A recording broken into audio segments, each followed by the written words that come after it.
too. So Nice. I'm about to call this one. Um, just from seeing the city and town it's in, I'd say I'm gonna have to get it for about $50 for it to make sense, but we'll see.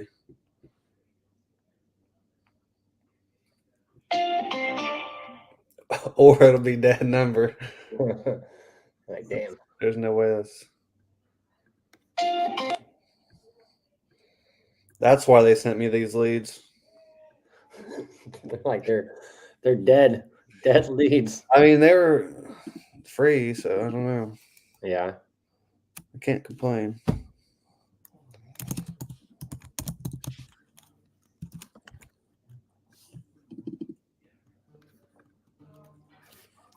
Someone's calling me. Shit. Contacts. Notations. Oh, Dustin, the buyer just called. Okay, let me call him back. This one's a Fizbo.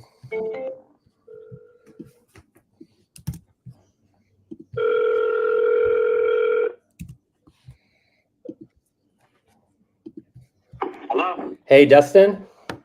Hey, yeah, how you doing? Good, man. I was just calling out. My name is Brandon Clark. I have a deal in Jonestown. I was just curious, are you actively buying in that area? I have a deal if you want to take a look at it. Yes, I am. Cool. Yeah, let me send it to you. Give me 1 second. It's a duplex. Let me see here. Where did it go? Let's see here.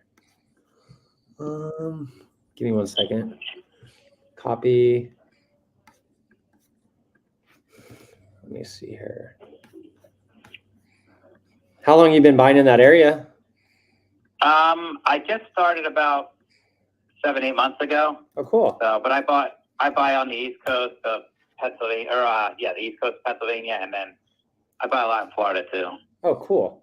Yeah, I'm targeting Florida and a little bit of Texas, but I do get every now and then, PA every now and then. But I just sent you that link for Investor Lift, so it's a duplex. Let me also send you the address too. 1 second. Let me copy paste it. Yeah, what is the address? Yeah, give me a second. It's let me text it to you. It's off Acre Street in Jonestown or Jonestown. Okay. Yeah. Yeah, you're the one I wrote about, and you told me to give me your number. Yep. Yeah. I gave you my number. Yep. So do you know anything about the property? Yeah, so it's a landlord. One side, there's a lady in there for years and years and years. She passed, a little bit a while ago, so they're getting her stuff out. The other unit is basically cookie cutter unit. There's a tenant in there month to month. They pay a lot lower than the average rent. The landlord has been holding onto the property for a long time because he did have that long-term renter in there. But after she passed, he is kind of just like, hey, I don't want to be a landlord anymore.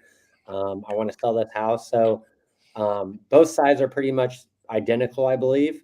It does need some work, but I think we're dispoing it at what is it, 40K. So I think it should be a good deal. I got tons of photos in there. Let me see here. So it hasn't really been worked on in a long time. So I think it has good bones. It just needs it needs a good flip. Yeah. So my question is, if I have, I'm actually down in Florida right now looking at properties. Mm-hmm. I wanted to have my buddy, who's a realtor anyway. He's just gonna stop in tomorrow because he's looking at another property actually right down the road from that one. Oh, cool.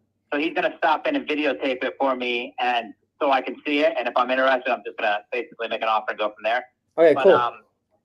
I just wanted to make sure that's okay. So should I reach back to you to set up a time, or like what time's good? Yeah, so I'm going to reach out to the seller. I know the unit 1 is empty. They're just getting the belongings out. The other unit, Yeah. I know we have to coordinate with the other tenant because we were going to get photos maybe next week. But let me reach out to the seller to see if you could have your agent just at least walk the one side. When were you trying to do it? Like you said, today or tomorrow? Yeah, tomorrow he's going to see the other one. He didn't give me a time, so I'm kind of hoping, like, it'll fit in his time. You know what I mean? That's all. I just want to get him. I don't want to send him out afterwards. Like, if I can't get him to look at it, then I'm probably just gonna pass on it. You know what I mean? Yeah, wants to walk it. Tomorrow's Friday already. Holy crap! I know, right? Crazy. So has an agent wants to walk Friday, reach out to seller. Yeah, let me reach out to this. He's actually Mhm, he's an agent, but he's really like, it's nothing on you. It's more on me. He's just a buddy of mine. You know what I mean? He's just gonna videotape it so I can see it as an investor. You know? Mhm. Yeah, that works. Yeah, let me coordinate with the seller. I had a guy that wanted to walk it yesterday, but he realized it was like 3 hours away. He's like, crap, I can't make it today, but let me try to summon someone else out there. But yeah, let me reach out to the seller, see if we could coordinate you guys to get in there tomorrow. Since it's pretty close, like you're talking about. Go ahead. Do you know if it's sewer compliant? Sewer compliant? What do you mean? Ask the guy that has it if he's sewer compliant, because everything in Johnstown had to get sewer compliant. Oh, really? Okay. So that means they had to run all these new lines. That's one of the biggest issues people are selling off. You know what I mean? So okay. usually when they ask the price they're asking, they're not going to get it because if they don't have the sewer done, you know what I mean? It's one of those Sewer pain in the ass. Sewer compliant. Yeah, you'll know what I'm talking about. Okay. So pain in the ass in that area. Okay, cool. He'll know what I'm saying. He's selling. That's why he's selling. You know what I mean? Okay. All right, sounds good. Yeah, I'll reach out and I'll get back to you right away as soon as I get a hold of that seller. But yeah, let's try to coordinate tomorrow, and I'll just keep you updated with the seller as far as if he's available. Okay, cool. All right, I appreciate it. Thanks, Dustin. Talk soon. See ya. Thanks. Bye. Bye. That was pretty cool.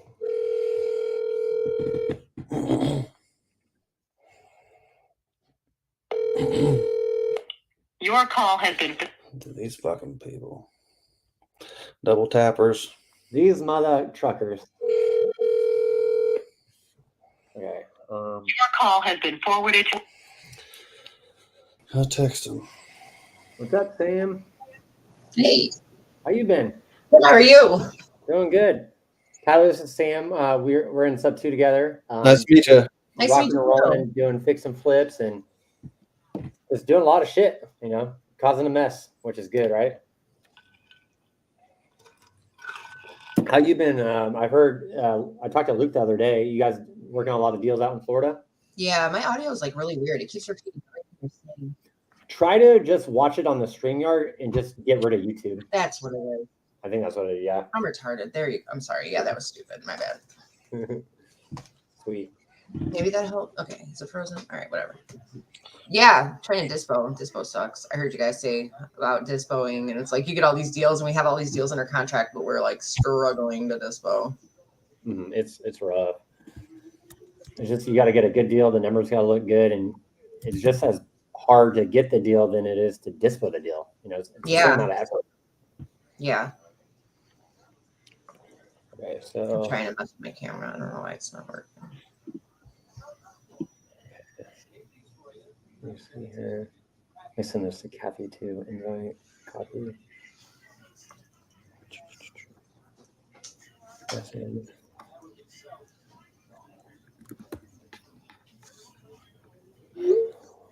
So I have a buyer that wants to walk the property tomorrow. So I got to reach out to the seller. Let me just call the seller.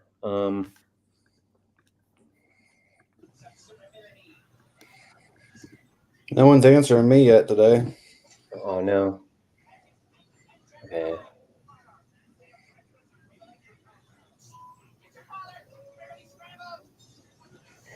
Say wants to walk on Friday. Brandon. Now, let me reach out to the seller. What's up, everybody? Eric, who else is in the chat? Randy. Got Nick up in here. Yeah, if you guys have any questions, feel free to drop it in the chat. If you guys are also calling, let me know. I can bring you up here too. Okay, where is this seller? Johnstown deal.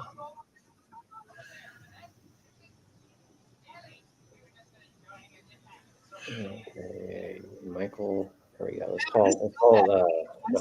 Okay. Hey. Ask for Patrick. Might be about the house. Hello. Hey, what's up, Patrick? It's Tyler Osborne. How you doing?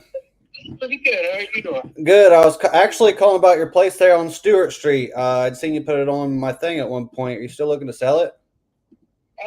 Yeah, Okay, sweet. I mean, what were you looking to get?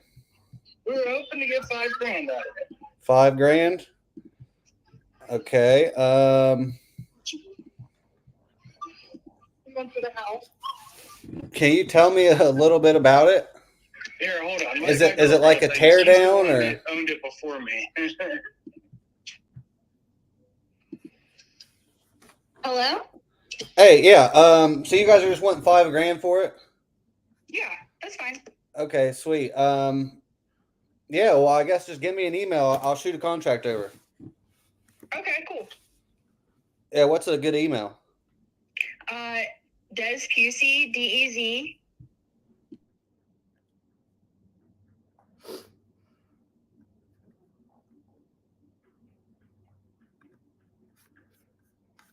Okay, sweet. Yeah, I'll get that over. You do know that there's like 3,000 in back taxes on it, right? Yeah.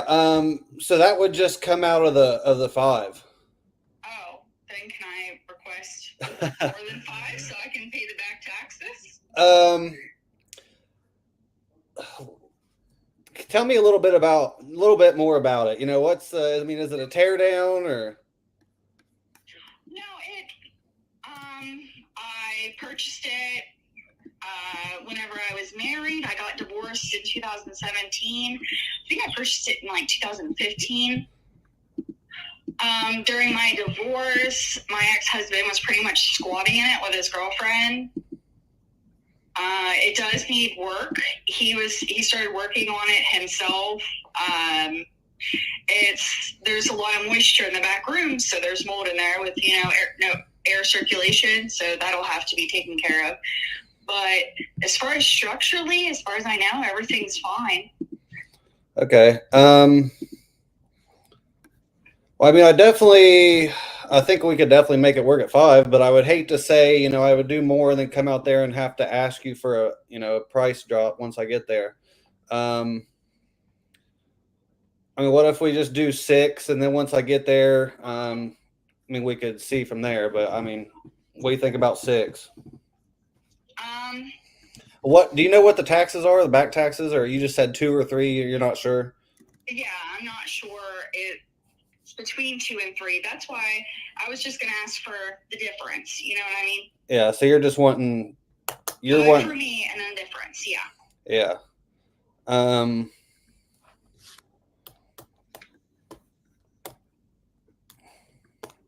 Well, what if we'll put down 7? Does that sound good? Okay.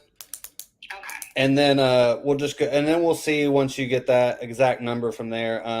But I'm going to obviously have to come out and walk it and see from there. But I mean, for 7, it's definitely worth my time to come out and check it out. So. Right, it's still not bad. It's almost 10,000 square feet of land. So. Okay. Yeah. Yeah. So even with the 7, I am just trying to get rid of it, but I kind of need the 5. You know what I mean? Yeah. Yeah. Let's. I'll send you one right now. How about we'll do first 7. Then once we get the exact amount back from title, etc. I'll do my best. We'll just see if we can get that to 5. If it ends up being 2,300, maybe I'll just pay the 300 or something, just depending on how much it is. Right. As long as it's not nothing crazy. No, it shouldn't be anything crazy. Like the taxes are only like 100 and some a year. The taxes aren't even. You know what I mean? Yeah. Okay. So are you guys near it there, or like how can I get over there to check it out? I'm about 10 minutes away from it. It's just been sitting unlocked because there's nothing in there. There's some old furniture from whenever he was squatting, but okay, so it's cool. Yeah, you can just go. Okay. Cool. Well then I'm assuming you're cool with any timeline. Just you're wanting to close whenever. Yeah. Okay. Yeah, I'll shoot you over this contract now. Then let me see, make sure. Is it under Patrick Clancy? It is under Patrick Clancy. That's my boyfriend. Okay. Yeah, I'll get this sent over now. It'll be in your inbox in about 10 minutes. It's just a quick e-sign. Like I think 3 initials, 1 signature. And then from there, I will just reach out to you and give you the title information because we'll have to run it through title, obviously. Okay. So sounds good. I'll put the closing date out maybe like 3 weeks just in case something pops up with title. And then other than that, we should be smooth and going forward. Okay, that's all fair to me. All right. Yep. And this is my cell phone. If you guys need me, you can shoot me a text. Okay. Awesome. Thank you. You're welcome. Bye. Bye. All I heard that whole time was RJ in my head saying, if it's $5,000, send the contract. That's what he says. Yeah. You can't even buy a car for $5,000, you know? So like I had a deal. Brandon, if you're talking. Can you hear me now? Can you hear me now? 1 second. Video. Test.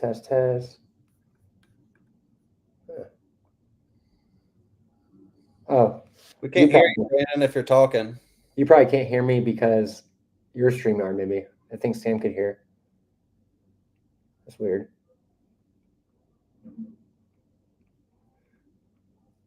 But that was a good one, man. I had a deal where the lady's like, I just need $5,000. I don't want the house. I inherited it. It's a tear down. I was like, okay, what's your email? Let me send you the contract. What's up, Patrick? Brandon's on mute, so let's see. I just texted them to. Oh shit! There we go. Do you hear me now? Yeah. Sorry, I'm getting used to this whole YouTube's. Right. That's good, dude. Yeah, like I had a deal the other day where they inherited the property. You know, it's the kids and the girlfriend, and they're like, I just don't want this property. It needs a lot of work. I was like, how much do you want for it? They're like $5,000. I was like, okay, let me send you an email contract with your email, right? So like those, you just got to lock up because you can't even buy a car for $5,000. Yeah, I can't beat them up. I mean, it's in later. I think it's here by me. She said taxes are $100 a year. Shit, who knows? Maybe I just worst case scenario, fucking buy it. But let's see. Yeah, I just texted my lead manager. She's gonna shoot him over a contract. So.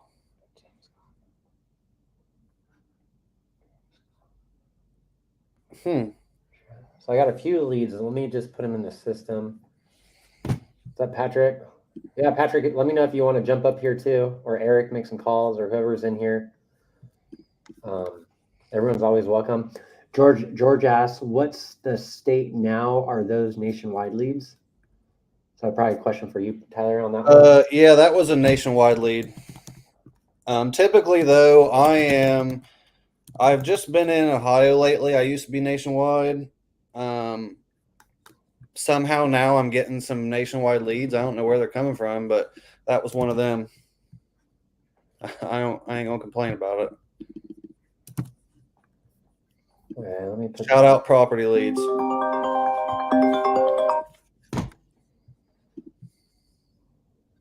Okay, I got a few new leads. I'm just putting them in the system. Then I'm going to call a buyer or that seller actually for that walkthrough. Hopefully tomorrow on the duplex I got in Jonestown or something like that.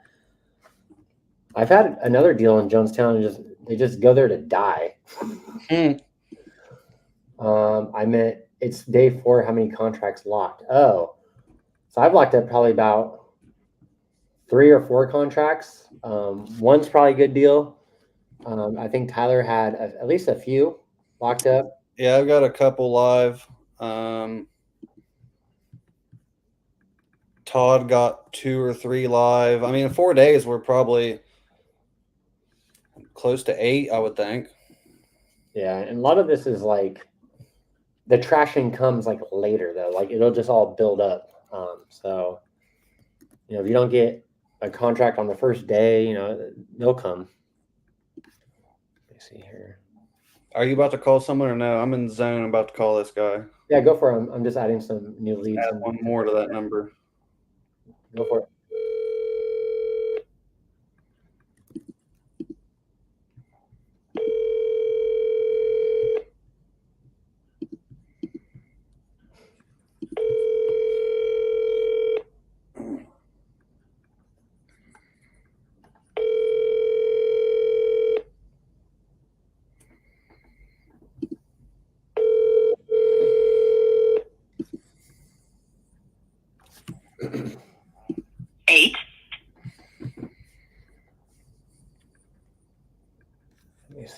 I got Angela, Jeremy, James, Eric. Okay.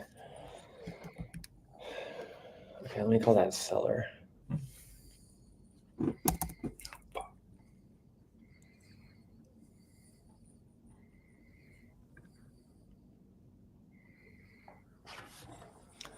Okay, let me call this seller. Michael Hill.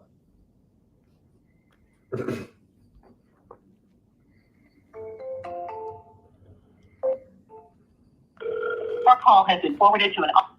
Call again.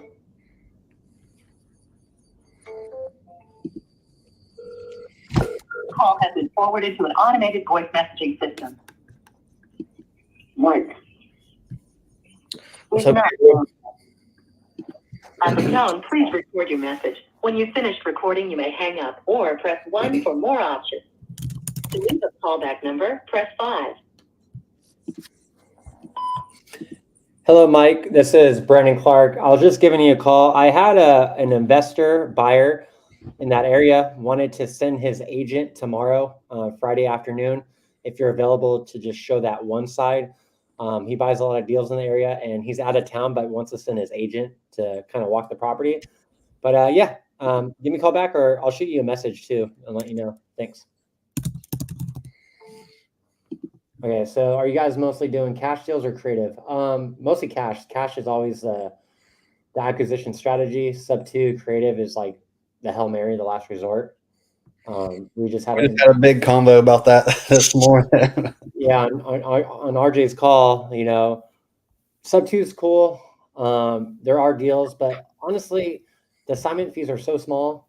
You know, sometimes you might get a big deal, but a lot of them are like 5K, 10K. And there's just so many variables. And I had one that a buyer didn't perform and kind of screwed the seller from a deal months ago. So I'm just sticking to cash. You know, sub 2 is always a tool in the tool belt, but I think it should get taken out when you need it, like last resort. But that's a good question, Sam. I know Sam does a lot of fix and flips too. So she knows definitely rehab costs and you know, she's your go-to if you guys have any questions on flips. Let's see, any other questions? Okay, hey Brandon, are you picky with the leads you buy? I buy leads in certain states. So if the lead comes in, I try to work it. I'm not really picky on the lead. I just try to close the lead. A lot of times it's a shitty deal or shitty lead, but you just got to take your shot. So I don't really choose the leads. I just buy them and they come in and I call them. What about you, Tyler? Yeah, just whatever I get. But I've also dialed back to Ohio, so now I kind of at least know what I'm getting. Like the 2 I just called was Arkansas, and that's one of my top 3 worst states. I hate Arkansas, Kansas. Sorry if anyone's from there, but not a huge fan.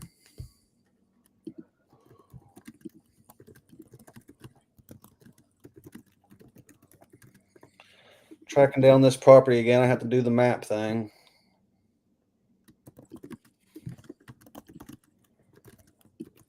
So that buyer, or that seller didn't pick up. So I'm just going to text them, hey, are you free tomorrow? I have a buyer who wants to walk the property. He wants to send his agent. Are you free tomorrow? I have a buyer who wants to walk the property tomorrow. He wants to send his agent. Damn, what the heck was that? At least the one side. I want to hit 100K a month as well. Just want to do one deal per month at the moment. How do you do one deal per month? I think it's just a matter of leads, how many leads you buy, and pretty much a math problem. You know, you buy so many leads, at least some will convert to contracts. Out of those contracts, what converts to actual deal? So, you know, just start small, you know, focus on trying to get one deal a month, you know. Okay, let me see here. I'll call these new leads. What's the date? 29th, August 29th.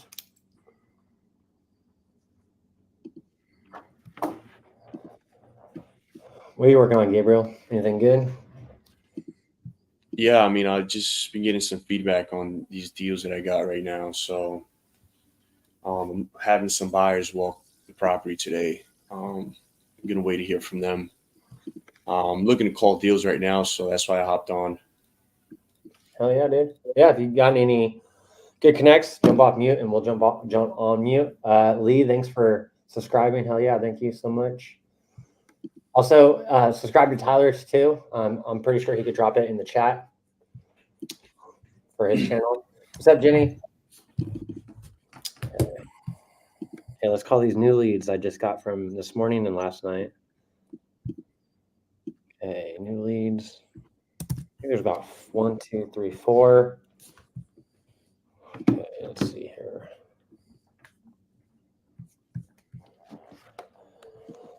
Okay. Look at the property. This one's in Buffalo, Missouri. Let's see. So I got Google Street View. There is none. Looks pretty rural. Brandon, do you have to go for home insurance by chance? For home insurance, no. I just use USAA and I don't want to buy any properties anymore. Kind of over it. Just rather buy Bitcoin. But yeah, I don't have any insurance. What about you, Tyler? For insurance on your properties or anything? No, negative. I wonder if Chris might know. Chris might know that. Our Chris. Okay. So let's just call this seller. Okay, it's Angela Rice.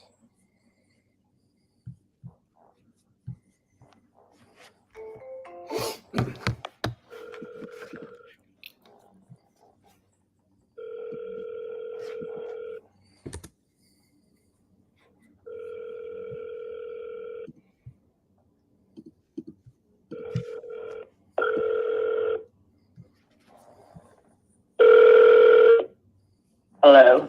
Hello, Angela. Yeah. Hey, Angela. This is Brandon Clark. I was calling about your property off. It's in Buffalo. I saw that you put it on my website that you're looking to sell. Is that still the case? Yes. Awesome. Let me see here. How much are you looking to get for the? California? Yeah, I'm in California. I mostly buy out of state because California kind of sucks. Oh. Okay. I'm willing to negotiate, but right now I'm saying 350. You're looking to get 350,000 for the property? Yes. Awesome. Well, tell me a little bit what you got going on. We built this house where my husband built, and mostly my husband built this house, but he worked a normal job, so we built the house on when he was home. It's 3 stories, walkout basement, 4 bedrooms, 1, 2, 3, 3.5 baths. Sits right in the middle of 2.5 acres out of town, about 7 miles out of town. It's the highest point in Dallas County, south of Dallas County. It's the highest point south of Dallas County. Mm-hmm. And what else would you want to know about it? Yeah, I want to confirm the address. Is it let's see here. I think I got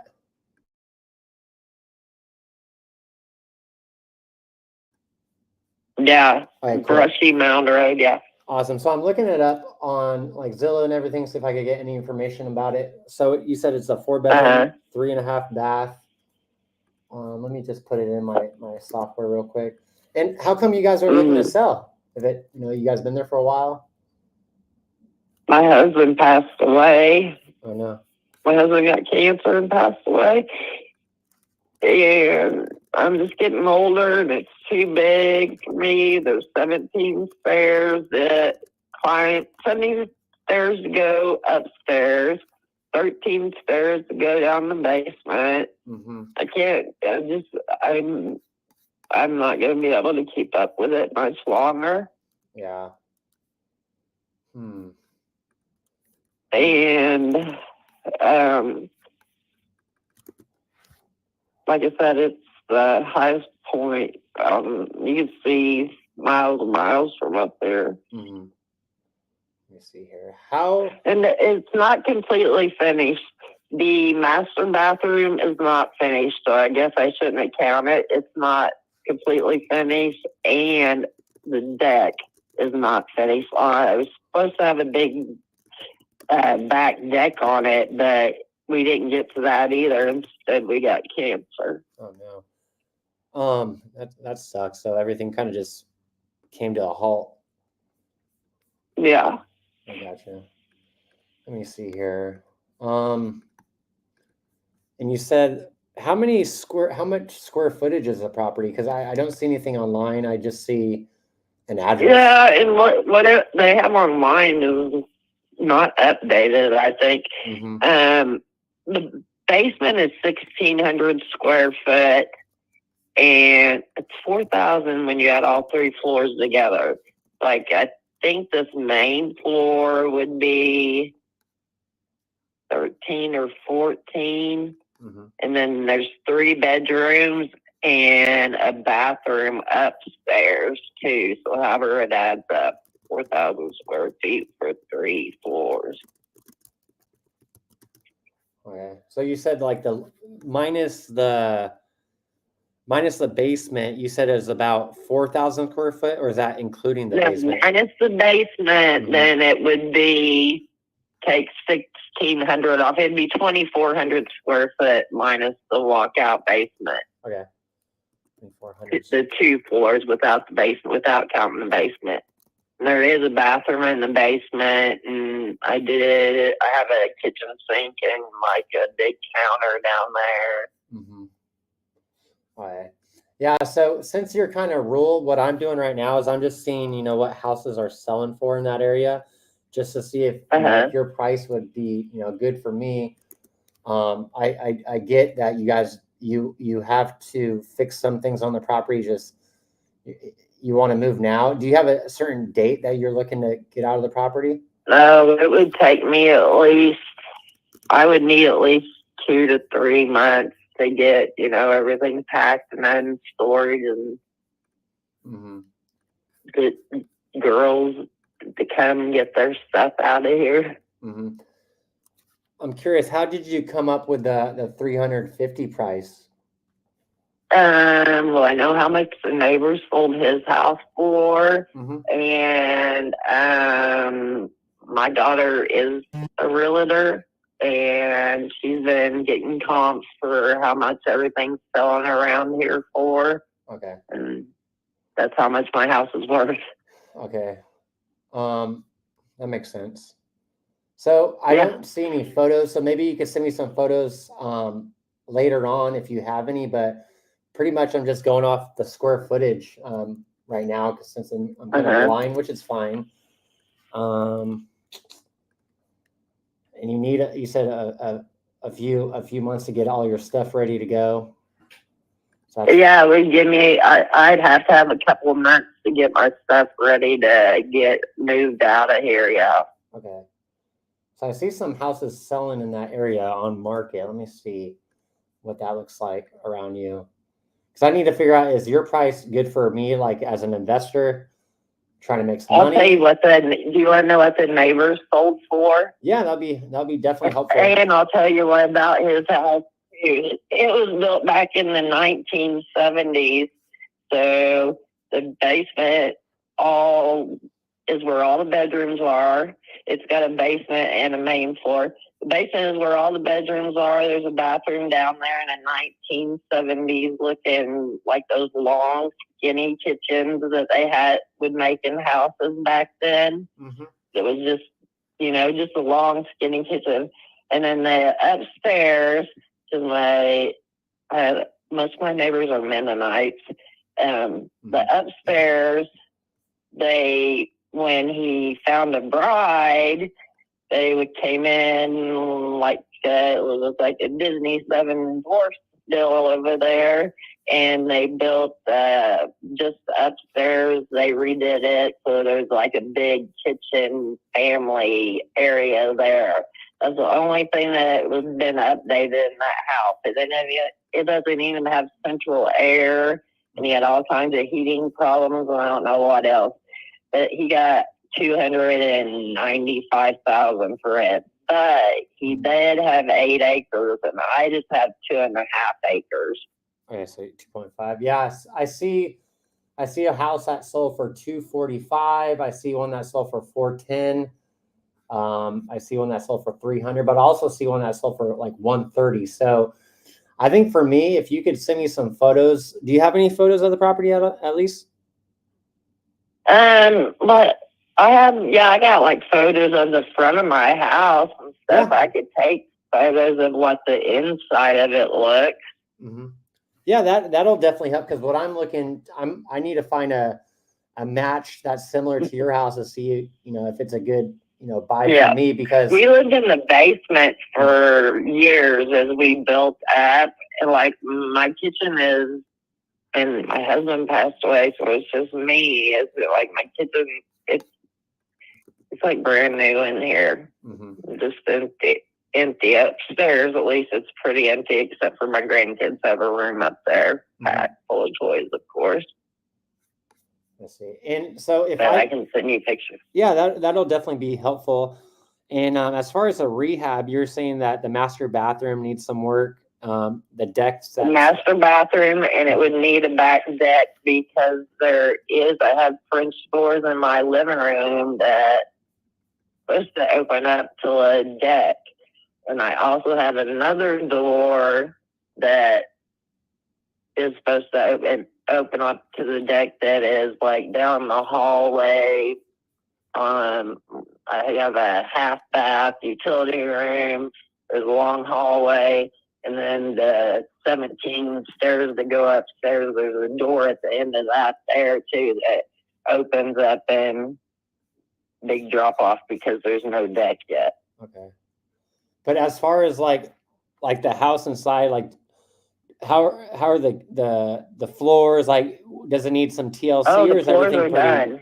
Is everything pretty original, or you guys did some upgrades throughout the years? It's all original, okay. And it's nothing needed new. Mm-hmm. I mean, I have nice wood floors in here. The main floor all has wood floors. I only put carpet upstairs. Okay. There's carpet upstairs where the 3 bedrooms are. Master bedroom has wood floors. Okay. Like the rest of the house, main floor. All right, that works. So it's mostly just like cosmetics, it sounds like. So yeah, you might need a different paint. I mean, whoever bought it, if they didn't like my choices in paint, might want to paint it. And I have 2 daughters that moved in and moved out, and the one moved back in.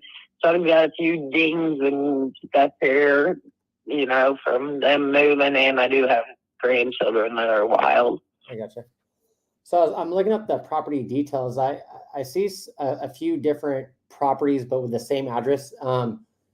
Is Kurt and Mary Lee Hollister? Does that ring a bell? Yes, that's my neighbors. He lives down the road. Right, and it's Hostetler, yeah. That's my neighbor. So for some reason, it's pulling up your neighbors. Let me try this other one. Yeah, so that's weird. 157, then your address. It pulls up. I'm trying to see. Yeah, because you kind of rule. So for some reason, I look up your property, but it shows them on the deed, so it's probably the wrong address. He sold 2.5. I had 5 acres, and I sold the other 2.5 to him. He lives down in the pasture down behind me. I'm up on the hill from him. So you're on the hill? Okay, let me see if I can find it. Yeah, I'm up on top of the hill, and he's down in the pasture down there. They have a module. They lived in a little trailer until they kept having babies, and then they bought a module because their house is one of those module houses. And your house is a stick build, right? Yeah. What do you mean stick build? Like it's not a manufactured home. It's a regular house. Oh, correct? No. It's my husband framed it and sided it. And Okay. Like we paid for a few things to be done, but most of it he did it all. Mm-hmm.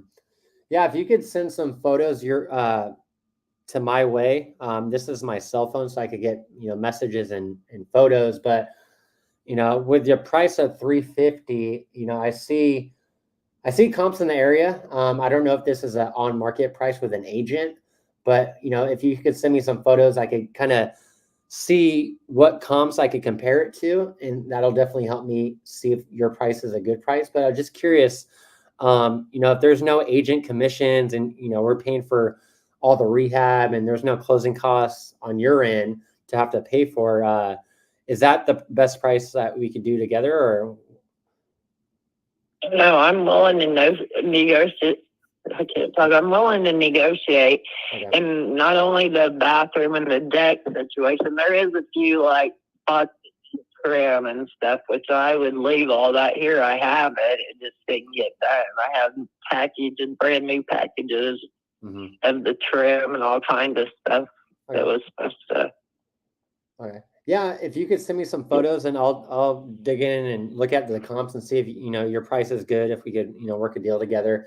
I just see I see houses all over the place, like selling for a lot, but also selling for a little. So if you could send me some photos. Yeah, and a lot of them around me, which is going to be hard with that, is because I'm right in the middle of I live in the Mennonite community, and they try to sell all to each other, and do deals.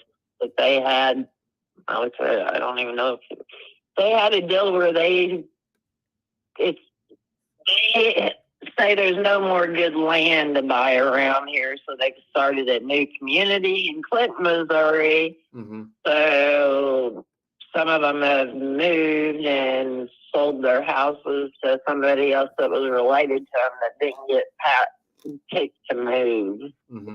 It's weird, but yeah, that makes sense. Their prices would be different.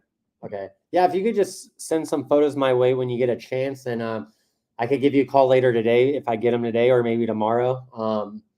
And just see if that. I'm not home right now, but I can, when I get home this afternoon, I can send them to you. Yeah, that'd be perfect, because that'll give me, because right now I'm kind of shooting blind right now, just based on the square footage. I'm looking at houses that are around that 2,400 square foot, about 2.5 acre lot. So, those photos will kind of let me know how I could compare it to, those sold houses like you're talking about in an area. But yeah, send me some photos, and once I get them, I could jump on the phone again and see if that's a good number that we could, work a deal with. Okay. Awesome, man. And it was Angela, right? Yes. Awesome, Angela. Yeah, I'll text you my name too, and I'll just say, hey, could you send some photos? This is a good number to send them to, and we'll chat soon. Once after the photos. Okay. Thank you. Yeah. Awesome. Take care. Talk soon. All right. Have a good day. You too. Thank you. That one was hard to comp. Like, I got no data from anywhere. Okay, let me see here. Yeah, I was in the middle of this stuff where I would have tried to help you comp it, but yeah, let me turn off the leads. I got a few that came in. Oh, I found out where my leads came from. Oh yeah? Yeah, Jason and Jenny. So I just messaged them and said, hey, I got leads that were yours. I didn't know. I got one locked up. What do you want me to do? I just sent the contract. You want me to send it to you to dispo, or you want me to dispo it, or what do you want to do? Nice. Like, where'd these leads come? Yeah, I just started calling them. Like, thank you, Jesus. Yeah, I thought they was trying to sugar me up and get me to buy more leads or something. Oh, that sucks. The husband died. They got cancer. So a lot of times you'll get calls like that where, like, a lot of people will dig into the conversation like, oh, I hope everything's okay. I've heard RJ kind of just brush through it like, oh, I'm sorry, and just kind of get back to business. And, I think a lot of people will take that bait and just dig into the conversation of like the death and all that. And I don't think that's a good thing to do. I think it's good to like acknowledge it but just move on. What do you think, Tyler or Gabriel? When you hear a call like this, I'd imagine for the first time that might choke someone up on if they're new at calling, That was damn near like the call that RJ reviewed of mine today. Which that guy just tried to call me. I missed it, but I mean, he was the same way. It threw me off, but luckily I was able to stay on path because I was like, "What do you got going on?" And this was yesterday, so August 28th, and he said, "Oh, my wife just passed," and I was like, "Oh, sorry to hear that. Like you said, acknowledge it, but nothing crazy." And he's like, "Yeah, she just passed on June 12th," and I'm like, "Dang, like that's quick," you know what I mean? And so now I'm like really trying to tiptoe around it and just be mindful. Which you heard the call earlier, so I just play it super mindful and like, hey, it's your timeline. Like I'm in no hurry. Whatever I can do to make it easier. Because if I was him, I wouldn't even be calling to sell my house yet. You know what I mean? So just try to be easy. Yeah, I agree. I mean, we just got to see if we're fit for those people, and like you said, just acknowledge it, show some empathy and stuff. But definitely get Definitely to can throw you off. Yeah. Because you're waiting on like what's going on, and maybe you're thinking like, they got pre-foreclosure or inherited, and they're just like, oh my, someone just passed, and you're kind of like, oh dang, like reset your whole mind.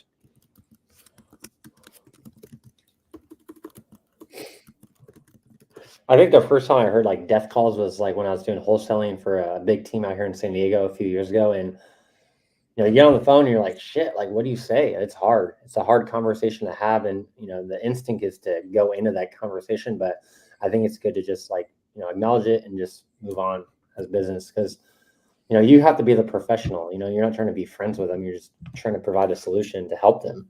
And at the end of the day, that's what they need. They don't need us to, go into details about, the bad shit that happened.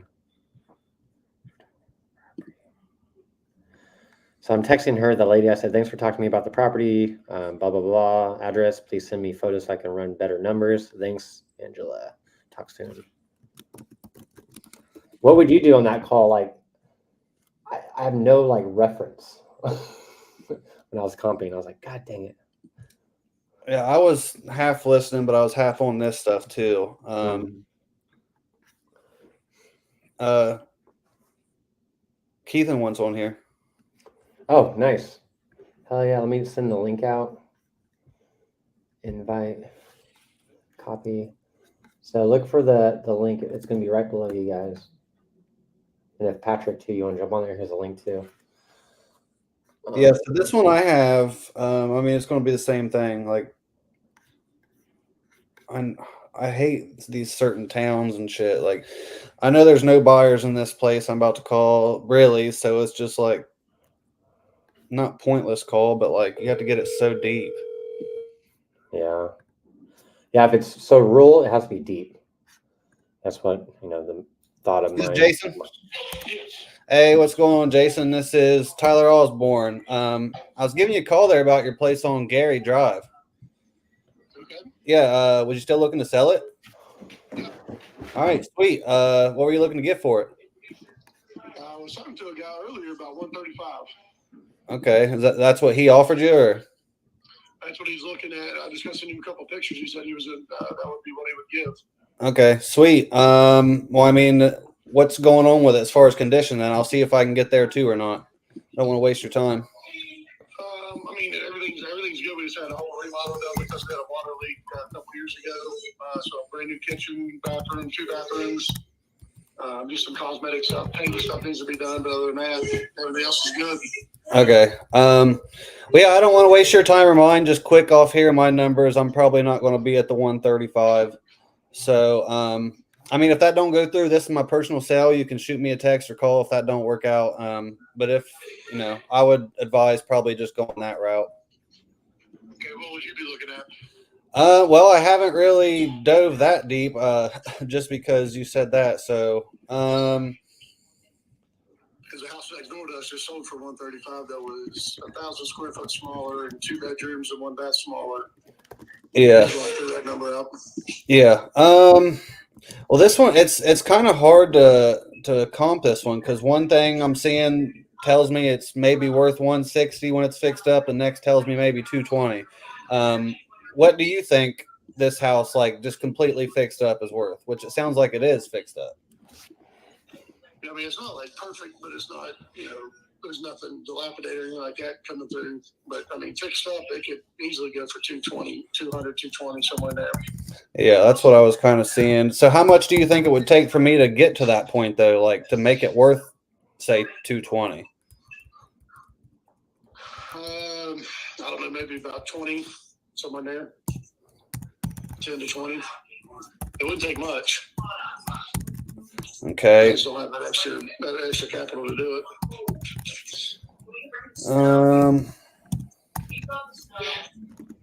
Because like I said, they moved in and they bought the house next door to us for 135. They've already put about 10 or 15,000 into it, just because of all the stuff that was wrong with it. Yeah. Yeah, like I said, if that guy will do it, I would go with that. But I mean, because me, just what I'm seeing here, I'd be more like 110. Okay, yeah, that's the difference. So Yeah, so that's why I said if he can do it, perfect. Wish you the best of luck. If not, maybe I'll call me back. I'll revisit it.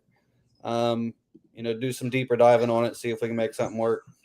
okay, Sounds good. I appreciate it. you got it. All right, bye.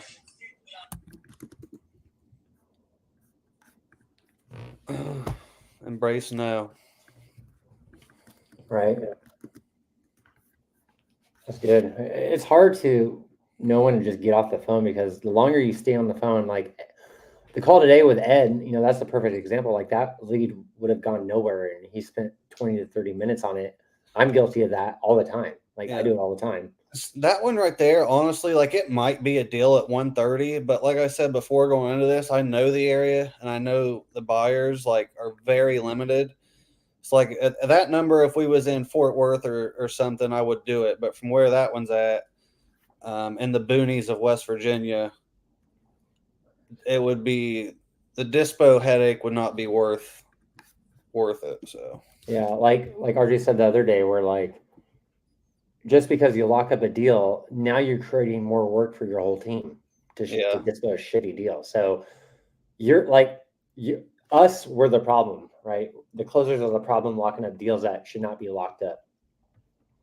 Yeah, that's why I'd rather just move on from that one, make probably 3 more calls and get an easier one. So, and I hate dispo. So that I know it's Barbara likes it. She said today. That's cool. Yeah, I don't like this. I like to lock up a deal, then just move on because honestly, I don't remember any of the deals. I'm like, I don't even know that. Me. Like that one earlier, I literally just sent it to my team. I was like, "Here's the email. Send one here," and then I'm going. Mm-hmm. And that's why I told her. I said, "You want to dispo it too?" She's like, "Sure." I'm like, "Good." Let's see. Hey Tyler, what does your team look like? We got a cold caller, a texter, and acquisitions, and then a lead manager, which she is basically the heartbeat and everything on my team. She runs all the ARVs, the comps. She does all the TC, all the dispo, buyer walkthroughs. Okay. She does basically everything besides the acquisitions. And then I'm still just doing like these PPL like this on the side for me. You know what I mean? Like, so they're just running, doing their thing. And then like that one, when I get a deal, if it's in Ohio, which is why I narrowed back to Ohio, I can just send it to her and she'll just dispo it for me. So I got you. That's just moving on. Yeah. I think that's what I need. Like a lead manager or something. I have an acquisition manager, cold caller / texter. Yeah, the lead manager shit. I'm telling you, that's where. So like, my whole YouTube stuff. Like, she got on there, set up all my stuff. Made all this crap for me. Shows me how to. Literally do everything. Pulls the list, skip trace them, puts them in the systems for them. Comes up with the numbers for the AC, and then like it coordinates the whole deal. Yeah. I had that at first when I had a bigger team right before, the market shifted. I had the lead manager, the acquisition manager, and like I was getting cold callers for, I don't know if y'all ever heard like CRI. They were like a big cold calling company. I had like 3 cold callers, 2 texters. That was just like when the hedge fund thing was really like going on, like in 2021. Beginning of 2022, but then at the beginning of 2022 is like when the market really shifted, and then all of them stopped kind of buying, and the kind of big teams went away. So Mm-hmm. just made a small team, and I never really rehired a lead manager. And really, the lead manager is like you say, is the heartbeat of the company, because they are following up with all the leads that you don't have time to follow up. Doing all Yeah, the we use I know Brandon has his certain like 5-hour, 5-day drips, but our drips are normally, so we have like different categories. We'll have a high price drip, a vacant house drip, a tired landlord drip, like all these special drips. But then whenever we start them, they'll just run for 365 days until they either reply or, you know, maybe sends a text every 10 days or something. But it does that for like the year. So that, I mean, people that don't have that don't realize how big, you know, imagine all the time people spend wasting doing manual text follow-ups and stuff. Like, yeah, that's what I do. I have automated text in my Podio as well. I got like that's what I'm on now is Podio. Yeah, I got a 30-day, 45-day, and then 180-day follow-up. Yeah, I've been on Podio for a while, man. I actually had this guy out of Bangladesh build me an automated Podio where it sends out the contracts, spits out the contracts, and all of that stuff. So yeah, I've been using that for a while. Yeah, I like it. I came from Go High Level like Brandon. I never really utilized it that much. It was just, I don't know, not for me. Yeah. Brandon loves it though. I like it. Like I used to work for Salesforce and HubSpot, and I know all the CRMs, and just like Salesforce is good for big enterprise teams, but if you're small, you know, HubSpot's good. You know, Go High Level does a lot for $99, and their SMS and calling's pretty cheap as far as like the rates, so they get pretty good wholesale prices through like Twilio. So it's just efficient and cheap. So Tyler's over here with the big bucks. No.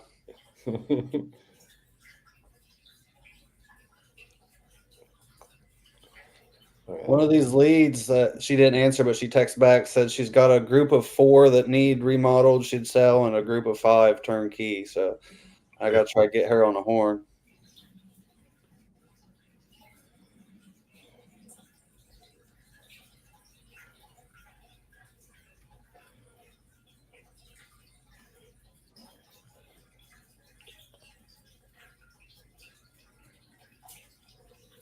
Please leave your message for 940337422.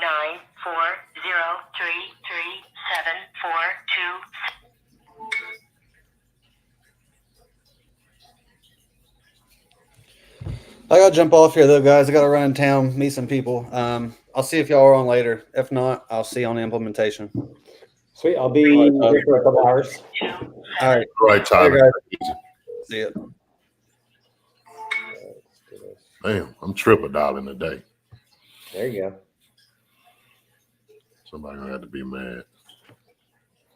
Okay, let me call this guy. Sue. Please leave your message for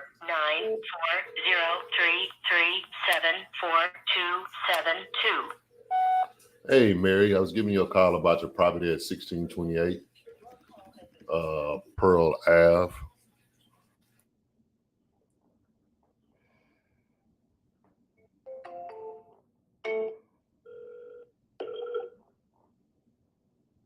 Your call has been forwarded to an automated voice messaging system. 740330850 is not available. At the tone, please record your message. When you finish recording, you may hang up or press 1 for more options.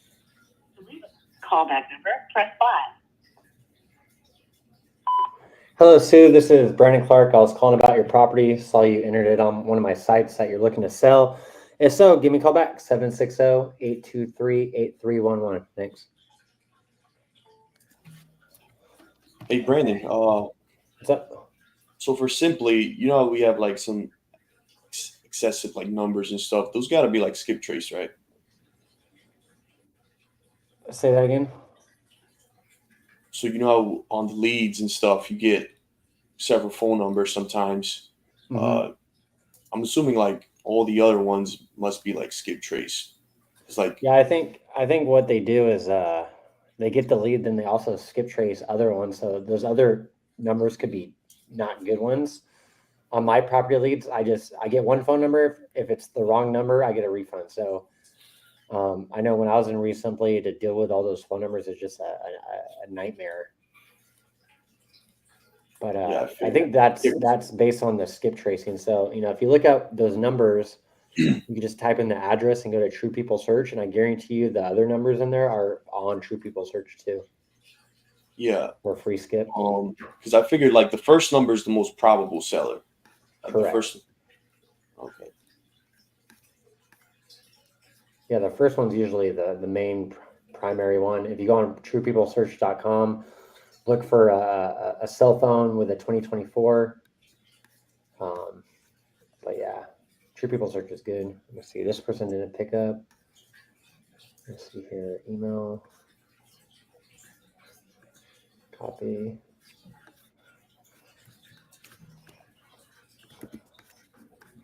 Let's see.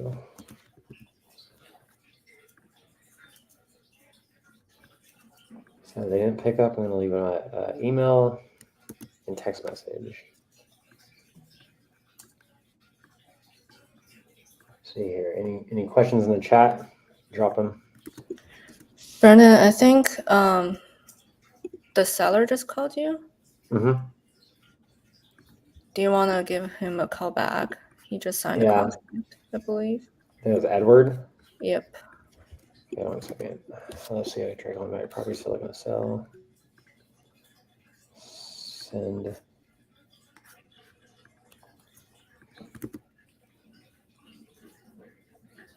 Okay, so I'm putting this in a 5-hour follow-up.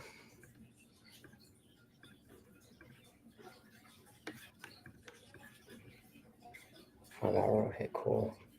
What do you guys use to dispo? I use InvestorLift, Facebook too, but mostly InvestorLift. Yeah, I use InvestorLift in a lot of Facebook Marketplace. Yeah, actually, we had a deal that we post on InvestorLift. We got no tractions, and I posted on Facebook Marketplace yesterday, and we got a buyer that wants to walk tomorrow. Yeah, that's what I was telling Brandon yesterday. I was like, man, a lot of people sleep on that marketplace, but hey, man, I've done at least like 20 something deals on there, at least. It just sucks to post to like individual groups, like investor groups, because it's hard to maintain all the messages. But yeah. I think, like you said, just the marketplace would be fine, huh? Yeah. I don't post in those groups. Now I will. This is one thing I will do. I will post the InvestorLift link into the groups. Mm-hmm. I like that too. I will do that. So and like, it kind of hides the property address too. Yeah, it hides the property address, so they have to actually have to request it. Request it from you in order to or sign. I think they have to sign up for the InvestorLift. I forget what that part of it is called, where you can only view properties. You can't necessarily list anything. Mm-hmm. I think it just creates a second layer of defense. Like no one's gonna just snake you. Yeah. Mm-hmm. Nick's in the house. What's up, bro? Yeah, bring them all in here. The Titanium Club. Okay, no pickup on that one. Okay, what is this, Scott? Thanks, Scott. Appreciate it. Yeah, my goal is to be here every day, Monday through Friday. Just get these deals. Sometimes it might be some dead action. Maybe I'll pull some data. But yeah, anything good. I want people in Titanium or Sub2 to jump on here. They can call and have access to a recorded call. So like, hey, Brandon, Gabriel could have a good call. And like, hey, Brandon, can I get that clip? I could just go in there and cut it up and send it to you guys. So you have some call reviews to, go over if you guys like. Cool. So I'm going to call the seller, you said. Okay, cool. Okay, no pickup on that one. 5-hour lead. Okay, let me call. Was it Edward? Yeah. I tried to call the duplex seller, but he didn't pick up. But that agent wants to walk it tomorrow. One of the buyers. Yeah, I saw the buyer say they are available tomorrow at 3. Okay. I just text back say, hey, like we're still getting hold of the seller. I'll let you know when we hear back from him. All right, cool. So Edward, I forgot what Edward even said. I think that's the 90K one. Okay, cool. Contact. He sent photos, right? Yeah, he sent photos. Okay, let me call him right now. Yeah, and if anyone has questions, feel free to drop them in the chat. If you want to jump up on here and make some calls, everyone's welcome. Just have good etiquette, you know. Someone's on the phone. Edward, call him.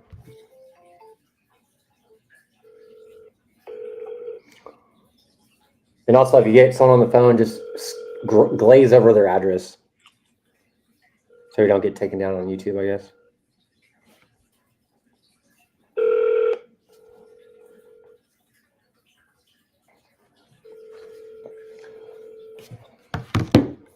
Yeah, private chat. Oh, yeah. Hello, Edward. 9624. Oh, you tricked me with a voicemail.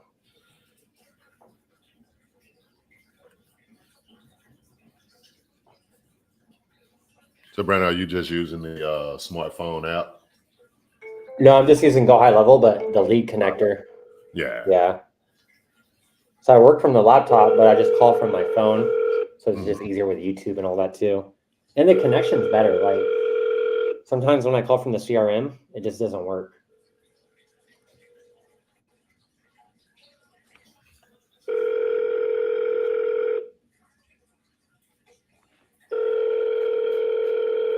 I wonder what he wanted. Yep. Always 42624. Hey, Edward, this is Brandon Clark again. I saw that I had a missed call from you. Just want to know if you had any questions. I think we sent the contract over and you already signed it. So I'm going to get my team together to analyze the photos and the rehab costs, and we're going to try to send someone out there hopefully next week or something like that. Would love to know your schedule as far as like access to the property. Like, are you home during the day and whatnot? But yeah, give me a call back, 760-823-8311. Talk soon. Or just shoot me a text. Thanks.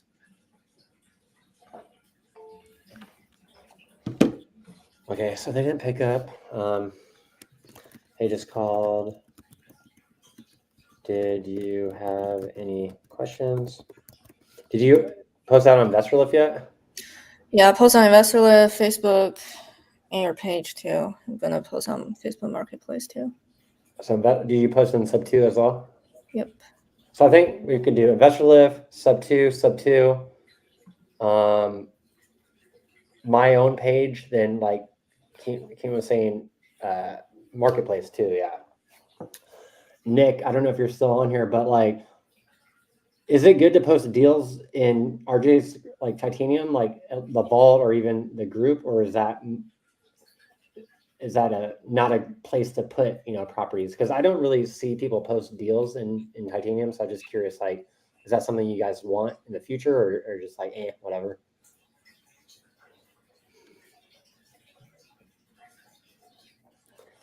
Okay, so he is under contract, offer accepted in Dispo. Okay, let me go to the next one.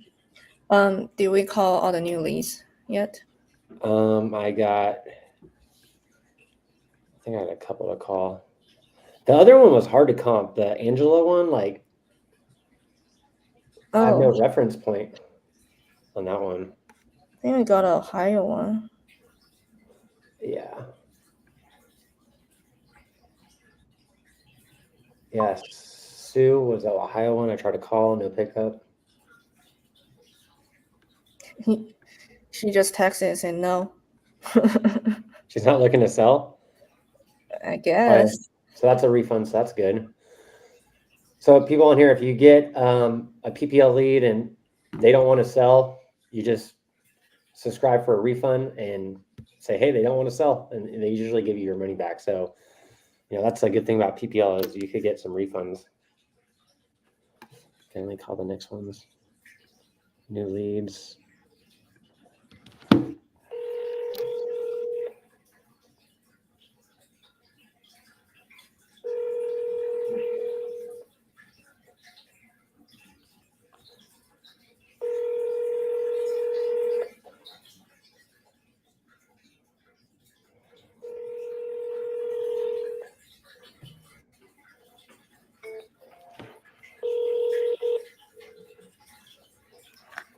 Please leave your message for 309-219-4881.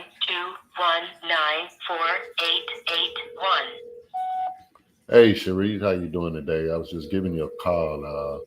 We spoke about your property in Illinois. I sent over that agreement, but I seen you hadn't signed it yet. If you had any questions about it or if you needed anything answered, please give me a call at 832-835-6234.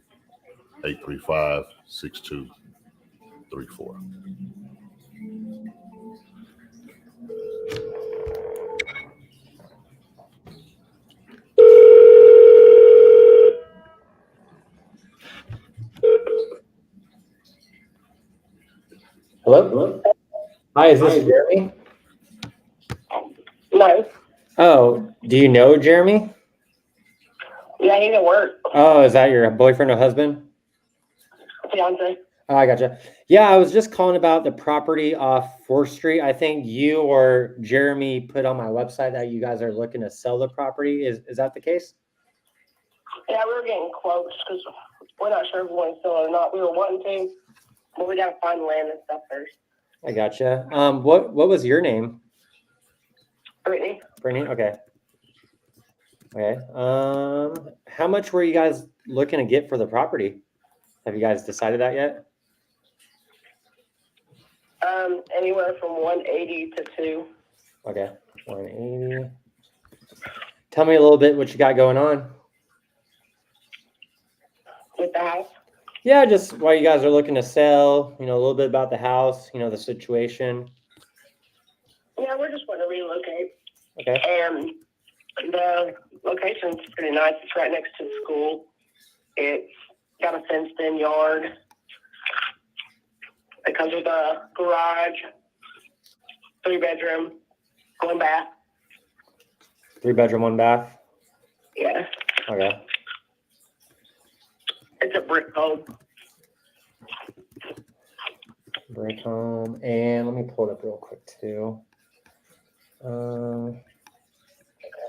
Let's see here.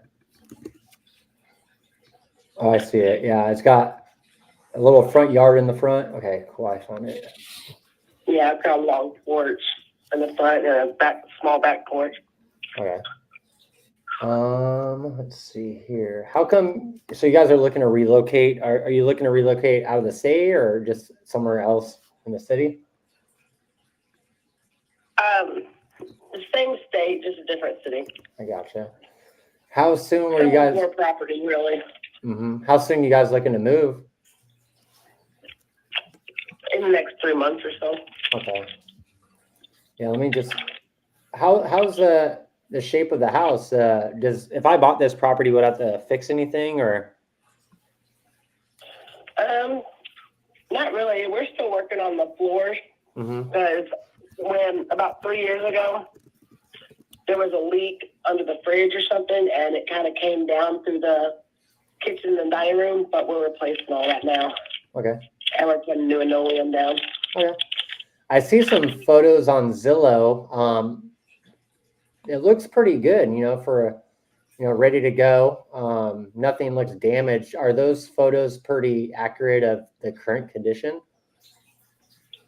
I haven't even seen the photos on Zillow, but I'm sure they are. Okay, cool. I mean, it's pretty decent. And let me see here. I got, as far as square footage, is about 1,200. Yeah, that's about right. Okay, cool.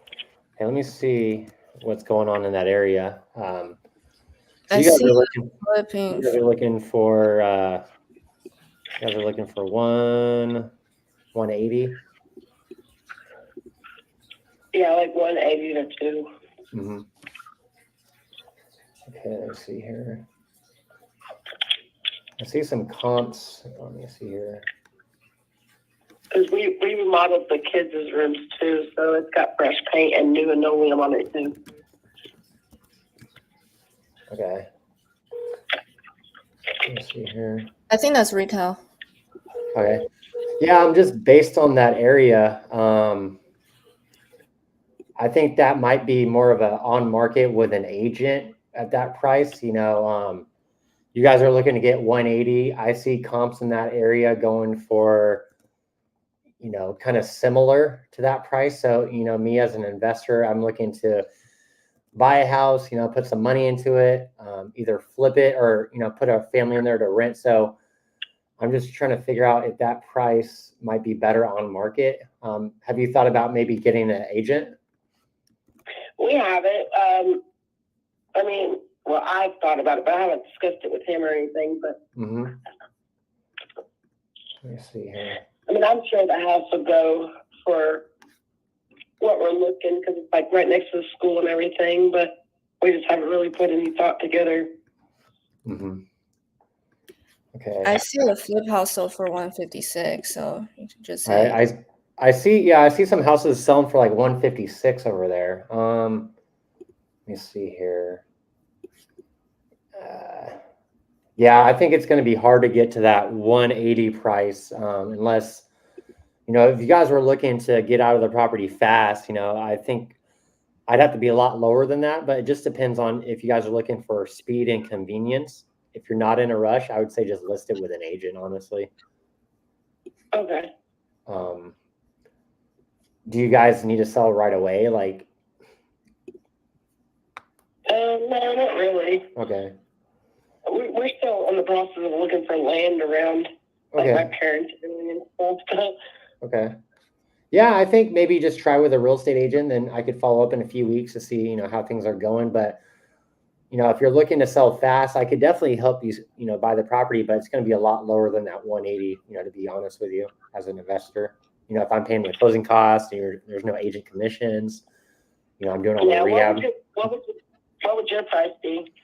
Let me see here. If this property is all fixed up, you know, I think it could sell for that area. Let me see. Similar square footage. It's going for 150. Like 150, 160. So my offer would be, let me see here. Or pretty much any cash offer would be, let me throw it in my calculator real quick. Yeah. Give me 1 second. So we got, let me put in the address real quick. Bear with me. Okay, so if that area is selling for like 160, 165, with your square footage. 30K repair. Okay. I'll probably put like 30K into the property, you know, like redo the paint, the flooring, you know, like at a minimum 30K. Yeah. You know, I got closing costs, I got holding costs. So I think I need to be around, let's see. 75. Okay, give me a second. Like 70 max. Yeah, I don't think there's much room on this one. I would say 165, holding costs, contract price. Oh, I see. 65. Yeah, I think I'd be at around like 65,000, you know, because I have to fix up the property and, you know, I got agent commissions and all that stuff. So I'd probably be around 65, honestly, or any cash investor. Alrighty, I was just curious. We still owe like 70 on the house, so. Oh, okay. So yeah, you would need. We would have to completely pay that off and stuff. So. Yeah, I gotcha. Yeah, I would just try maybe with a real estate agent, and you know, if you're having no luck, you know, definitely reach out, or I could reach out a little bit later. But you know, if you don't want to go the agent route and you need to sell fast, you know, I could definitely help. It's just like I said, it's going to be a lot lower. You know, to be honest with you. Okay. But yeah, if you have any questions or you know, want to reach out again, let me know. Give me a call. I'm happy to help. But yeah, I think maybe start with an agent, see what they say. Okay. Awesome. Thanks, Brittany. Appreciate your time. Hey, thank you. Bye-bye. Okay, that was helpful. All right, cool. Thanks. But she didn't really turn you away. She just say, "Oh, like I still have mortgage of 70K." Yeah. So I think there might be room, but yeah. What did the calculator say? So you think ARVs? Man, I fucked up that calculator. Shit. Property address. I'm gonna answer this question for Jim. Jim, we do some cold calling. We don't do a ton of it like we used to. It's more like specialized lists, like probates, pre-foreclosures, things like that. And as far as the lead source that everybody uses for PPL, the lead source that everybody uses for PPL, I think most of these guys use Property Leads, iSpeed the Lead, and Lead Zolo. I like Property Leads better than the other two. Brandon might like something a little different. But yeah, that's pretty much it. Awesome. So on that one, do we think ARV is at 165, Kathy? Yeah, I think so. So let me input the data. Any other good questions? And that's for a flipped house, I think she probably just don't know much. Yeah. Even Zillow says 157. And it doesn't look like it's in bad shape, but we still need to get deeper. Patrick said looking to relocate, it tends to be retail. Yep. Yeah, but the thing is, if we look at the 156 or 165, the flip house, it's nice, it's so we gotta put money into it to even sell that high. And that house, it was sold the flipper, they bought it for 40K, Okay, so ARV is 165. 6. So the original house probably needs more work than this house, but I think 65 wasn't that crazy, honestly. So ARV 165, repair costs at least 30. Mm-hmm. Our offer price would be, you think 65 or that too?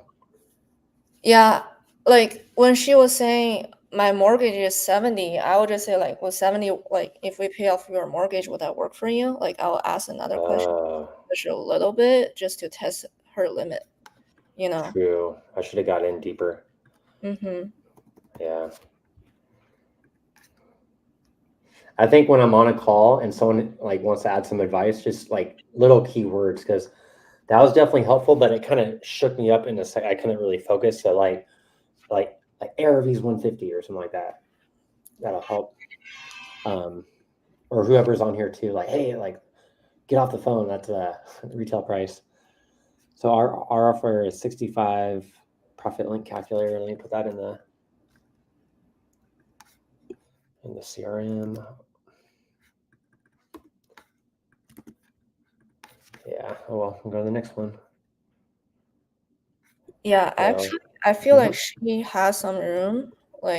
Usually I don't like to chase leads, but I feel like she, you said 65, she didn't really disagree with you. She just say her mortgage is 70K. I kind of want to just send her the link of the comp, say, hey, we just saw this house all flip and sold for this price. Let me know if you change your mind, just to chase a little bit. Mm-hmm. What do you think, a 4-day follow-up, and we can get on that? I'll text her now, actually. Okay.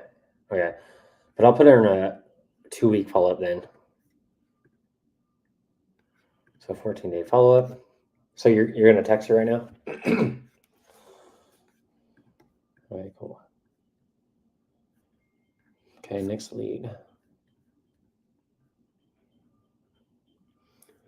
Any other good questions in here that we missed?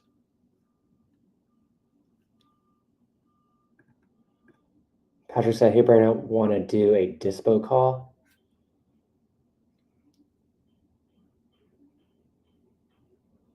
Let's see. Hold on. What do you mean, Patrick? Call Tom Lightfoot, Victory Lane Home Buyers. Oh, for the North Carolina deal. Kind of confused.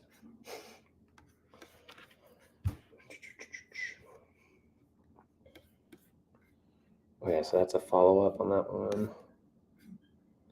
For the next lead.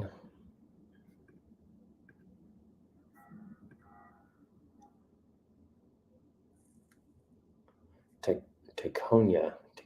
I'm gonna butcher that name for sure. Let's try it.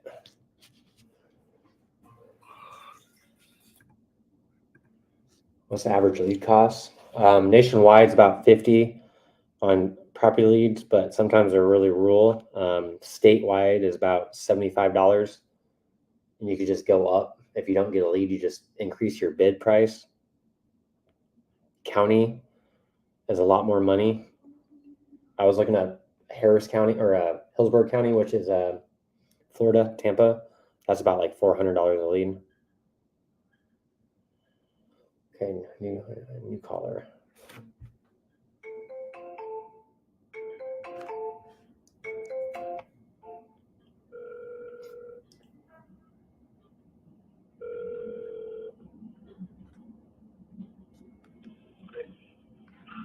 Hello? Hello. Hi, is this Tekoya? No.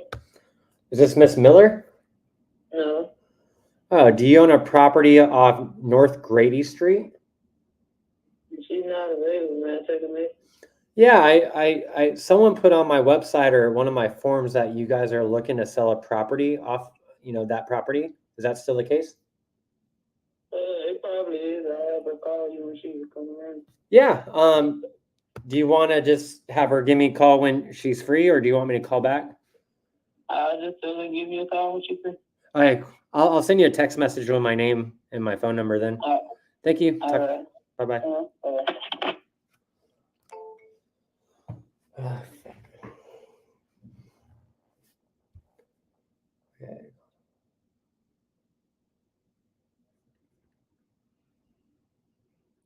Is our Gillen over there, Kathy? The North Carolina that Patrick was saying? I'm kind of lost.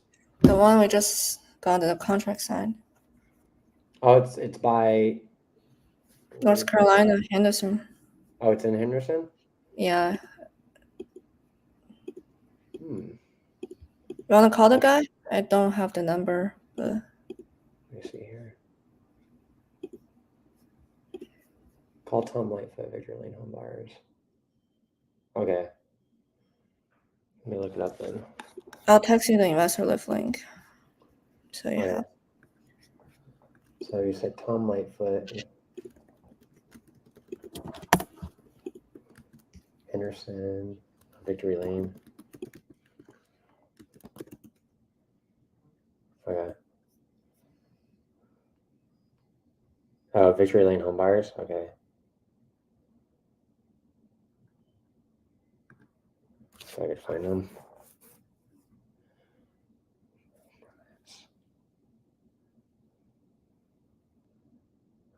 Okay, here we go. Tom Lightfoot. I'm gonna try.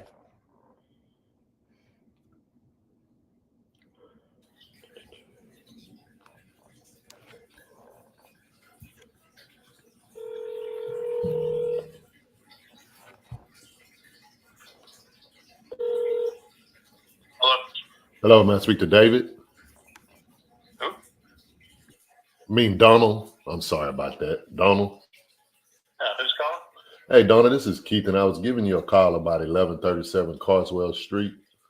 Looks like you entered that on our website saying you were looking to sell. Are you still looking to sell that property? Yeah, sure. Okay. How much were you trying to get for it? I'm looking for about 180. The cash out like that. 180. Okay. My buddy says 215. We'll try that one, and we'll see if we can do that 180 first before we. Oh, well, okay. Sounds better than Yeah, before we get to that 215. So tell me a little bit about what you got going on with it. Be real easy and quick for you. Just because I've done this like 95 times in the last 3 days. I got you. You can obviously see all the details. Check out Zillow. Pictures are on there. It's pretty much all the same with the exception of some painting on the inside. It's been brightened up, and it's not so like dark because of the olive green that was in the kitchen, living room, halls, and all. Okay. But other than that, 3-bedroom, 2-bath. Major repairs that it needs is just a full liner. One window, which is a final window, so they have been updated. They are double painted, so it's all good, energy efficient stuff. Aesthetic for the curb filters needs to be done. I haven't done all the bars. I'm sitting on Zillow or anything like that, having a look like. I got you. AC was replaced like 2 years ago, roughly. That, of course, was paid off. That's still on that. There's $150 on the mortgage. I'm looking to get $180. I need $30K to move out the house because I'm going to finish paying off another house that I have. And then that way I'm debt free. So, I mean, it's real simple. Right? I mean, there's opportunity to make money there. And the current 150, that is the kicker for most of the guys. They want to borrow the money because it's only at 3.125% at the moment. So they're like, hey, we'll pay it for you. And here's your money, and let you go. I got you. So I do have a couple offers, but they're a few $1,000s off, which means I still have to come out of pocket a few more thousand on top of what I already have. Yeah. Getting this other house, so that takes away from my moving expense to get out of this thing ASAP. I got you. I mean, like, as we speak, my old lady's like packing up stuff, like that, ready to get out. And, yeah. Okay. So y'all are moving because y'all buying a new house? Yeah. Okay. Yeah, we're buying another place that'll be paid off pretty quick. All right. And the 180, I know you're saying you got the 150 and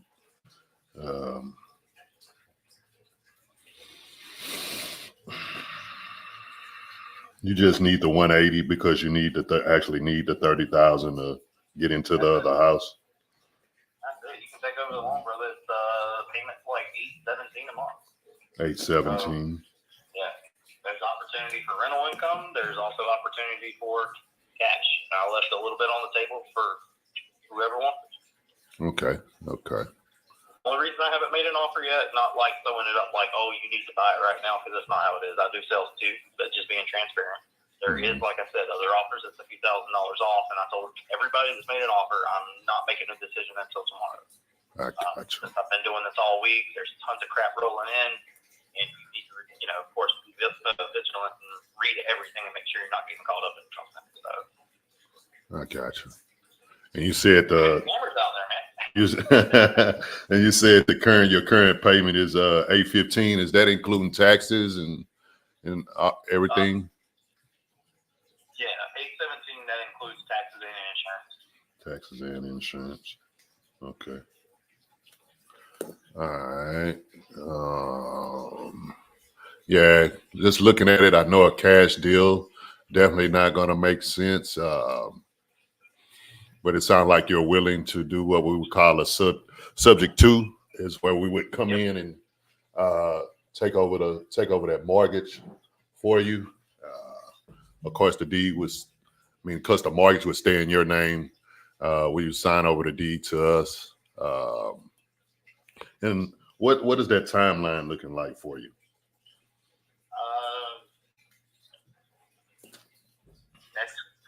Just like the rest of the guys, I'll sign by tomorrow with somebody.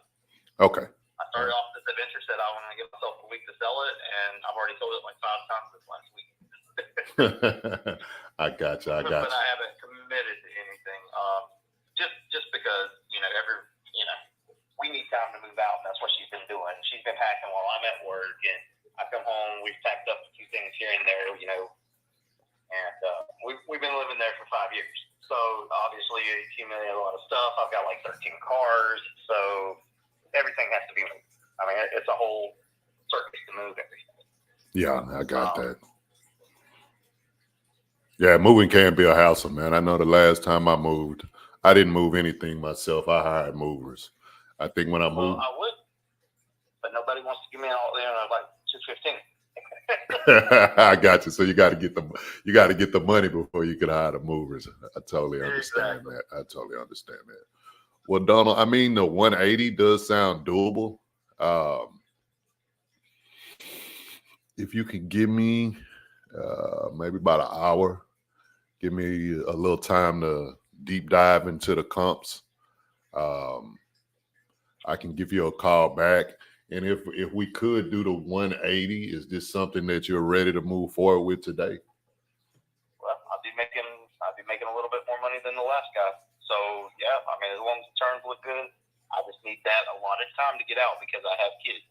And Okay. This is what I was doing. We have another lady that's supposed to call back. She's obviously got to check with her people as well. I got you. You know, and like I told her, I have kids with the majority being girls. Yeah. I'm not gonna, because there was a wholesaler trying to call. He's like, yeah, you know, you signed a contract with me, and I got a whole bunch of people that buy houses. I said, buddy, I don't need to sign a contract with you because there's a whole bunch of people that buy houses. Okay. You know, and I just don't want a lot of people in until I get my girls out of the house. I don't care what you guys do. You know, after I'm like, hey, look, everybody's out of the house, or at least the kids are. They're in their own spot. But when you look it up. Valuations haven't taken place yet, and they have not been anything updated other than like news articles and stuff. Yeah. Two houses down from mine. Mine is the third from the new multi-million-dollar school. Obviously, it's not open yet. It will not open up until September, which is like a few days away. But yeah, so brand new school. It's in prime area. We both know what's going to happen when all the teachers want to live closer to work. Yeah. And I know you said you needed the 30,000 to actually get up out of here. What is the least amount that you could take? Of course, we pay closing costs and all that. Sound like you done this, like you say, quite a few times and stuff. What is the least amount you could walk away with in your pocket? Well, like I said, I got the one offer that's $2,000 below what I'm looking for. Okay, so you want to outbid him by 1,000, and you want to do 29. That still puts me coming out 1,000 in the pocket, but I'd still be a lot happier about 1,000 than 2. 10-4. Okay, I got you. You know what I'm saying? And that's not a lot of money to make, but considering that the pool liner is the only major thing that needs to be done, and it has a brand new $12,000 AC unit sitting there that's only 2 years old. I got you. I mean, you know what I'm saying? That kind of comp. So when you walk in the door, even if you keep it as a rental, at least you know that there's no maintenance there, or there's no major repair there. It's just maintenance. Okay. But it's also a selling feature from what I hear because it's the new whatever it is. Yeah, I got you. All right. Yeah, Don, let me get this over to my team. Let me dive into these comps a little more, and I'll give you a call back here within the next hour to let you know where we're at on this deal. Sounds good. Okay? All right. Thank you. Enjoy the rest of your day. Bye. You too, man. Bye.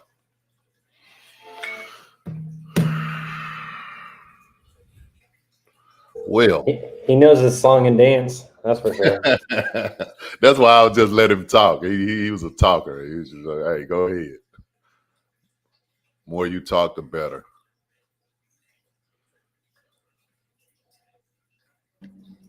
I'm trying to call Patrick's buyer right now. The North Carolina deal.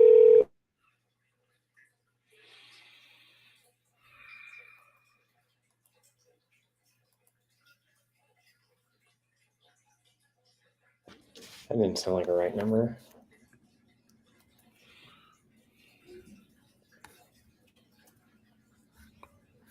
Let's see here.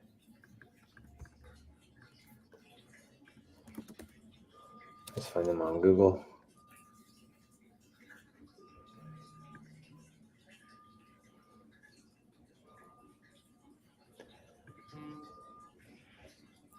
Oh.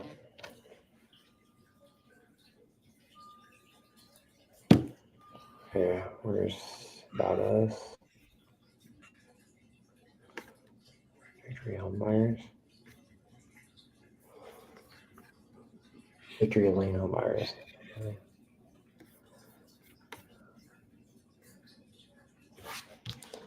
Okay, let me try that number instead.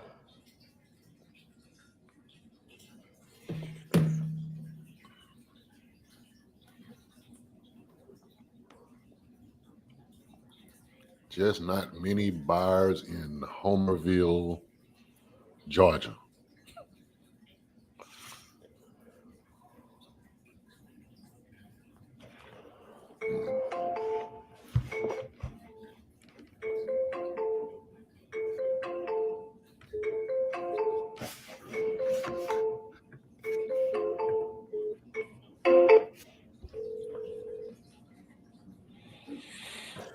Hello, Edward.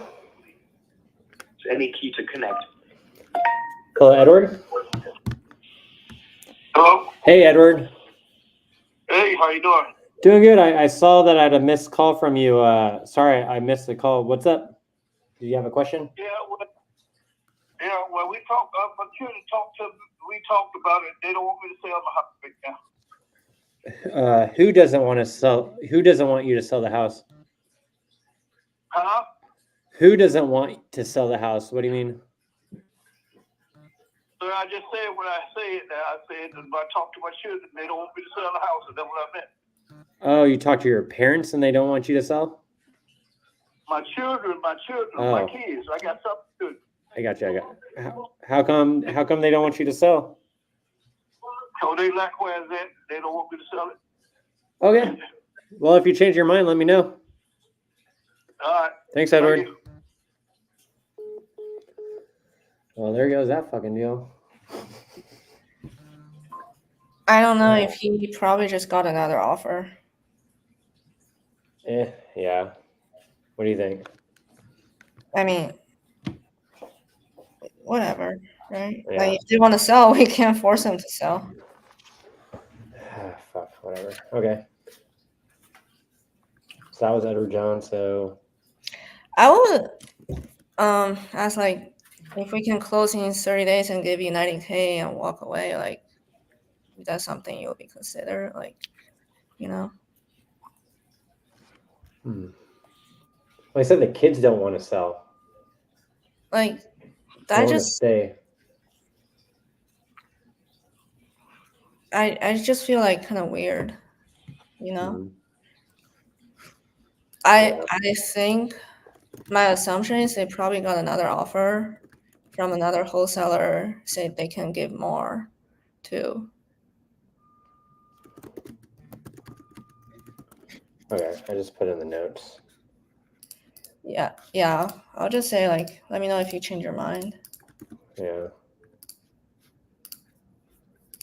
Oh well. So on that one, I'll just do what, a 2-week follow-up? I don't know. I don't know. Like, I wanted to, like, still post it, and if we can actually have someone like interested, they might just change their mind because Yeah. I Oh, well. like, you're not just gonna say, oh, I want to sell my house to my kids doesn't want me to sell a house, you know? Yeah. And So what we'll do is a 14-day follow-up, but then keep it. I'll say keep it on Investor Lift. Keep dispoing it. Keep dispoing it. So typically, what I would do in that case, Brandon, Mhm. have somebody double back and call him.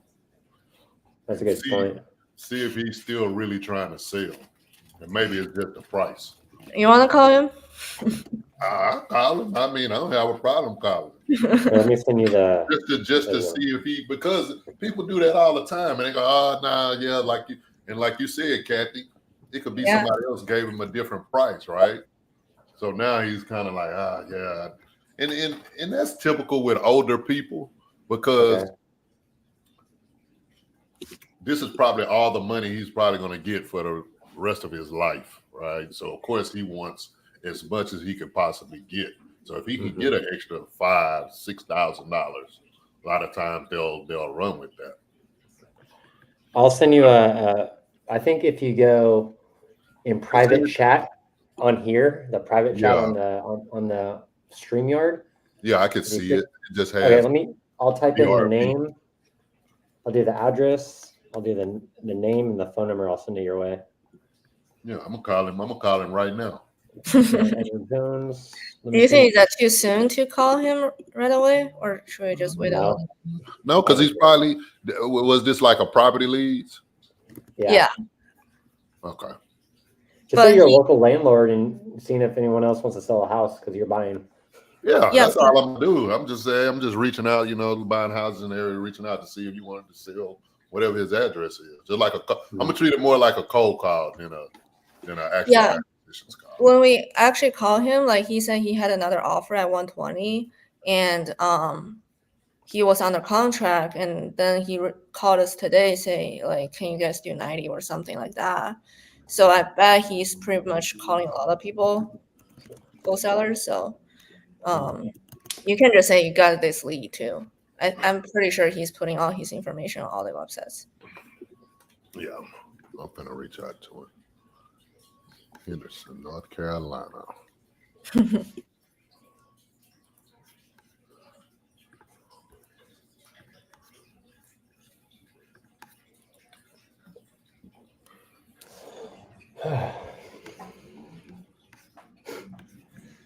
Oh well.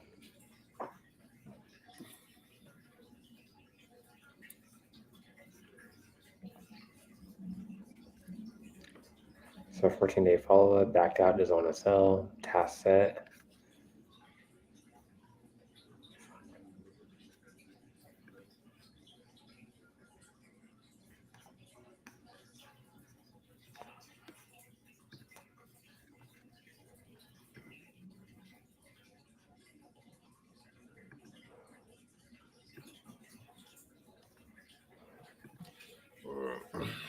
Give him a call.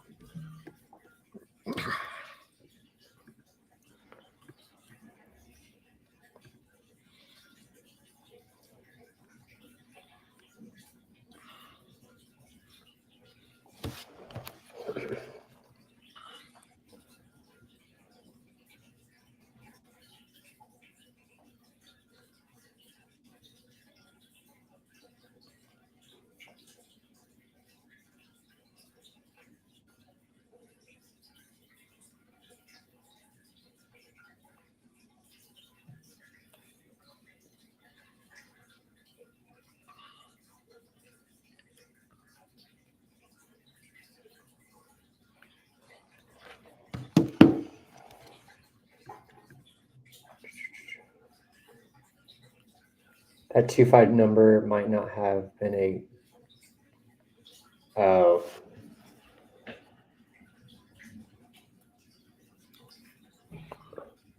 What percent of average? What percentage on average actually get to the closing after you get? I don't know. I'd just say maybe 1 out of 10. I don't know. This depends. Maybe RJ, 10 out of 10. As far as contracts converted and sales. Yeah, RJ makes it look so damn easy. It's like, Mm-hmm. man. I think at one point where he was like 7, 1 out of 7 or something like that. All right, I'm gonna go ahead and call this guy real quick. Hopefully it picks up. I'm gonna call him from a North Carolina number, so hopefully he picks up. So you know Brandon? Like, nope.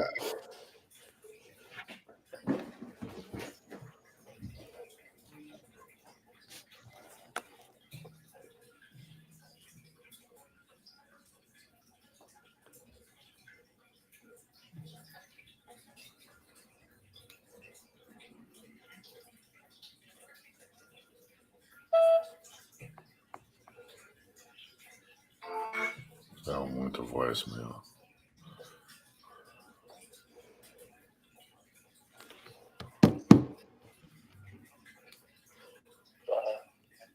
Hello? Hello, may I speak to Elwood? May I speak to Elwood? May I speak to Elwood?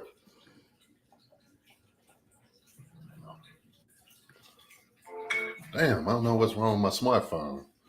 Kept taking me off the speaker. Oh, really? Yeah, it kept. Oh, that's him calling back.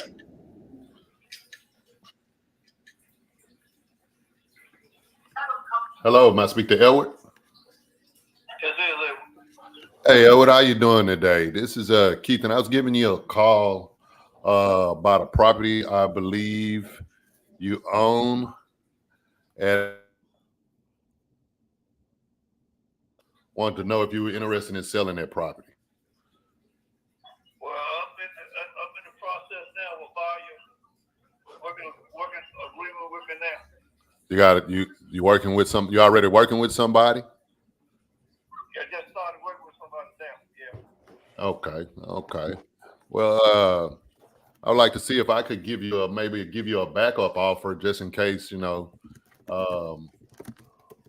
whoever you're working with doesn't follow through. Does that sound okay? Yeah. Okay. What kind of offer you talking about? Okay. First, I need to just get a little information about the property. Did you kind of know what you were looking to walk away with? Well, Redfield said the house will work between $130,000 and $150,000. 130, 150? 150, yeah. Okay. And I know you said you had been working with some other people. I mean, what were they? Yeah. What were they offering you for it? I won't say what they were offering, but I'm saying, it was a cash offer. It was a fair offer. Okay. It's a cash offer. I got you.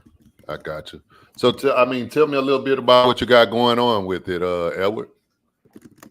I'm just ready to sell and get moved to the county somewhere in the county, find me something in the county. Because in the city, I'm tired of it, being that close up around, and you really don't have no privacy, I got you. But it's it's a little about 113, close to 114 square foot. It was a two-car carport. I closed it to a garage. That's my man cave. Okay, I got you. I had a brand new roof put on in 2018. Mm-hmm. 2018 or 19. It might have been 19 when I got the roof put it down. Okay, I got you. I had got a new furnace, air conditioning furnace in 2019.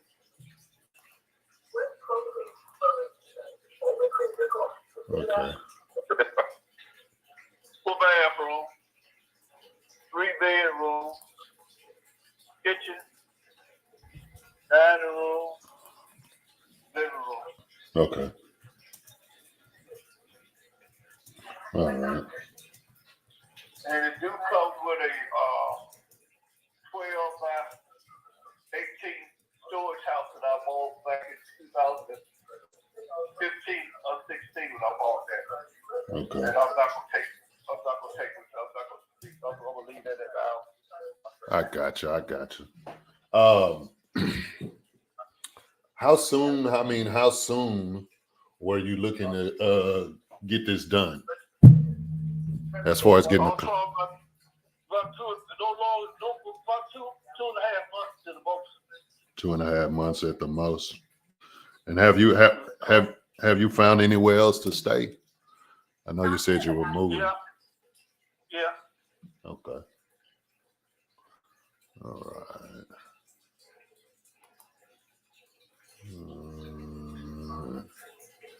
At 130. And I'll probably leave the Frigidaire. I got a side-by-side freezer.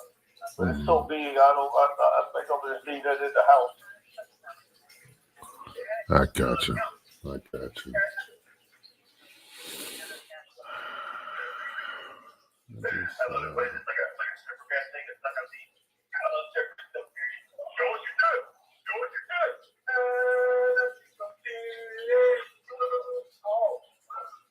And I know you said you had gotten some other offers for some other guys.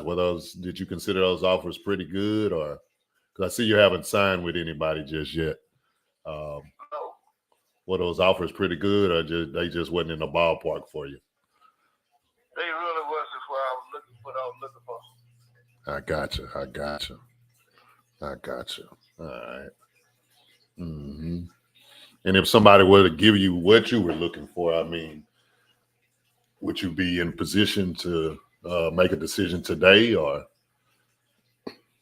I would make a decision today, but I'm saying, you know, if depending on what the price was, you know, would make a difference. I mean, what are you talking? Is this right here a cash offer, or is this right here something buying the house? I mean, I'm trying No, to this would be.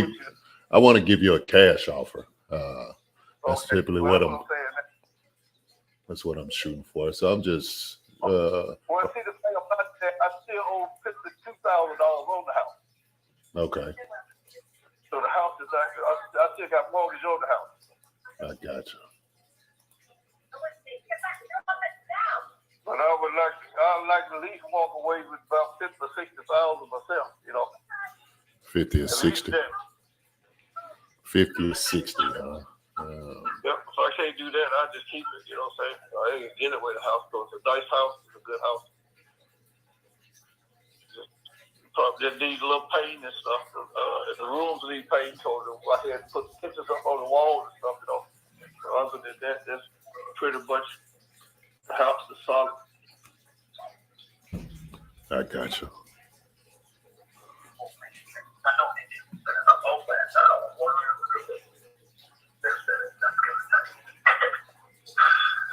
Hey, Brandon, how much you got this under contract for? Just give me 1 second. Give me 1 second here. Edward, give me one. Just give me 1 second. I'm gonna have a number here for you in a second. Let you know where I'm at. 90K. Okay. All right. So I mean, just really looking at everything,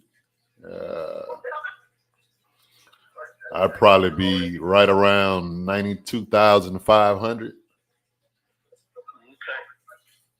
It sound like something you could work with? Not really. So I had one offer at least worth 95, you know what I'm saying? So I'm not going back, you know. I got you. Yeah. But anyway, thanks for calling me anyway. All right. Appreciate it, Edward. Yeah, so Brandon, it's the price. It was a price? Yeah. Because you had it at 90. I offered him 92.5. He said, I had somebody that offered me 95. He said the 92.5 wouldn't work. So it's definitely the price. I think we just keep dispoing it. We have the contract. Yeah. You know. Hey, well, look, we got another Clark in the building. Dope, Ellie Clark. I was thinking, like, if we put on investor lift, like, we have the contract, and if they're gonna put on investor lift, they couldn't, you know? Yeah, we cock block them, for lack of a better word. But that's cool. Like, he said his kids doesn't want to sell, but he's just a price. He's just full of shit. And that's what it always is. That's why I always have somebody double back and just really see. That's a good idea.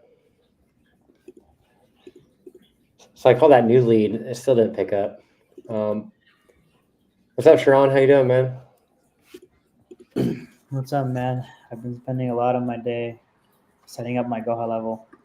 Oh, nice. All that set. Did you do all the follow-ups and loops and all that good stuff? I'm almost done. But I'm trying to right now set up the webhooks from property leads and speaker lead. Yeah, webhooks is something we haven't done. A lot of it is manual. I think eventually we'll do the webhooks. It's just there's so many other things to do in a day, and there's not enough hours. You know what I mean? Dude, I could do it for you right now in like 2 minutes. It takes 2 seconds. Oh, it's pretty easy. Is it through property leads or no? You have to have a Zapier account. I don't do Zapier actually. I use this thing called Make.com.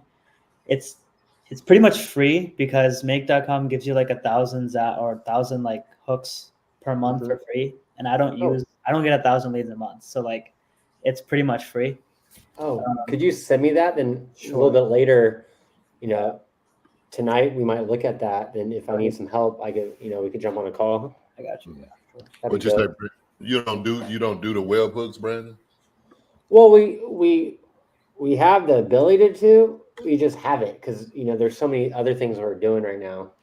Oh, okay. Yeah, that's what I am trying to limit as much manual work, so I'm rather spend a little bit more time just automating everything. Yeah, that's what I use. I'm like, because I was trying to do it manually, and I had a VA doing it, but it was just like that was a tedious task. So pretty much what I'm doing right now is once a lead comes in, creates the contact, creates the opportunity, puts it in the specific stage, and adds a task for me.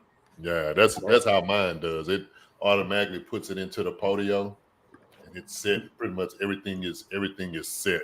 It tags the acquisition manager. It sends a text message and an email. Right. Once it's in there, and I do it for property leads, Lead Zolo. We do it for batch for texting. I do it for my Facebook ads as well. Yeah. Nice. I run Facebook ads too. Yeah, thanks, man. We'll look in that tonight. During the down hours, and I think adding the webhook could just it'll eliminate 2 minutes. It definitely eliminate a lot of manual stuff. It's just annoying to do it because last night I had all my leads in Trello before because I was trying to be cheap with it and just trying to save a little bit of money. But I had to transfer everything to Go High Level manually, like lead by lead, node by node. Like it took me like hours to do it. Yeah. So do you guys prefer talking to owners or realtors? So I'm guessing you're probably from Sub 2 because in Sub 2 they talk to a lot of real estate agents. With real estate agents, the only play with a real estate agent is pretty much creative because by the time it's a lead, if cash doesn't work, the second option is real estate agent. If real estate agent doesn't work, creative works. So, we're the first link in the chain, cash offer. But, by the time you're talking to real estate agents, they've already probably got hit up by wholesalers. Cash doesn't work for them. Then they listed it. So it's just further down the pipeline that lead is progressed, I think. So, talking to agents, the only strategy is Sub 2. So, if you're good at pitching Sub 2, you have some good leads or some good properties. Real estate agents are good. I've got some deals from real estate agents. It's just not an acquisition strategy for us. Our strategy is cash, but if you're experienced with Sub 2, agents are a really good play. It's just you got to do a lot of work, because you got to talk to so many agents, to convert. Hopefully that helped out. But yeah, directly to the source, the sellers, you always have more power, more leverage, but talking to agents is free, So if you got plenty of time to talk to agents, you'll definitely get a deal. But if you're strapped for time, but you have some cash, I definitely recommend just buying leads. You'll save your time. A lot of people can't get your time back. So if you have the money, definitely invest in some leads. If you're kind of strapped, there are some free ways, and direct to agent is a way, but it's just a Sub 2 strategy. It's not a cash strategy. Maybe go in as a cash offer right below their mortgage. If you know their mortgage, and be like, hey, I see you're looking to get 800. You look on their mortgage, it says 7. Just be like, hey, I could give you 650. They're not going to offer it. Be like, oh, well, if cash doesn't work, we could do a creative offer if you're open to it. That's typically how I work with agents usually. Brennan, I think we had a lead earlier in Buffalo, Missouri. Mm-hmm. I see your notes. Like it's a 2.5 acre, but when I check PropStream, it's like 73 acres. So that's the neighbor. So the neighbor bought some plots of land from her, but the PropStream doesn't match up. Like that's not her. So I said, hey, is this person familiar? She's like, no, that's not me. Oh, that's my neighbor. So it's kind of weird, like I couldn't really get any good details. You know what I mean? Yeah, it just I see it comes for $1 million, but I think because they have a lot of land. And I also see comps for like 100K too. So I was like 3 something. I don't know. Mm-hmm. Yeah, it's hard to tell.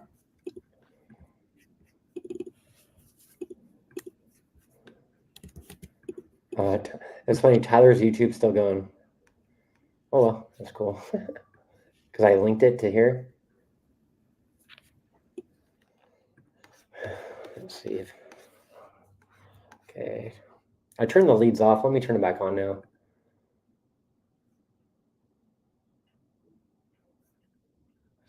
Or let me do some other calls.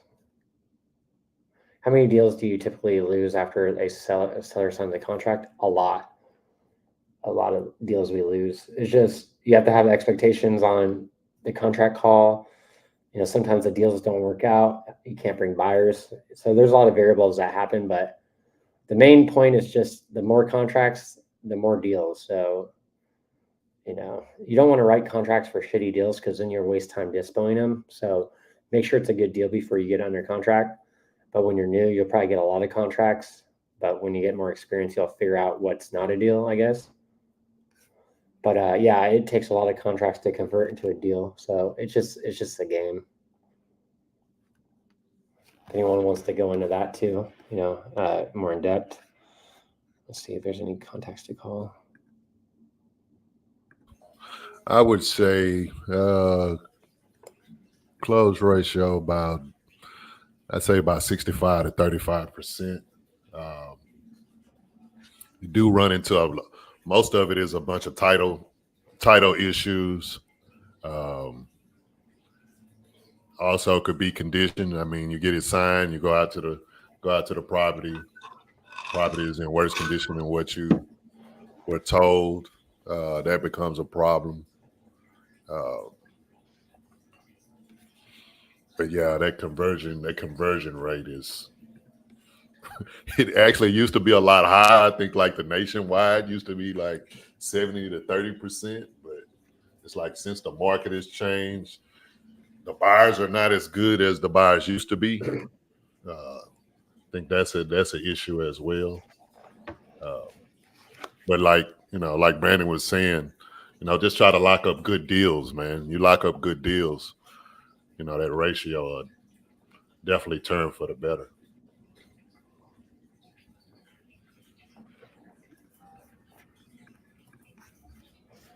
Okay.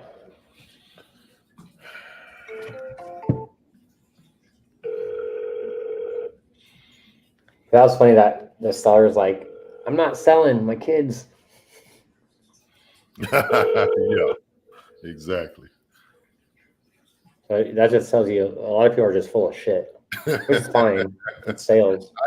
I knew he was full of shit. That's why I was like, hey, man, let's call this guy. You full of shit. Like Pace says, sellers are liars and buyers are worse. It's true. Yeah. Buyers lie, sellers lie. Okay.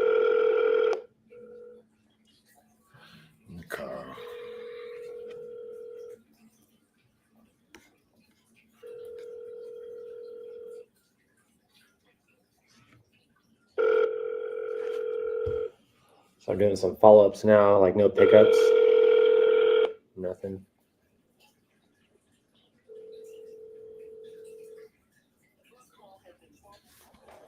Okay, nothing on that one. Okay, do you have a house you're looking to sell? A lot of these follow-ups that I do are they're just pre-printed, you know, copy paste, like step 1, step 2, step 3. This one I contacted 1, 2, 3 text messages, but also 3 sets of calls and 3 sets of emails. I just send the same thing, just different verbiage here and there.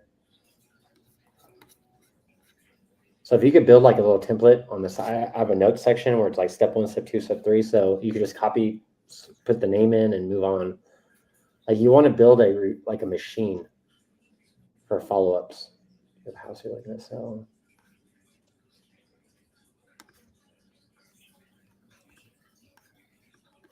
Okay. And you'd be surprised, like you'll hit them up, nothing, but then like a month later, you'll text them and like a little bit, yeah, I'm looking to sell.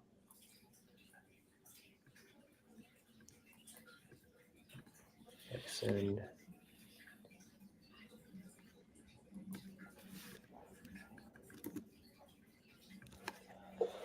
Okay, so I'll pick up on that one.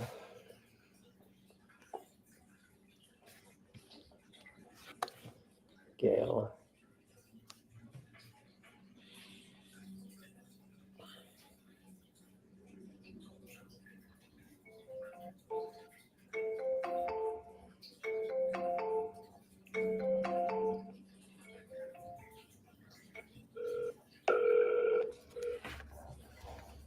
Sending out a contract right now, guys. I forgot to view my.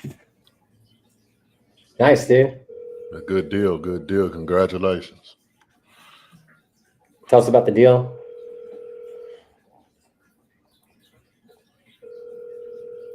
How'd you get the deal? What kind of deal is it? Oh, you're on mute, Gabriel. Yeah, I think he's talking to somebody.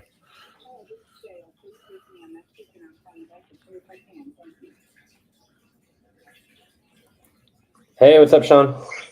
Not much, brother. How are you? Doing good, man. How you doing?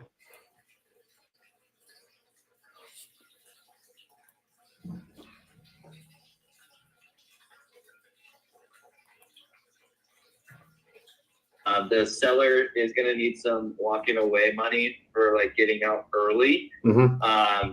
And so it's looking like $1,000 to kind of get him going and get him out of there ASAP. Mm-hmm. So we're figuring that out. Dylan and I are dividing and conquering. He's going back to the agent, and they're going to make sure that we have a title company that is versed in novations and, working with investors, like an investor-friendly title company, make sure that we have everything that we need. And then we were seeing if you guys were going to be able to, I think you guys texted about that. I just wanted to confirm. You guys are cool with covering that $1,000 off the top for the basically cash for keys kind of a situation? Yeah, whatever, needs to move the deal. Like, we're down. Okay, cool. Yeah, that's kind of where we're at. There was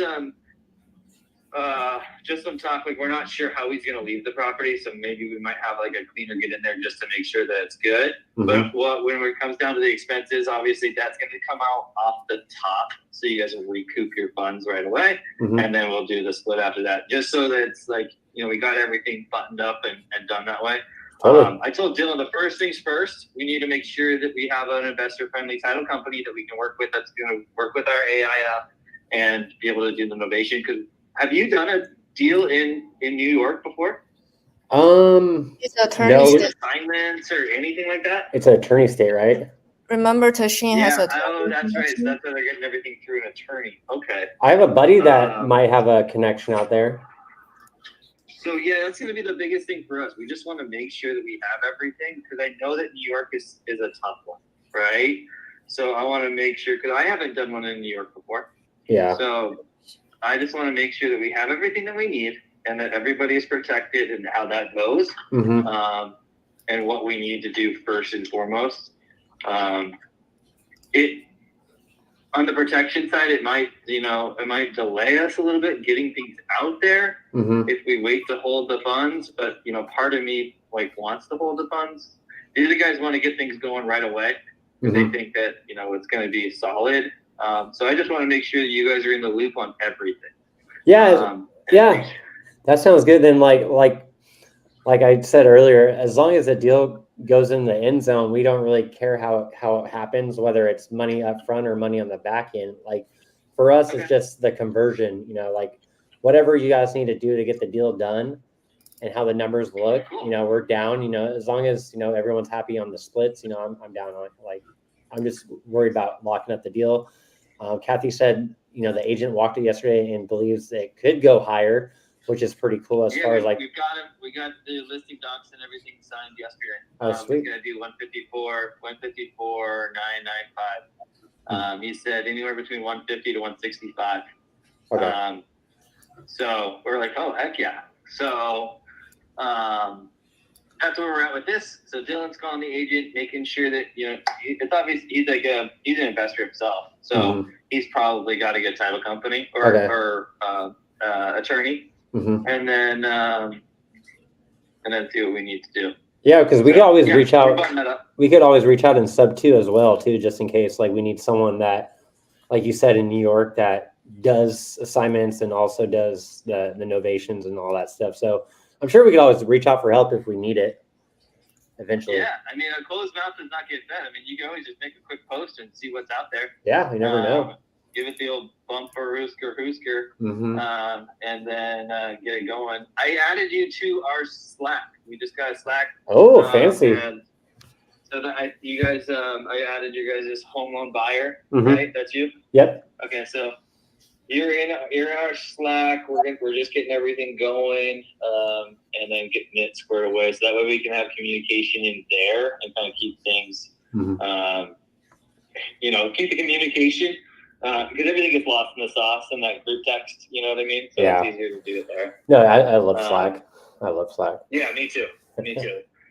So we're working on that and getting everything going, dude. Yeah, we're just bootstrapping this. And then, this should be good. So I just wanted to keep you in the loop. So you guys are good with doing the $1,000 and, we'll see what it looks like once he gets out of there. If we need to hire a cleaner, could be a couple $100.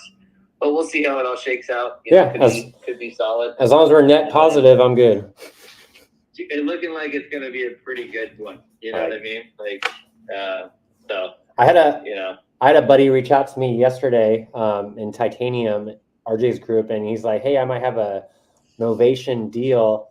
I think I sent it to Kathy this morning, so she's gonna look at it. But if the numbers look good, maybe I have another deal to send you guys. But I know there's a lot of people. RJ had a call the other day about like, if you do novations, that's cool, but you could get lost in the sauce because there's so many variables. But, I brought up like, hey, I have a deal that might be a novation. I just send it out. And he's like, yeah, like that's perfect. So if you send it out to other people like we did with you, it's easier on me. And that's kind of your guys' bread and butter. So, if I get any people in Titanium and RJ's group that are looking to do novations, I'm happy to send them your way as well.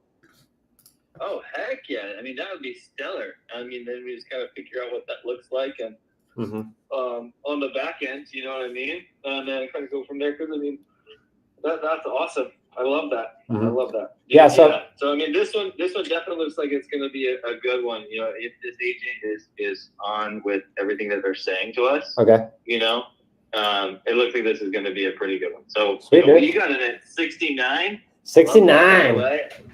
Love that. Super exciting. And then 154, 99, 995 or whatever it is. And then we'll see how that shakes out. Sweet, dude. You put in I don't know, let's just say I don't think clean is gonna be $500, but $1,500 off the top, then that's gonna be solid.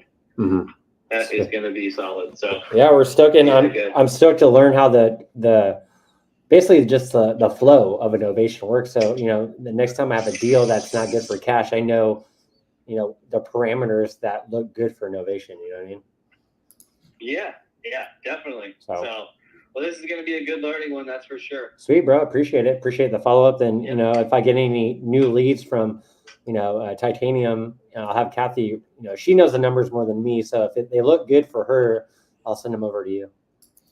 Yeah, for sure. And even if you just want extra eyes on it, just totally. Send it through and we'll take a peek at it and then we'll see like where we're at on it and go from there. Sweet, bro. Appreciate it. We'll talk soon, bro. Awesome. Thank you. See you, dude. Thanks. Bye. Sweet. That's good. So that's a novation I sent to my buddy. Remember RJ was talking about like, don't do it all on your own. If you have novation, people send it out. So that was my buddy, Sean out here in San Diego. So if you guys have any novations that you need help with, definitely we have resources because I don't know how to do novation, but I'd rather just send it out and focus on acquisitions. But that's good. Okay. Call Gail.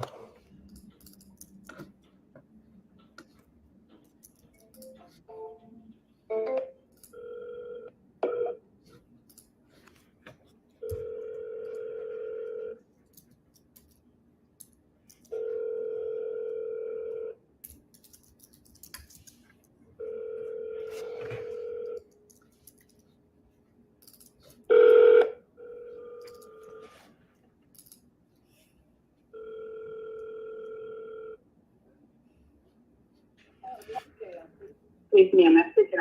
Nope. Okay, next one. His printing card is called. Still looking to sell. Hi, Gail. Is this the wrong person? Okay, touch point number 5. Yeah, like Ryan Serhant says, follow up until they die. You ever heard that from him? Follow up until they die.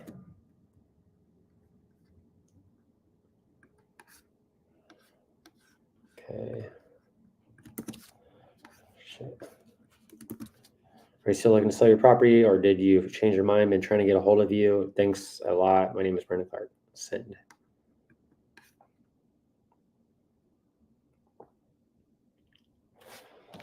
Okay, Patrick's lead, Clifford. Let's try Clifford again.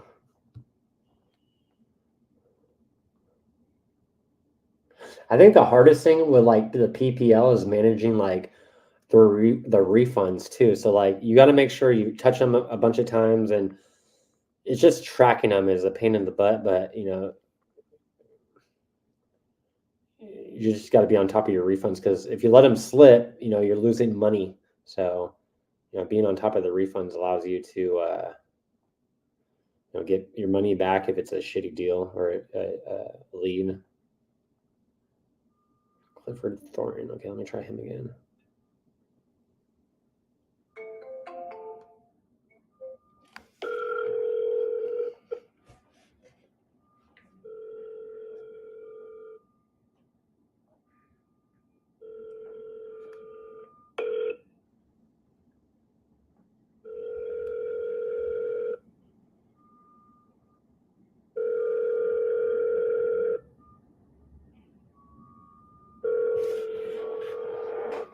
Your call has been forwarded.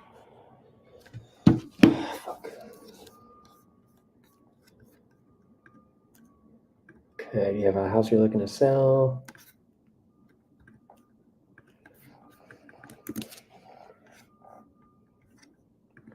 Okay, next one. I think, did I call the leads? The new ones? Let me check. Okay, should we turn it back on?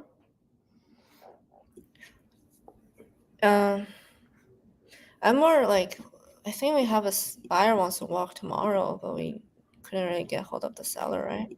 Mm-hmm. I'll try again. Yeah. Let me see here. Opportunities. Let's see here.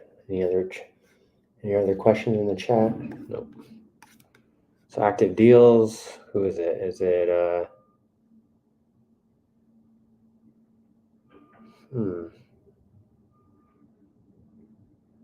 Michael? Michael? Yeah, I see. Try call him again. Brennan, just a quick question. What's up? You can't put the property under contract when it's going through probate, right? It has to be fully transferred first. I don't know, honestly. That's more intricate than the deals I'm used to, but I would think it'd have to go through probate first, because they give you the authorization to sell the property, I think. Right. Does anyone on here know? What about you, Keen?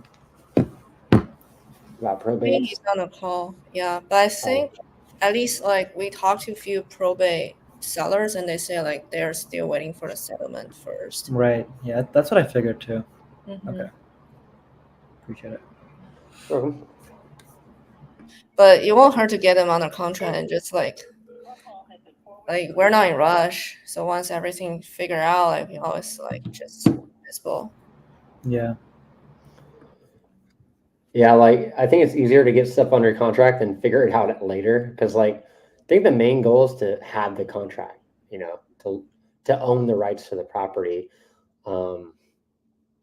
Like with the Michael or the guy that says he doesn't want to sell because his kids, I have him under contract. It's on InvestorLift. So if anyone else gets him under contract, they can't post it on InvestorLift at all. So I'd rather just hold the contract and hit him up in a few days. Be like, hey, are you sure you don't want to sell? Because I have this ready to go. I have a buyer, like I'm ready.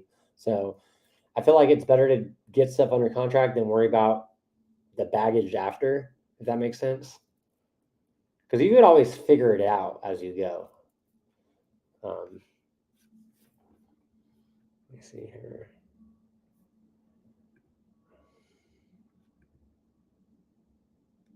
Check on Dispo. They have a buyer for Friday.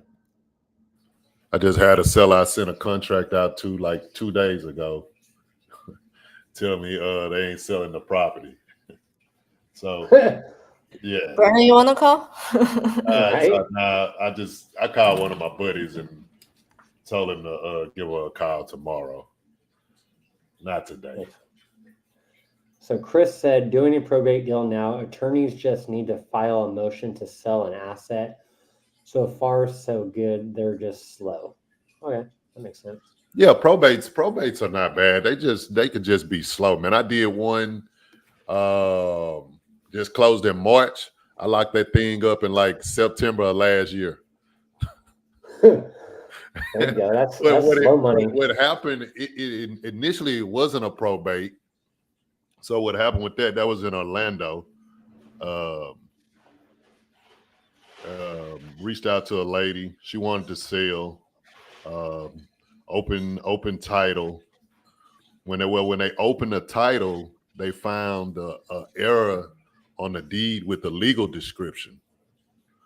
So in order to fix that,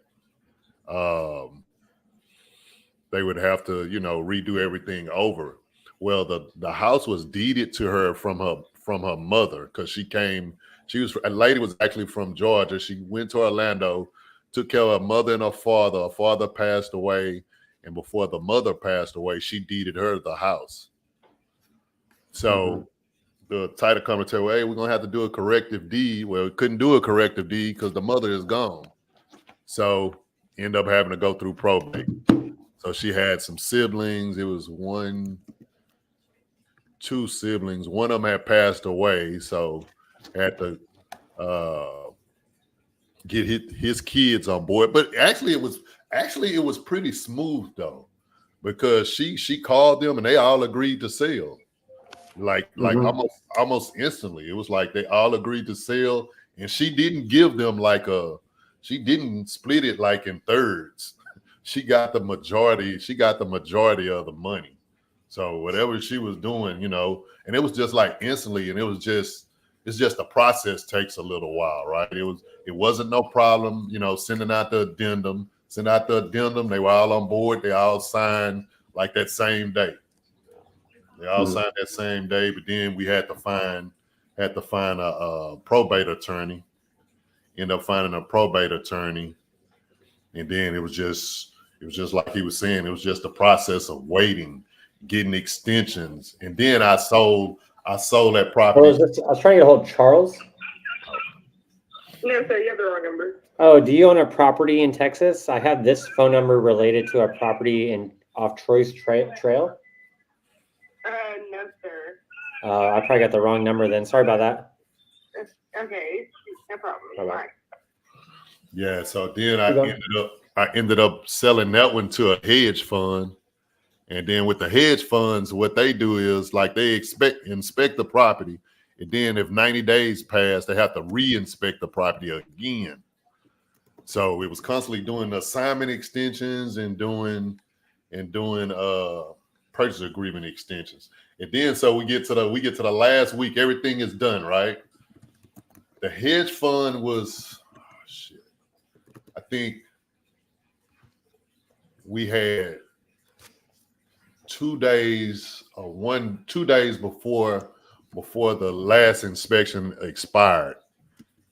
So no fault of ours. The title company messed something up, and the closing got held up. So we moved closing from Tuesday to that Friday.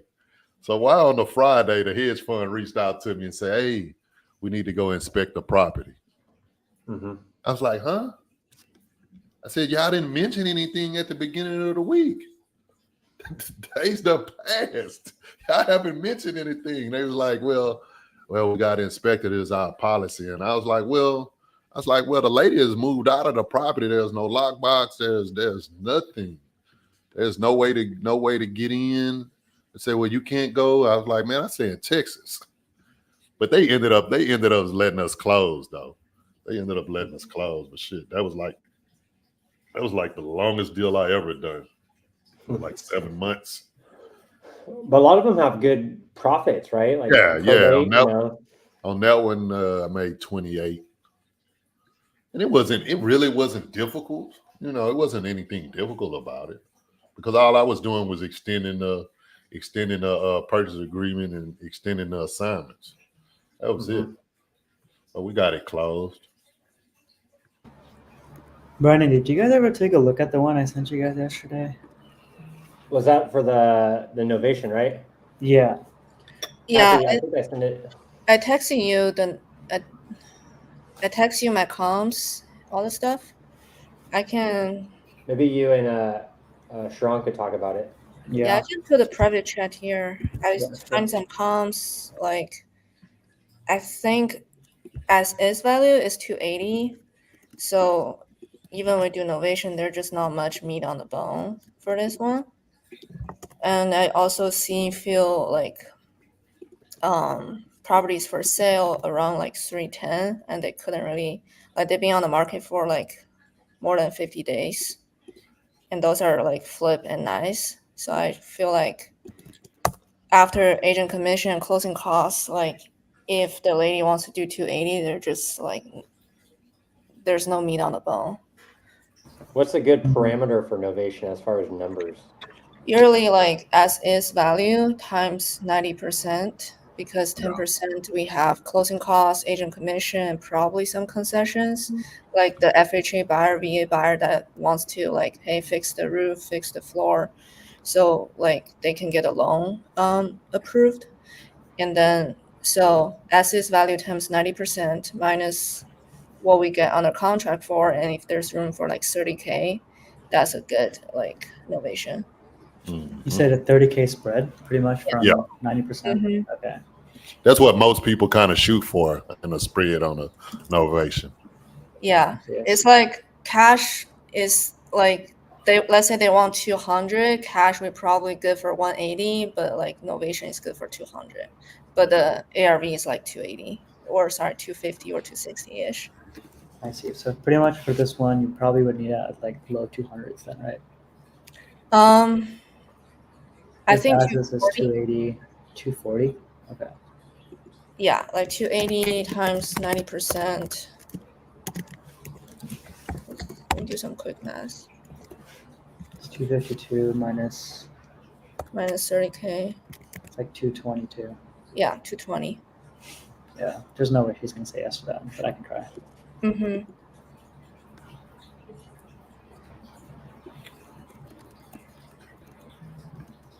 Oh, cool. I guess that's good to know, just to understand how it works.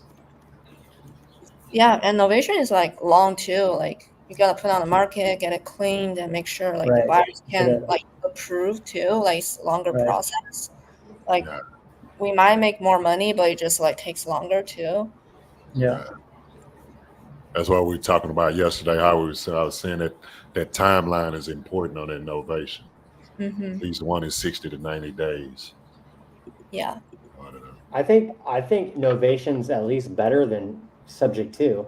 You know, once you understand the dynamic.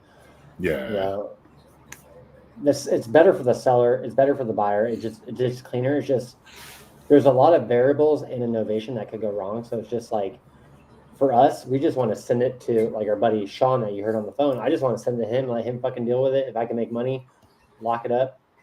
But I personally don't want to do the Novations on the dispo. It's just I feel like it's too hard. Like that pulls us away from what we're doing here, right?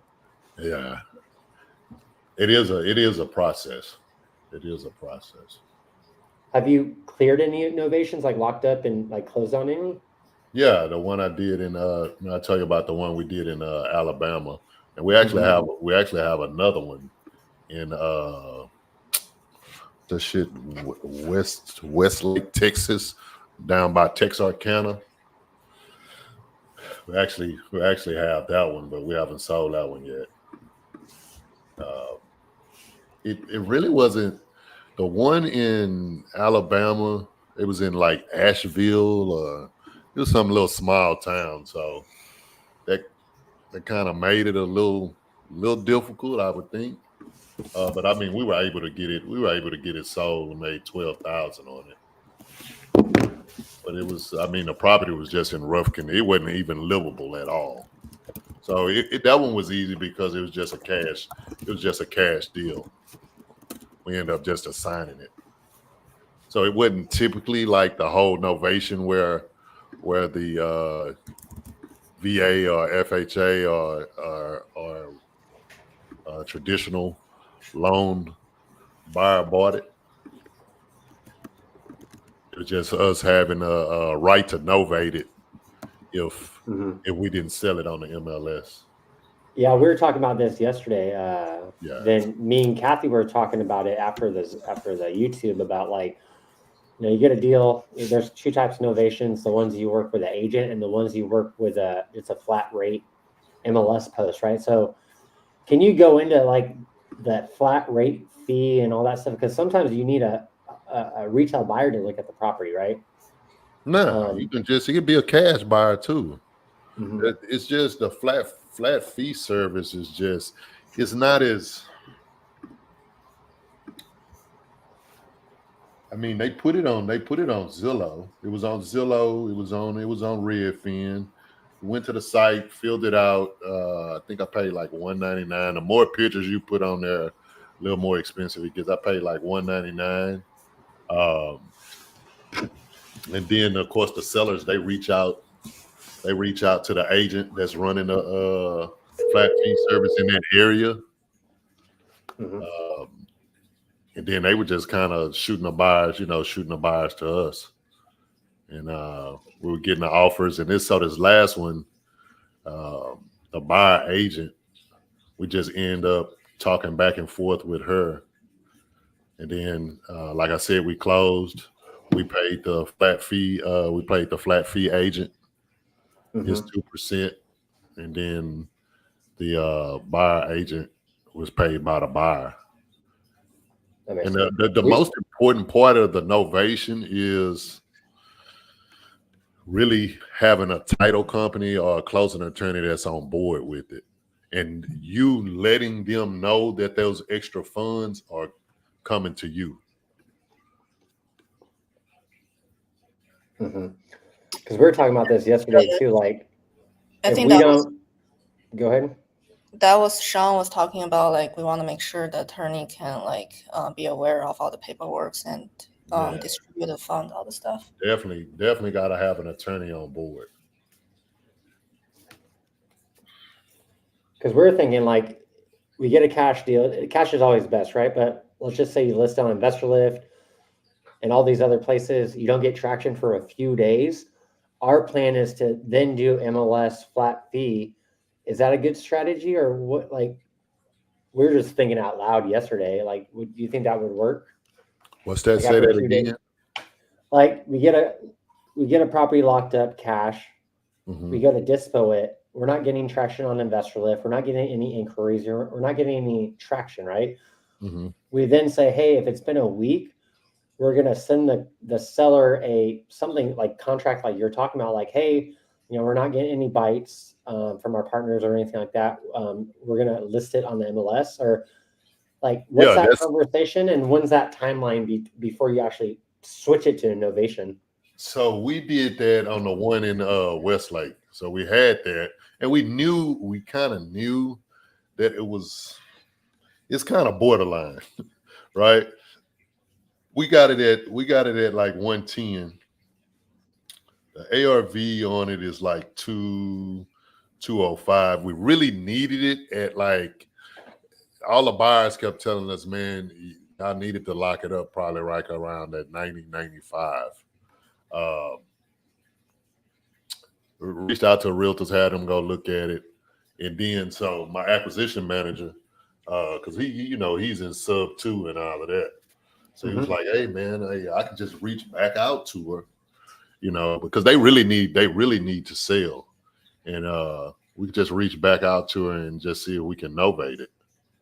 And that's pretty much what he did. He reached back out, explained the situation like you said, you know.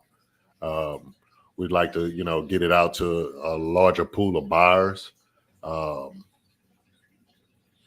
And the lady was really okay with it. She didn't have a problem with it at all. Mm-hmm. So it's just a matter of like having those conversations and just doing a lot of them, so you're like efficient at it. Sounds like. Yeah, and it's good to kind of pitch it. It's good to kind of pitch it up front as another option. Like I used to look at it like Eric Klein, because I know they were big on that. And in their agreement, in their purchase agreement, it tells you that they have the right to market the property on a multi-listing service.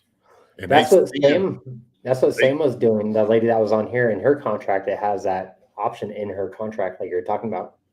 Mm-hmm. And so they send that, and they send the power of attorney with their agreement. Okay.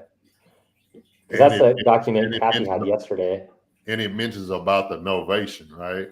So the novation part doesn't come in, not unless you end up having to sell, like we said, the VA loan, FHA loan, or just a traditional loan. Mm-hmm. That's where the novating point comes in.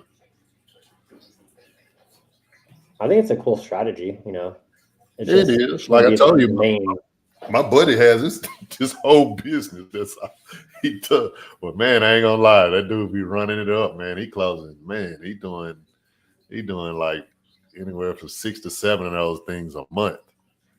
He has like a whole team built around. That's all they do. They don't even give cash. They don't even give cash offers. Oh, really? Yeah, everything is a novation. That makes sense. Now, he said he had done some hotel ones where he's taken them down himself.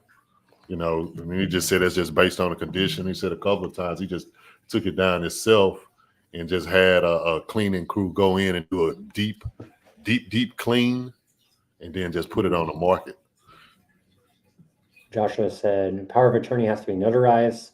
How do they handle the logistics on that one? And what's the timeline for close of escrow on these types of deals? So I don't have much experience, but it's definitely long close of escrow. So you got to make sure that the seller has an okay timeline in order to have that long timeline, I guess. But as far as the notarization, we've never got any of them notarized. I haven't. And it still goes through, no problem. Yeah, the two that we've done, like I said, we closed on one, and then the other one that's on the market now, we haven't had to get those notarized, or the title company hasn't told us that we need to get them notarized. Mm-hmm.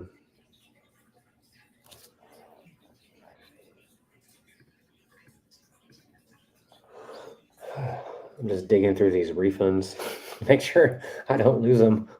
Oh man, I think like a couple of weeks ago, man, I had like 10 refunds from Property Leads. Yeah, like 10 of them. I was like, gosh. Usually they don't pick up after the third contact. I'll tag it as refund, so then I have a group of refunds to work on. I'm just making sure I got them all in here. Refund started, refund submitted. Oh, Brandon, were you able to get hold of the seller? No, I called him again. Okay, cool. Lady picked up, refund submitted, refund requested. Yeah, let's keep calling. Yeah, these are all good questions, guys. Okay, let's go to the next one. Oh, the Tom guy for the contract in move closer to the family. Okay. Okay, let's do a contract call. I hate contract calls. I think having a better closing call about what to expect on the contract and everything will help minimize the contracts calls to do. Yeah, I mean, I just built a template on PandaDoc, and we can get this together. I think in the future, maybe just try send out the contract while you have them on the call. Just say, hey, give me like 5 minutes. Let me work on the contract. I'll send it over. And if you have any questions, you can answer them like right there, you know? Yeah, I think we can work on that over the weekend, like just the flow. Yeah, Do it fast.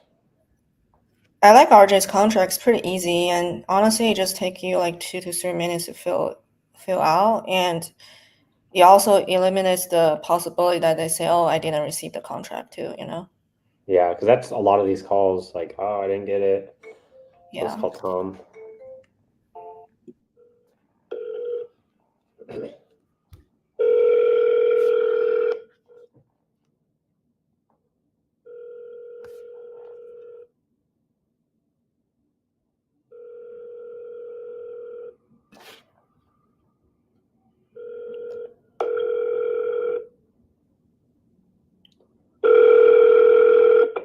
Hi, this is Tom Zerby. I'll be back with you as soon as I can. Thank you. After you have finished your message, just hang up. Or to hear more options, please press 1. Hey, Tom, this is Brandon Clark. I'm just calling about the contract we sent out for the property. Wanted to make sure that you received it. On our end, we just need a signature so we could get the ball rolling for our offer of $80K. Give me a call back or shoot me a message on my phone. Just want to make sure you received it, and if you wanted to push forward, talk soon. Thanks. Yeah. I hate contract calls, but you got to do it. Okay. Contract call. I'll move it to Friday. What's been going on, Brandon? I've been Hey, like putting the volume up and down and stuff. Anything good? I had a seller that signed a contract from this morning, then he said that he's not selling anymore. Then I had Oh yeah, I heard that. Yeah, so that, but other than that, that's just about it. We've just been talking shop. Contract call. So you got a new lead, you got a new deal, right? Yeah, dude, I closed her in like 12 minutes. And good thing was that she was an investor. So like her price wasn't even bad. She kind of like undervalued the ARV. It didn't even need that much work. So this one's definitely a good deal. Like I'm still finishing the contract right now because it's for them on that property and they're all allegedly agreeing to sell. And so she's going to send this out right now and can hope she signs. Where at? This one's out in Georgia. Oh, cool. Yeah, this one's in Georgia.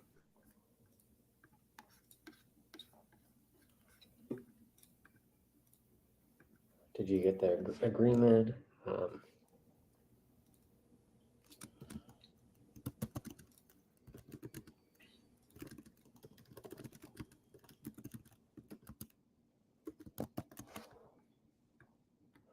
What does it say? The fallout rate for wholesalers versus a direct-to-seller buyer is crazy. The guy I work with in Kansas City has above 90% close rate after signing. He probably definitely has a good system. Like RJ, calls on the phone. They sign it on the phone. So I think that leads to higher conversions. What's up? Okay, who's this?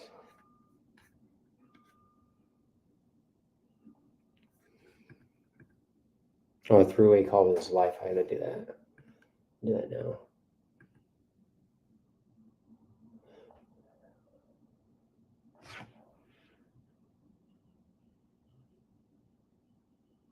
That's interesting.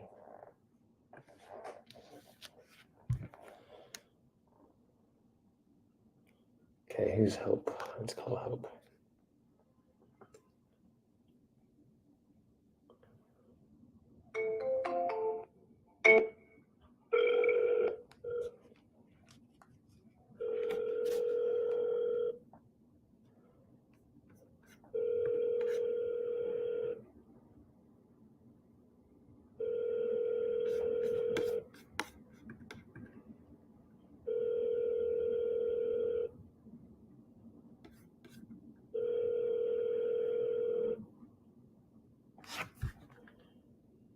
Your call has been.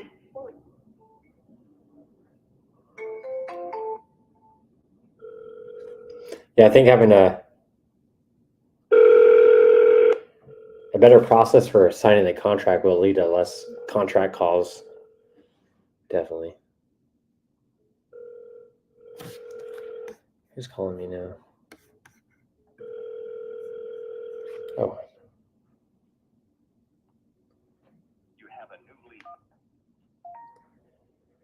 Hello, this is Brandon.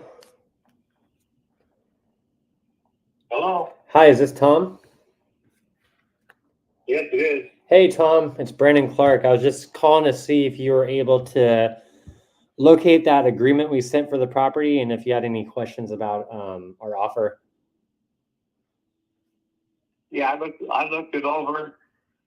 I can't do it this moment because I got too much stuff on the property that I need to get rid of first. Mm-hmm. That's my problem right now. Too much stuff.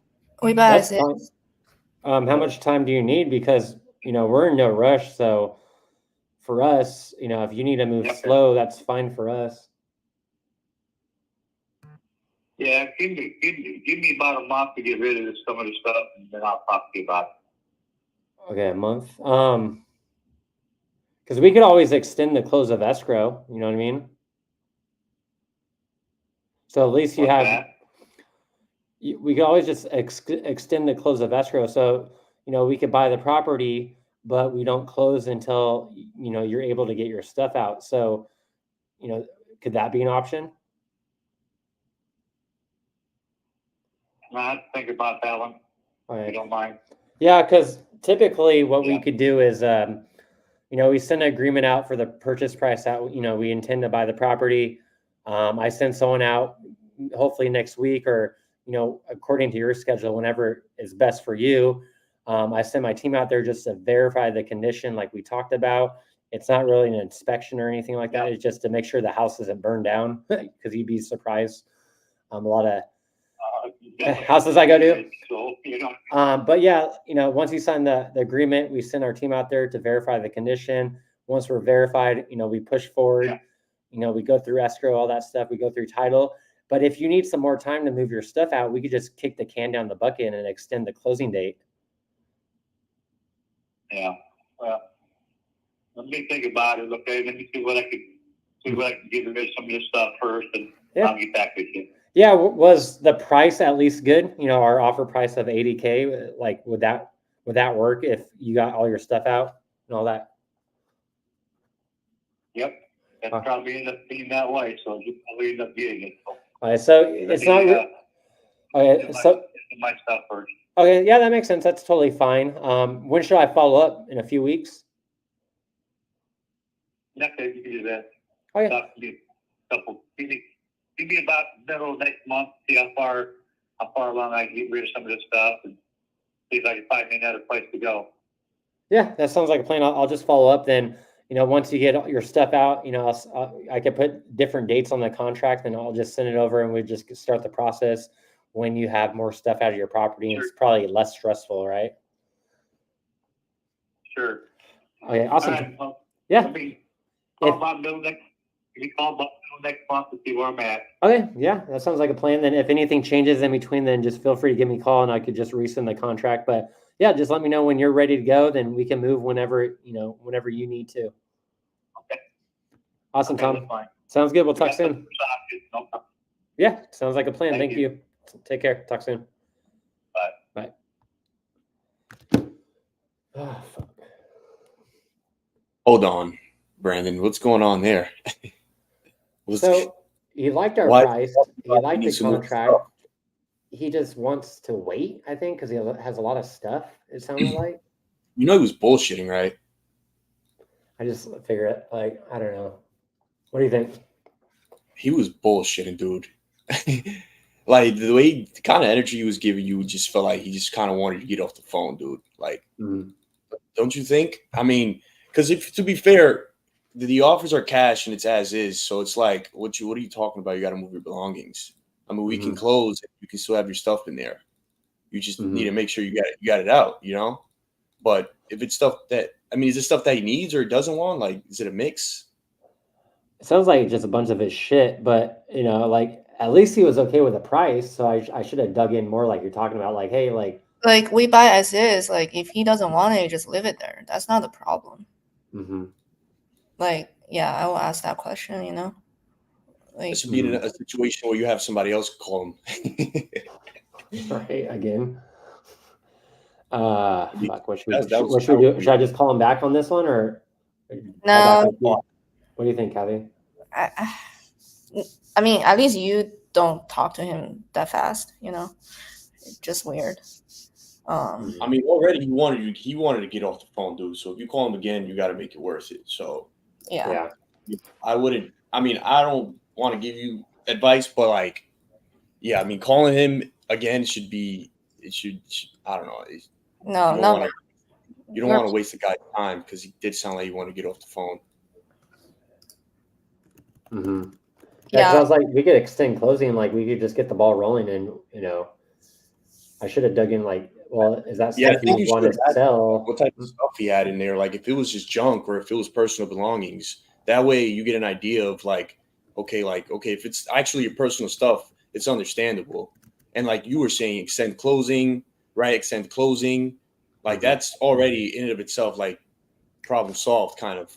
But if it's just junk that he doesn't need, or if it's a mix, like even still, like you can close or have the process of closing, and even if we close and all this stuff is in there, it's totally fine. At least you move the deal, but you just got to make sure that he has all the stuff out by when that buyer wants all the stuff out. No, I agree. So I'll probably just call him back, like what he said, in a week or two. Yeah, I mean, like if I was on the phone, I'd probably say like, do you like your personal stuff, or is that just like you need to get rid of the junk, right? If it's junk, they can leave it as is. If they're personal stuff, like we can help you do it if we're gonna move this forward, So you also give him a solution too, like you can help him to move too, if we can actually find a buyer, all the stuff. That makes sense. Yeah. It makes sense when you're like off the phone, but then when you're in the call, you just don't think of the easy shit, like, oh, that's so obvious. Do you have your call up, like where you can see it, like this room right here that we're in? Do you see it while you're on the phone or no? I have it on this screen. So I have this screen, so I see you guys, and I just focus on right in front of me on the computer. So I can see the chat going. So maybe, or just say it, in my ear very quietly, like, hey, is it shit he needs or is it trash? Like, don't like. Yeah, that's true. They can't hear you. So if you guys, add stuff to the call, or I'll try it too, because he's on speaker. He's on my headphones. So I was more so asking because I've done like the calls on YouTube Live or whatever before, but like I didn't have like my face and everybody else's faces up. Like I just like shut it down and I just got in my zone. That way I don't have anybody like, because we're live, so you're always gonna probably like think to yourself like, well, there's stink or whatever, and if you just get locked in and you just forget about it, it's all between you and the seller, and that's it, No, totally. That's how I am. Period. Though, like, man, I guess I cold call for like so long. It was just like just being in front of people, and I've done it before because I'm in another group too. So I used to, on Discord, I used to do that all day long. Just go in and just having people around me. It's just like you say though, Gabriel. I just like, it's like I'm in a zone. It's like I'm in here by myself. It's right. Yeah, I can look up and see y'all on the screen, but it doesn't bother me. It's just I'm just locked in, like it's just me and the seller. Yeah, I'm used to calling. When I was doing tech sales, like I'd just be live and calling, and I had my team behind me, and it's always fun. But like on a call like that, the seller's on speakerphone, the YouTube's in my ear. So if you guys were able to notice something that I should say on the call, or if I noticed something on the call too for you guys, put it in the chat, or even because I could read the chat. I don't try to focus on the chat. But if I see something, or maybe someone says, hey, read the chat real quick, then that could kind of give me a code name, like, okay, let me check it out. Because they don't hear anything, Yeah, no, for sure. But then even again, like if you're just constantly having to read through the chats and stuff, you're trying to collect your thoughts and like if it's just like I said, like you and the seller, it's just you and the seller. I mean, we get trained by RJ, so it's not necessarily like, I mean, I guess I myself, I don't want to be going back and forth with the chat. Like I just want to be locked in and just talk to the seller and just have a conversation with that person, because then you have to collect your thoughts and constantly keep going back and forth to read a chat. Rather, I don't know. I'd probably say it's probably best we recover or revisit the call after you're finished and then give you feedback there. That way, throughout the call, you're not, dibbling, dabbling and reading the chat and talking to the seller. Oh, yeah, no, definitely good point. I'm not like reading the chat, but like I'll glance on it, and that's pretty easy. We were doing the Zooms for a while, and we just quarterback each other. Like, hey, Gabriel, ARV is actually 200K, not 100. Yeah. But yeah, that's a good point. Locked and loaded on the call. Yeah, because this is all new to us, so still trying to get used to it. And so, like, trusting sometimes. Like whatever they say, you just believe it. I think you're just too trusting. Like the other guy, like the kids, say, "Oh, my kids doesn't want to sell." Like that's bullshit. Like there's no way you say, "Oh, I want to sell," and then like 2 hours later, my kids doesn't want me to sell the house. He was bullshitting. As soon as I heard him say that, I was like, "Yeah, that's BS." It's definitely price. 99% of the time, it's price. It's rare that somebody just backs out and no, I'm not gonna sell it. No, you were just about to get $90,000 in your pocket and move on to your best life. He's just shopping around. You go, no, I don't want it. Nah. Yeah, I forgot somebody was talking about the other day, but like almost like you can read these people's body language through the phone. Honestly, I mean, you can. I don't know. I kind of had the idea that guy just didn't really want to talk much. Like he was just giving you half-assed answers, wasn't really entertaining you much. Kind of just wanted to be done. No, I agree. Very, very important notice, because that also has to go back to like how you set yourself up on a call. Like RJ says, it really wouldn't happen if you already set yourself up to win with the seller. But if there's some left and rights on the initial call, then it might label you as this person who's that or whatever. Like if that makes sense. Mm-hmm.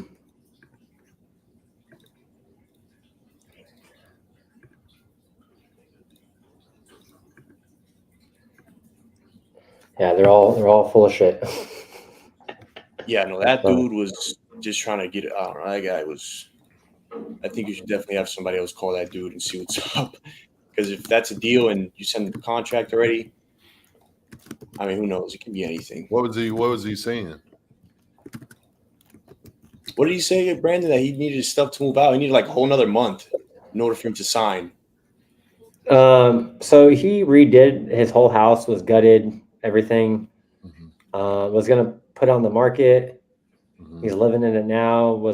He was in a car accident, so he can't continue the flip. But then he says today that he has a bunch of stuff. So maybe he's trying to sell some stuff, maybe. So he needs time, but you know what I typically add people when people say that, I say, so John, I mean, you said you got a bunch of stuff. If I was able to get somebody out there to help you, get some of this stuff out of the house and move things around, I mean, would that kind of help us speed up the process, and maybe we can get this closed a lot quicker? And he might just say, and a lot of times people say, yeah, that would be nice. Could you get somebody out here and hire a moving service or something, spend $1,500 to speed up the process, get his stuff out and throw whatever he doesn't want away. That makes sense. It's just an option, to offer it to him. Either he say yes or he says no. Then you'll always know that it's not bullshit.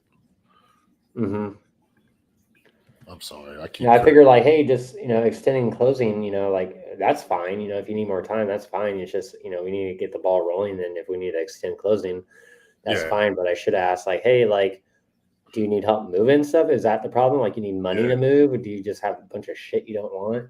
Yeah, because typically if you extend it out, a lot of time people they know they got an extension, so they drag their feet on, getting it. So you got to kind of give them just a little shove in the back. Hey, I can send somebody out there to help you out.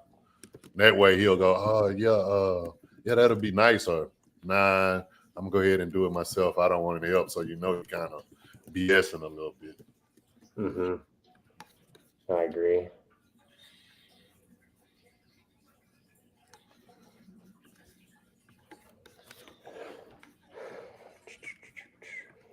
Scott asked the question. It's funny. I at one point had to because they were like very old and they didn't even know how to open up a Gmail app.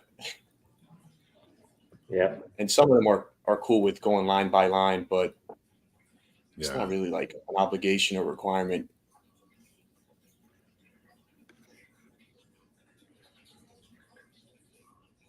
Now that's a good strategy to have if you start having a problem with people ghosting you or not signing agreements.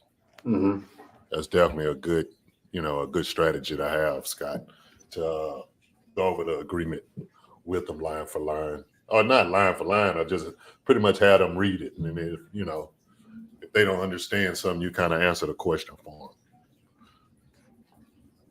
Because RJ's contract is pretty simple. I mean, it's straightforward.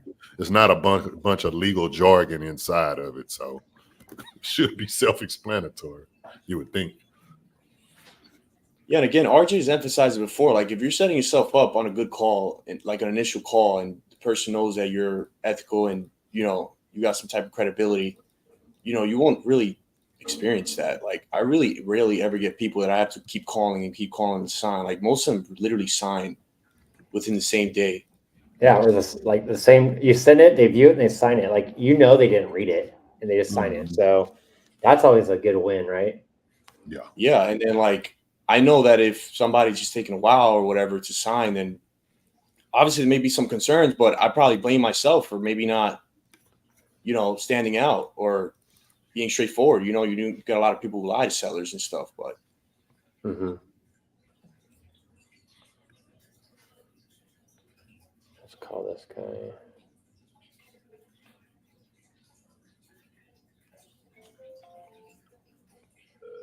Thanks, Lee. Appreciate it. Hey guys, don't forget to like and subscribe. We're going live every day, Monday through Friday. If you guys want to jump on the phone, you're more than welcome to.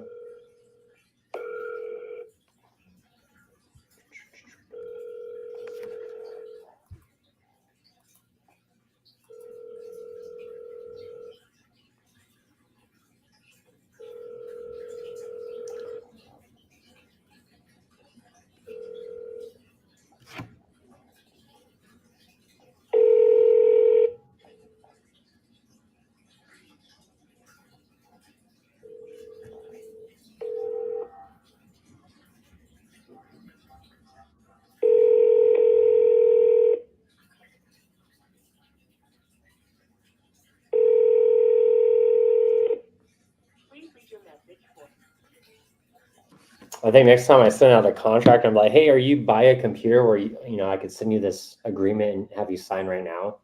Yeah, just typically what I'd say in that, you say, hey Brandon, are you near a computer?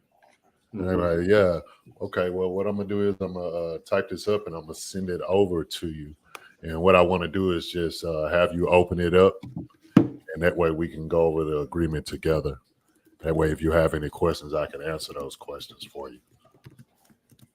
I like that one. Yeah.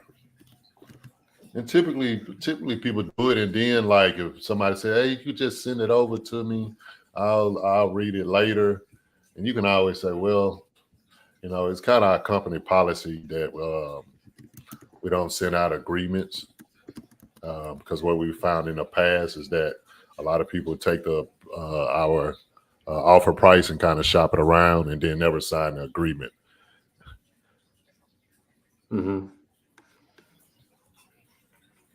I know Stephen Morales was always big on that, on making sure people were on the phone. And he said sometimes he would get at some point where he would send it out, but if they didn't sign it within a time period, he would just void it. Mm-hmm. Like give them that pressure. Because they'll go, oh, look, I looked at it. What happened to it? Well, I seen you looked at it. I mean, you didn't sign it, so I just kind of figured you didn't, you didn't want to move forward with the deal.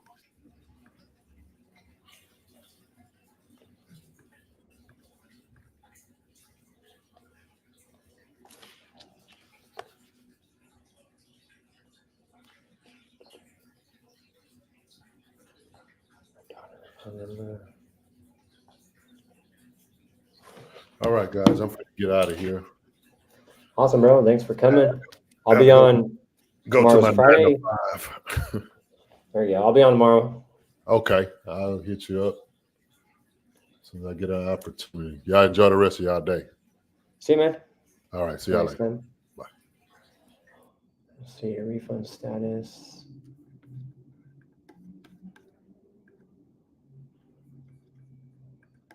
Okay.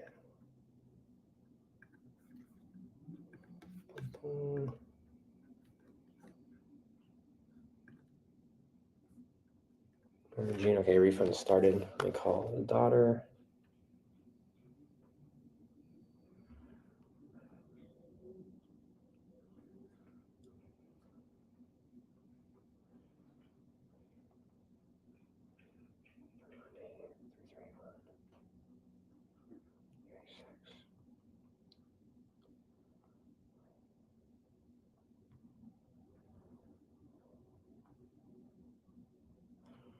Three 1-8.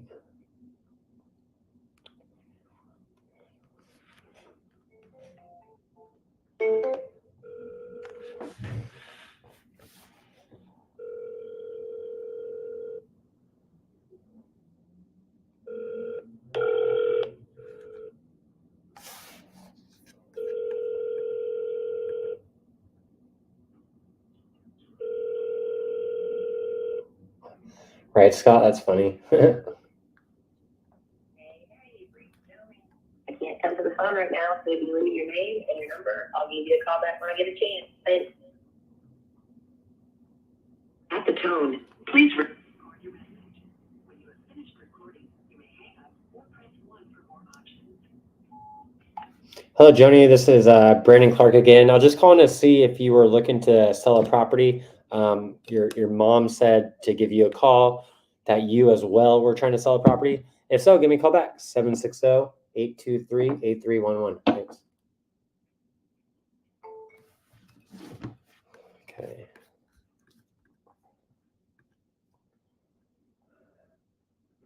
Joni. Okay.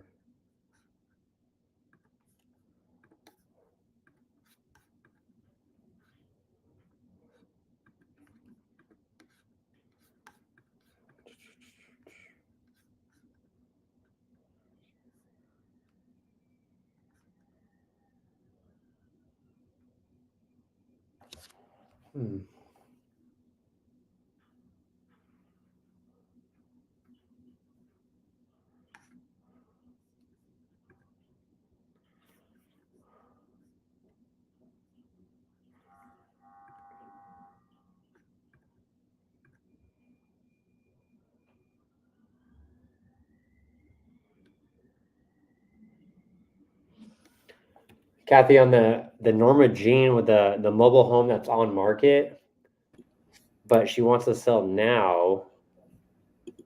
Yeah, that's not like she couldn't sell that on market. Like I forgot what price, but the At price she gave right us, now. the price she gave us wasn't that lower than the on market price, right? She's selling it for $275. She says she could go to $235, but I wonder what would be a good deal anyways. I see mobile homes in the area like 200. You know. So, what would our offer price be, you think?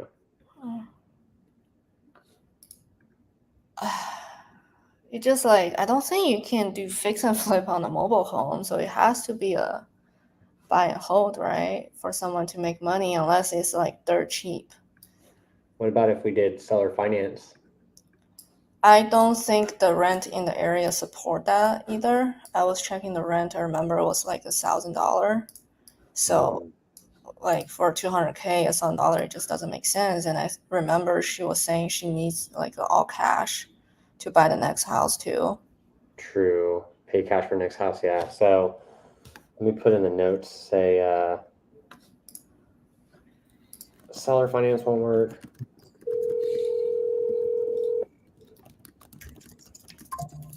She needs a lot of cash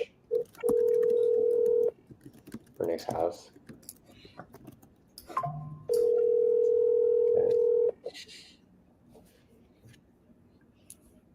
All right, guys, make a couple calls here and then I'm gonna head out.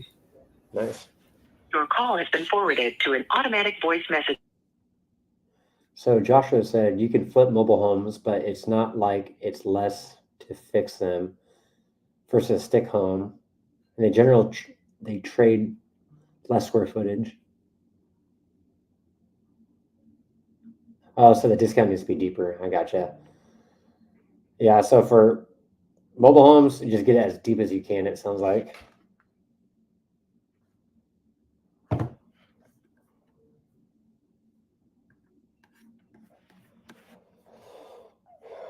Okay, keep going.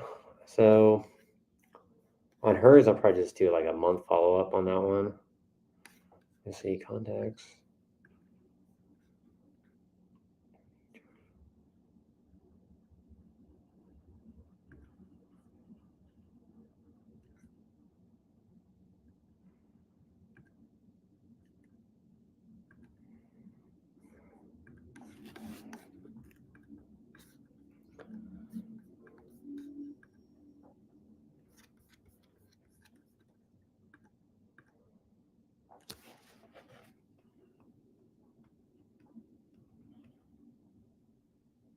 What's up, Nick?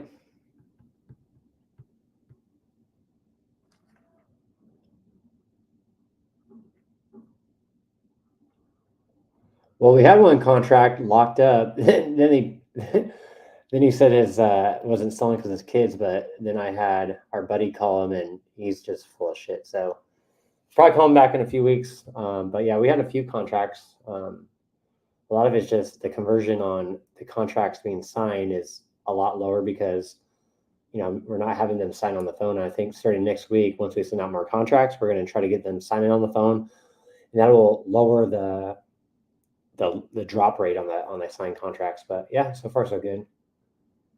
Just a slow grind.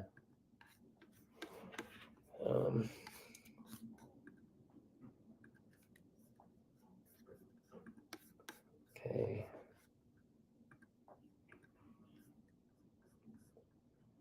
Regime.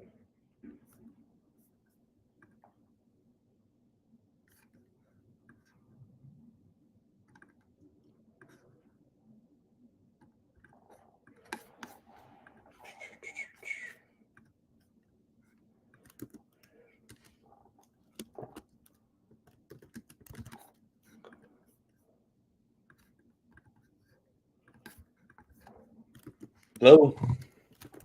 Who's there? Hello, is Donald there? Huh? Is Donald there? Yeah. Hey, Donald, my name is Gabriel. I'm calling you about a property over on East Brown Street. I got some. I talked to the lady already, no? Are you selling that or no? Yeah.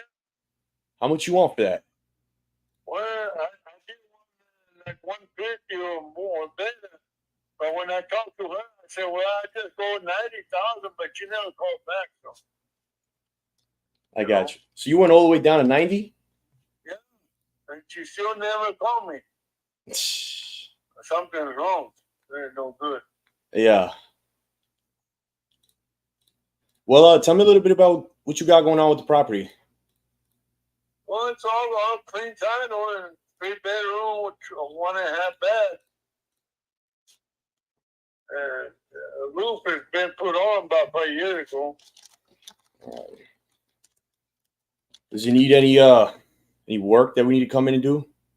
Oh, the kitchen, everything is good. The walls, everything, the rooms, everything okay, you know.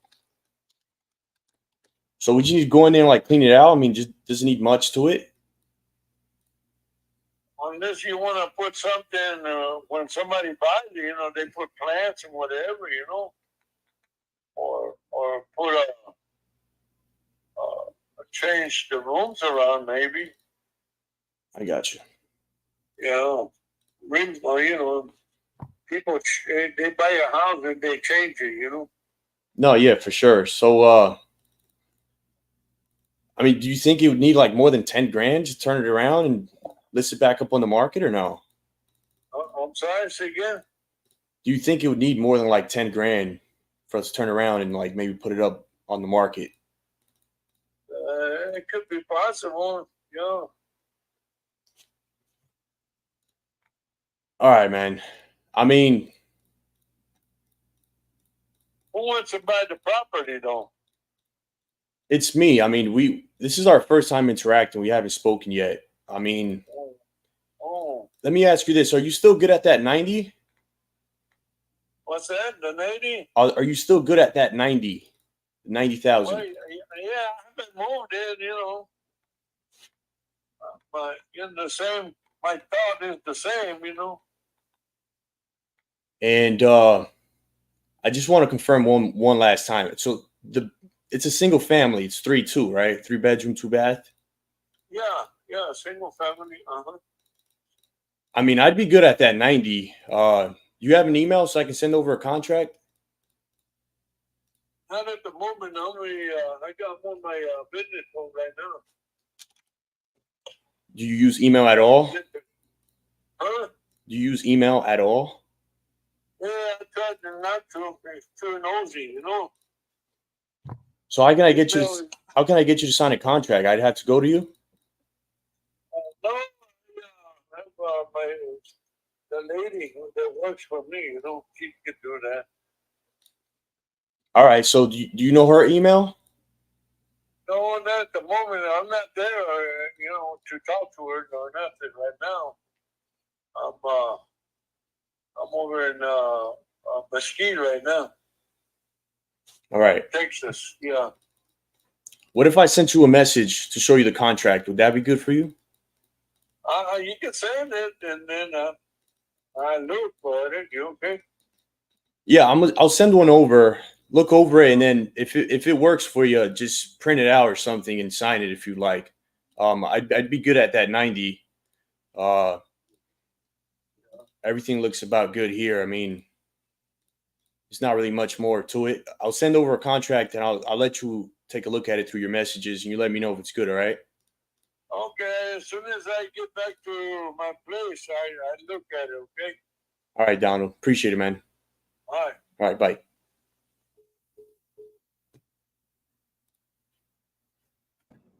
Old timer right there, huh? Yeah, but this one's like a killer deal too. I'm surprised I'm getting these leads from. I'm getting them from Coupon Club too. So it's really crazy. Yeah, man. But dude, this guy was talking about he agreed at 90 with another buyer, and everything here is going for 200,000 plus, and allegedly it doesn't need that much work, and I'm at 90.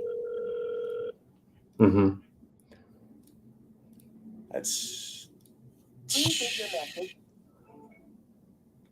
not gonna lie, those numbers are crazy, dude. Like, just sign it so I can start. Yeah, that's my only concern is like, how am I gonna have this guy sign it? I mean, I'm thinking I'm just gonna send him a message with the document, let him read over it and stuff, and if he likes it, he can just print it, sign it, and then like send me the scanned format because he doesn't use email.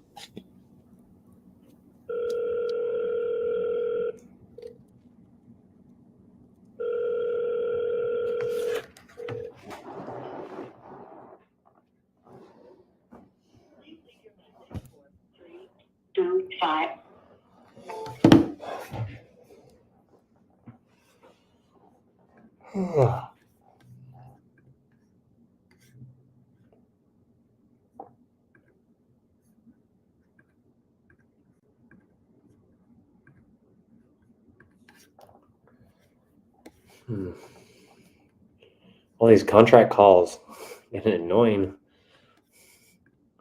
I just sign it. See 4-day follow-up.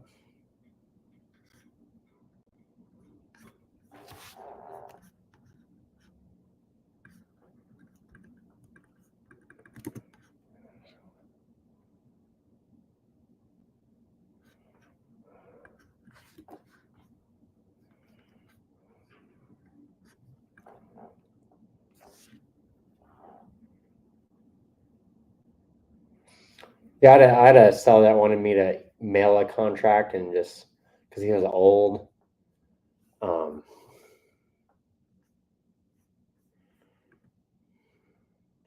lot of times I'm like, could you just get like a grandson or a neighbor to help you? You know, e-sign it. You know, but I wish.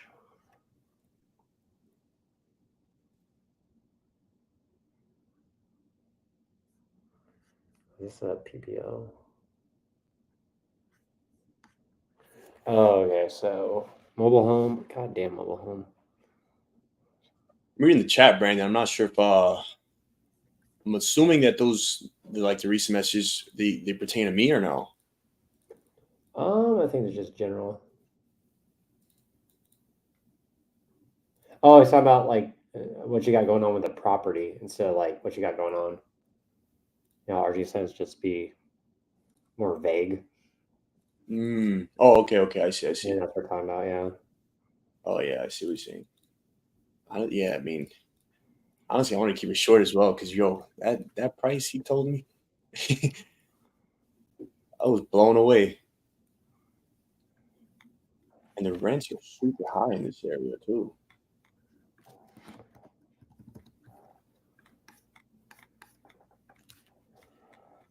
Yeah, I'm working on a mobile home right now. Those aren't my favorite. I mean, I don't think they're anybody's favorite, but right. I rather when it comes down to like comping and yeah.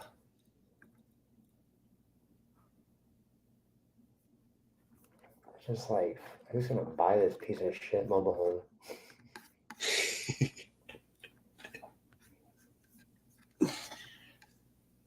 Oh, jeez.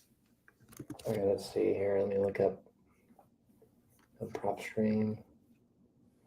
Does he own the property? How long does the A2P DLC verification take? It took me, the first time I did it, it only took a few days. The second time I did it, it took a few weeks.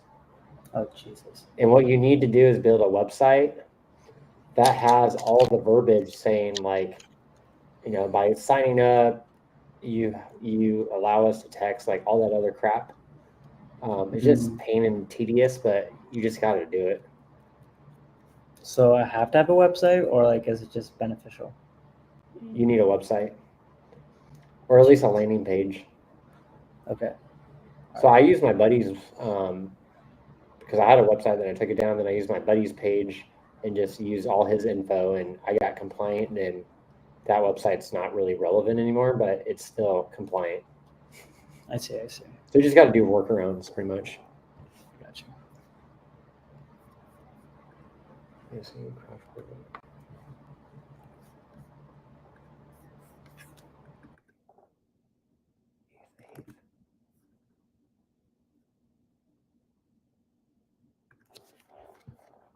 Okay, mobile home.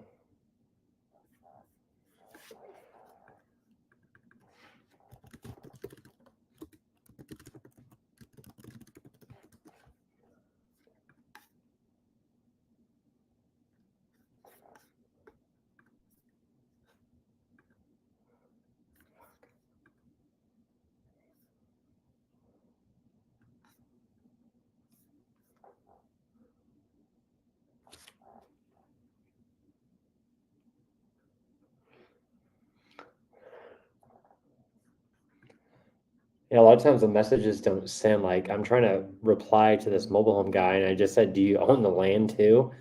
And I got flagged from the carrier. I'm like, "What the hell?" So a lot of times you have to reword the message and just resend it.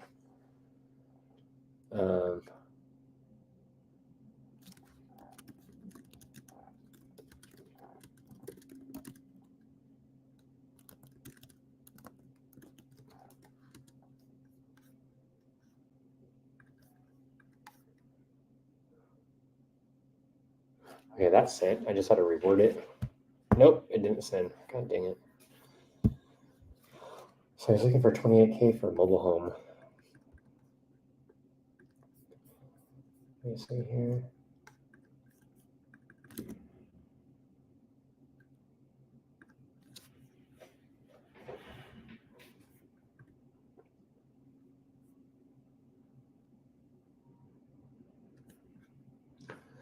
Oh, I hope, you know, they don't own the land, because then I could just get a refund. So, you know, with the TPL, if they don't own the land, then they just give you a refund, which is good.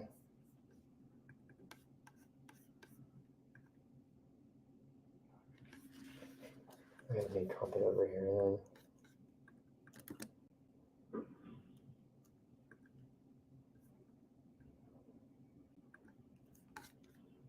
Okay, let's see.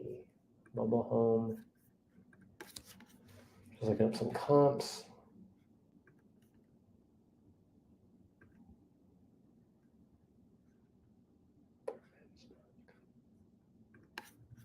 See for sale.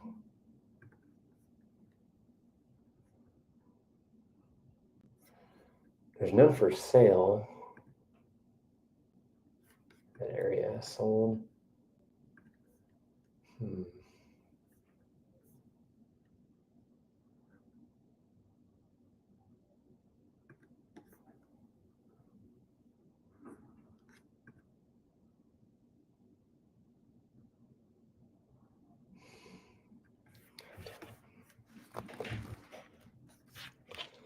Let's call him. I hate on Go High Level, like when the messages don't send, and it's like, I didn't say anything bad. Like, let me see here, Eric.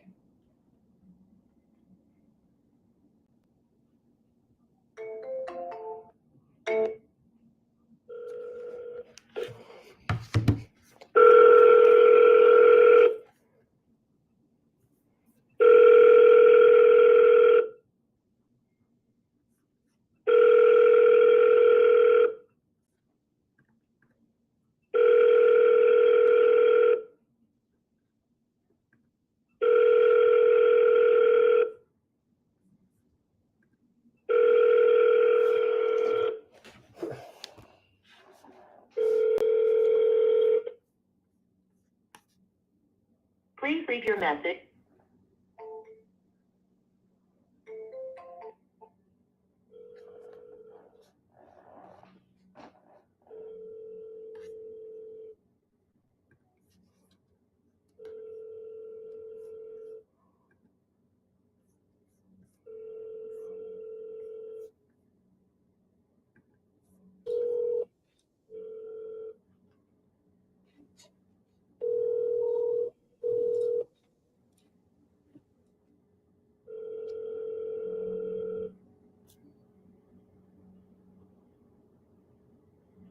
Please leave your message.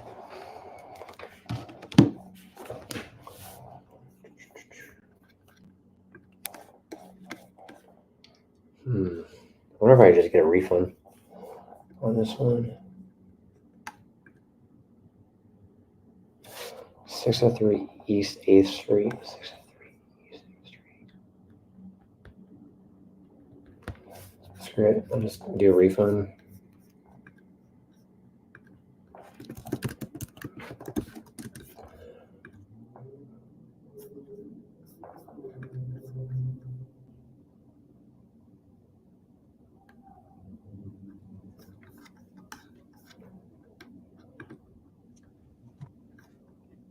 Mobile home.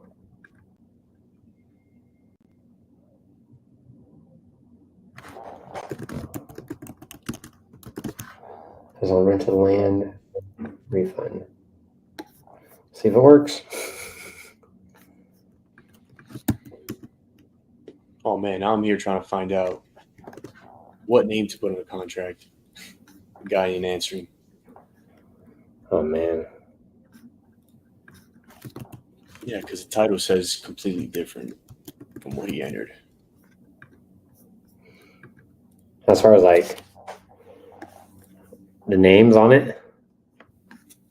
Yeah, you know, on the when they say they enter the form or whatever, they have their name, but the property's title doesn't match it. Mm-hmm. So I don't know.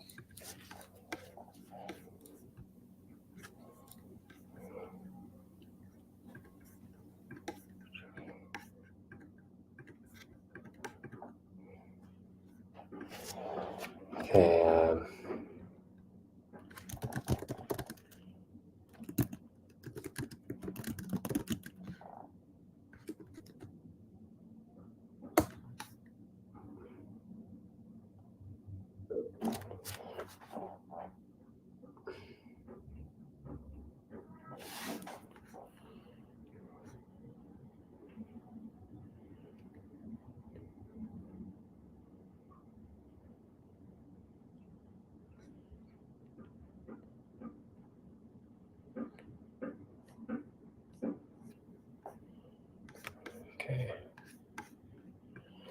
Okay, let's keep going.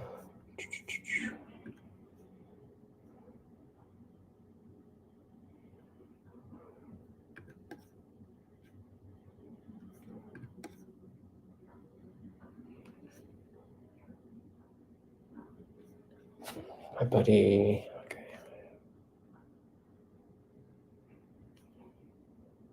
Okay.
Hello, is Lenora there? What's that? Oh. Is Lenora there? Speaking. Yeah, Lenora, I got your call earlier. I was calling about the property over on East Murray Street. I got some intel a couple weeks back about you wanting to sell it. Right. And if you call me back tomorrow, would that be okay? Yeah, sure. Before I let you go, how much you looking to get for it? Well, we could discuss that tomorrow. Because right now my brain is on overload with some things I'm dealing with. I got you. All right, I'll call you tomorrow. I'll call you around the same time if that's good. All right, what's your name again? Gabriel. Gabriel. Okay. I'll just think of the angel. Okay, Yeah. Gabriel. All right, Lenora. I'll talk to you tomorrow. Thanks. Okay. At least she was nice. Yeah, she had called me, but I think around this time that was the seller that I had sent that contract out to earlier. So I'm now just getting back to her. Oh man, I would at least wanted a price.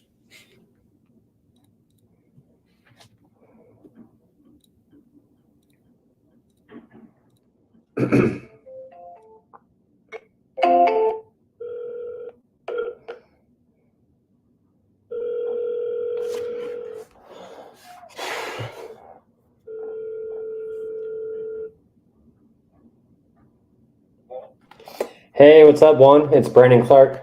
What's up? Hey, I was just calling about your property. Did you end up closing on that other offer?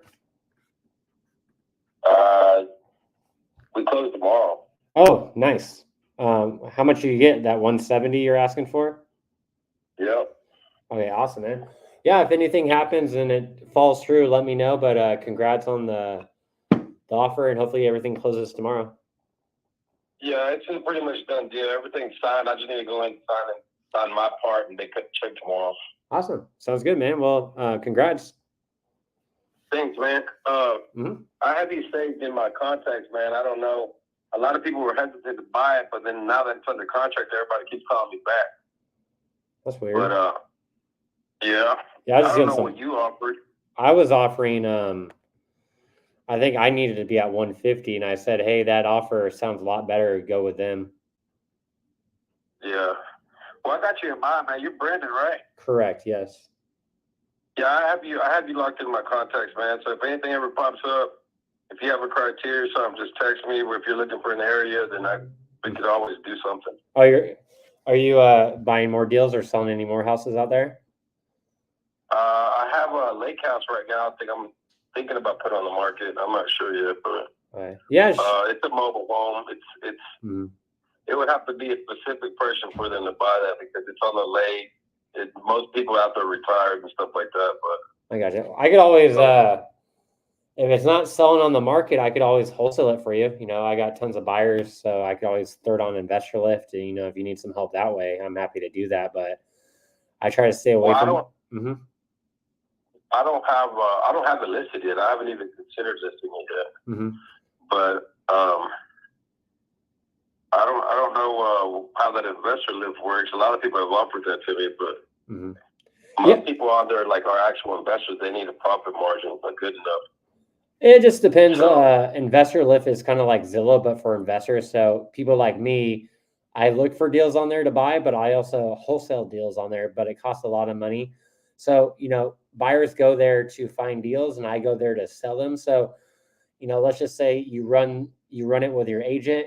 It's been taking months and months and months. You're not getting any offers or any offers close to what you're looking for. You know, I could always post it on Investor Lift too to see if I could get, you know, a cash buyer that could come in. You know, but we could always cross that bridge when we get there. But yeah, if that's something that might interest you, I could always look at it. But, you know, going on market's always the best play, you know, if you're looking for top dollar. Okay. Yeah, that's probably what I'm going to try. Like I said, I'm closing on this one. I sold like 3 other lots a month ago. But here, once I settle in again, I'll start picking them up again, man. I'll keep you in mind. Yeah, sounds good, man. Yeah, maybe in a few weeks when this is all done, just text me that address, and I'll just call you back in like a month to get that other property. Maybe I can help you. Check in with me, man. Like I said, I always come across deals, so I don't know what area you're interested in, or you just as long as it makes profit, there's no profit margin, you'd be interested or what. But yeah, usually I look for like fix and flip, so like a good cash offer that maybe you can't sell in the market. I'm looking for those deals, or if you know, if you're open to seller financing, you know, I buy those as well or wholesale them. So it just depends what type of property, what type of deals you're trying to unload. Okay, I can. I'll send you the address and see what you can do with that property. Yeah, that sounds good, and I'll try to comp it and see, you know, what it looks good. Like I said, most of the times it's good for a retail buyer, but you never know. Yeah, you never know. But I'll keep you in mind. I appreciate you calling me. Yeah, sounds good. One, I'll check back in as well too. Take care. Right. Congrats. Yeah, man. See ya. Thanks.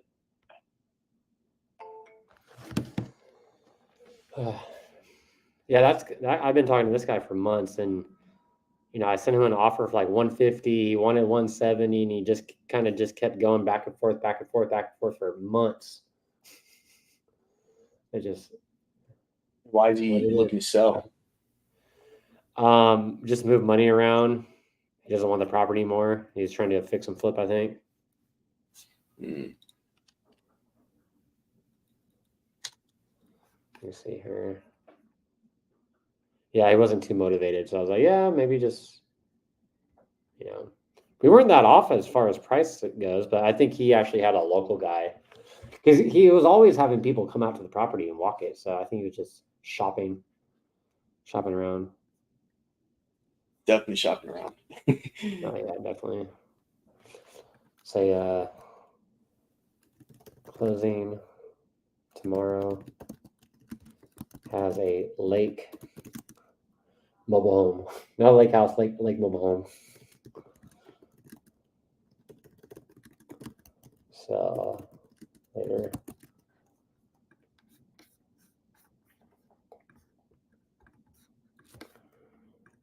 Okay. Okay, keep going.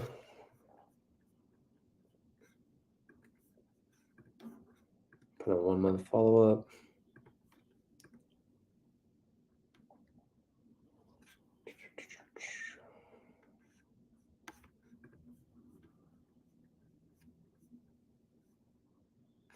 Damn, it's already 2:30.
What's up, Tyler?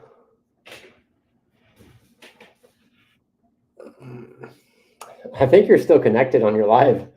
I didn't want to mess it up though. So I just kept it going, I think. I don't know.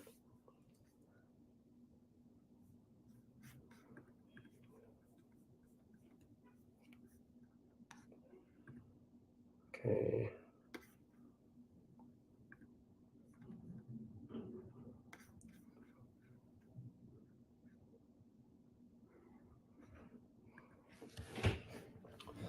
Okay, let me turn on some leads, see if we get any more coming in.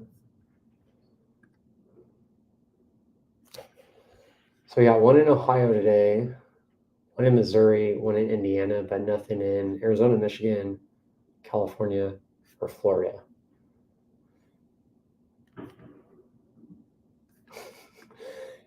It's just running in the background, I think. Let me see if I can disconnect it.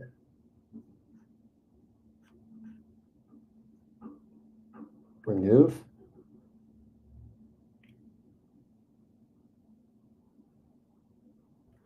Oh. I think once it ends, it'll cut off. It's fine. I'll just wait.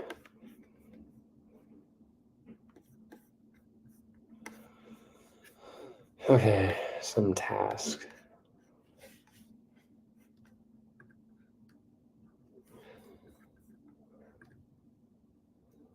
Okay, leads. Let me turn on the leads a little bit. See if we get any ones that come in last minute.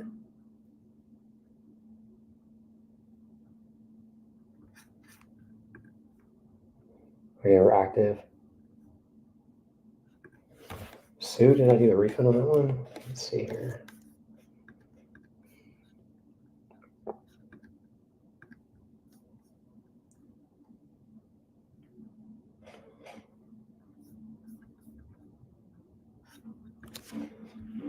Just who's a dead James? Did I get a hold of James? Go pick up.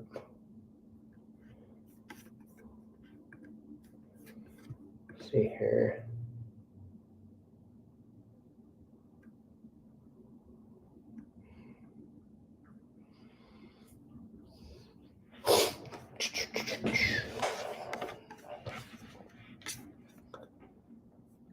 Okay.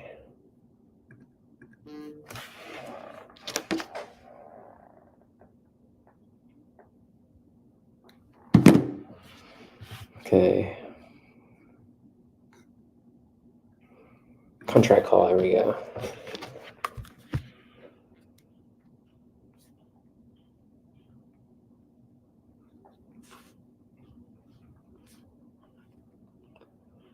Jessica.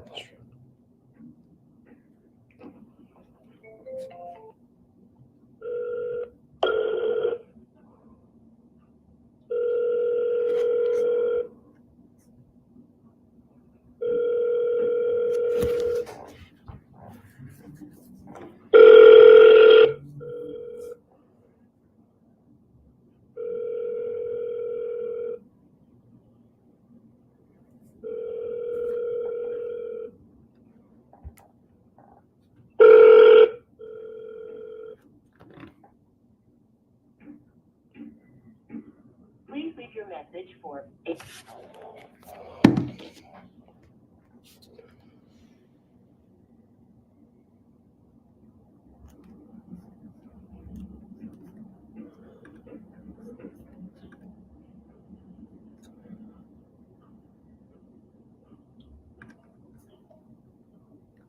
Friends, so remember the other day I was telling you about Speed to Lead and how they refund those retail leads? Yeah, tell me more about that. Oh yeah, I forgot. We didn't even get to talk about it. But yeah, man, look, I got one refunded right now. I spoke to somebody earlier, and they were I don't know where the head was with that asking price, but it was ridiculous. And I submitted for a refund. They gave it back to me. Okay, so is that including Coupon Club, or is that something totally different? Yeah, it's So that just about includes anything. Coupon It's Club? everything. Well, What? like I said, remember how I told you they handpick and they are very selective with fewer people, because I do know that they had a policy where they weren't refunding Coupon Club leads. I'm Makes not sure sense. if you're familiar with that, but it happened not too long ago. But once I brought it up to their attention, they refund me just about everything, really, even if it's Coupon Club or if it's fixed price mode, as long as it's within the refund policies, That's cool. So are you still working the Coupon Clubs, or are you just working old ones, or are you buying more Coupon Clubs? Well, whenever we run out of, because we kind of work together, so whenever I run out of those leads, I'll sometimes run a campaign at $89 a lead that is exclusive, essentially. Okay. And then if I run out of those, or if I'm a little dry and I just don't got nothing, then I'll start buying the Coupon Clubs. Okay. And I think I do have some credits with Speed to Lead because, with the Titanium Challenge or whatever, you get some leads or something like that. So I still need to cash those in. I just don't know how. But once I do, maybe we'll look into that fixed, like, if you're doing Speed to Lead, what do you recommend? Because we've done the Coupon Club. We really didn't get any traction, but are you finding success with the fixed, like you're doing the fixed price mode, or what do you use Speed to Lead for? I definitely take advantage of Coupon Club. That's one. But I would definitely say to expect on your end a little, like, way more volume. You're gonna have to put a little bit more reps until, like, before you actually land the contract. They're not bad. The only thing is they're kind of recycled leads. Yeah. They're from most of these paper lead services and other all stuff. turned out already. Yeah. So, but the good thing is, because, like, look, for example, the contract that I sent out earlier to this other lady, that was a Coupon Club. And my thought is that she's gotten a lot of market feedback So since some of these leads are a little bit older and they're getting called by a lot of buyers and all that stuff, they get an idea of where buyers need to be. So I'd say that's one upside about the coupon club is that, okay, they're probably tired of all the offers they're getting. They're going to come down to a realization now, which I is agree. Like they're getting beat up. You know, which is why I think this lead was pretty good. Like she was right on the spot. Like I mean, if it doesn't need that much work, as she says, it's a good ass deal. And so I'm thinking maybe, you know, who knows? Maybe she's got a lot of feedback or a lot of offers around that number, and that's where she sat at, and it works. So I just sent it over. And then this other lead that I told you about was also a coupon club, but the guy doesn't use email apparently. So I just texted him the contract, had him look over it,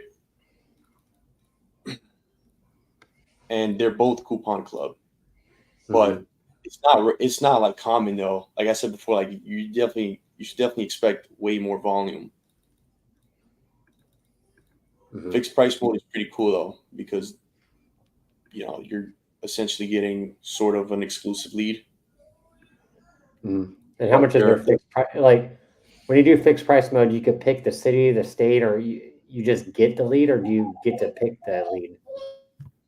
So you do have to talk with like the support at Speed to Lead because I said I want nationwide, and I said nationwide because leads are $89 lead. They're 89, and they also claim that I don't know if it's a guarantee, but they're saying that if you go with their fixed price mode, they won't give you any rural leads. Really? No joke, man. No joke. So far, I'll tell you, like every lead that I call fixed price mode, I haven't had a single rural lead, but I've had a good fraction being them wanting over retail. And if they want over retail, you could still get a discount. So it's like it's a win. Yeah, and dude, I've refunded so many fixed price mode leads already. It's ridiculous. Like I just gotten all my money back, bought new leads, and just you know, have another lead just from the money that I got back. Maybe we'll start branching it because I kind of gave up on leads, although it's too expensive and their refund policy is annoying. Like I think they're always pitching their pennies together to not give refunds. But I've never had issues with Speed to Lead. You know, of course, the coupon code's kind of like the leads are already burned out, but I've only done the coupon code. But maybe we'll diverse PPL, Speed to Lead, and property leads. I don't know. Just see how it works. I like Speed to Lead a lot, actually. Okay. I mean, especially since they're refunding me, you know, leads who want above retail. That's huge because that's everybody on property leads. Yeah. You know. Yeah, bro. But I like them, bro. It's pretty good because I think I told you I use a little bit of property leads, but I honestly only bought like 20 leads in general. Like out of my whole lifetime of having property leads. Yeah, I haven't really got anything good from property leads, honestly. But I know, like, you know, I'll spend a bunch of money and it'll turn into something. Like that's always in the back of my head. You know? Yeah. But if Speed to Lead allows you to get refunds on retail price, that's fucking huge. Yeah, and I guess I stood out a little bit because like Gene has said it before. Like he said that, look, if they're asking about retail, it's a refund. Just about anything, if it's within the refund policy, is a refund. But what I mentioned earlier, like with the coupon club, because you know the balance that you're getting, you know, sometimes you get credit and stuff, and if you win on some of their lives or you do certain things to get some of the credit in your balance, you essentially can't refund that. I don't know if that's still in place though. I'm gonna be honest with you because I know that I am still getting refunds on those coupon club leads. I think I definitely got to look. Maybe over this weekend we'll look into the Speed to Lead because being able to refund retail leads, retail price, that's big. What I've been doing. Yeah, what I've been doing. Okay, if they all want above retail, they have to be using. Oh, I got distracted.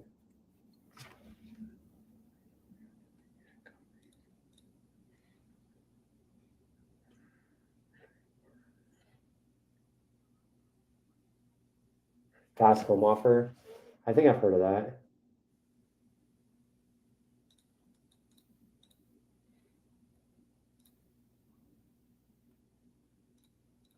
I've never heard of the fast home offer, but I've heard of it. I just haven't really.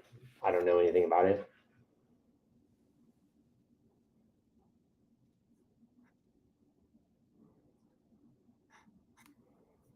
Do you know anything about their prices, Nick?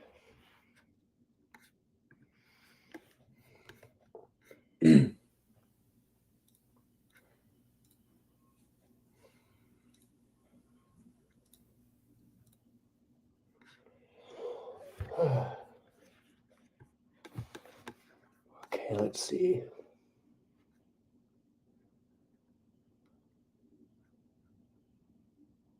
The other task to do.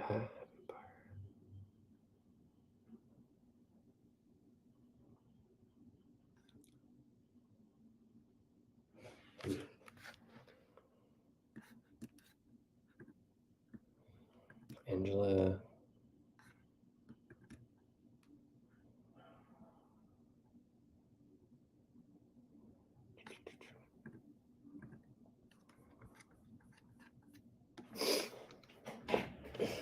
When is that one deal supposed to close that you got, Gabriel? Like you got the buyer and everything. When's that supposed to close? We got the email back. Let me see. Because we sent all the documents all together, like the assignment, the JV, all that good stuff. We sent it to the title company. She says she received it, but I'm not really necessarily sure when it's like confirmed as in closing or anything. But I mean, I wouldn't say any later than next week, because EMD is in already. All the documents are lined up. We just need to get the wiring instructions probably from the buyer. Mm-hmm. And they also need to sign at closing. So I think they just need to figure that out. And from there, it should be good. Should be by next week. Get paid.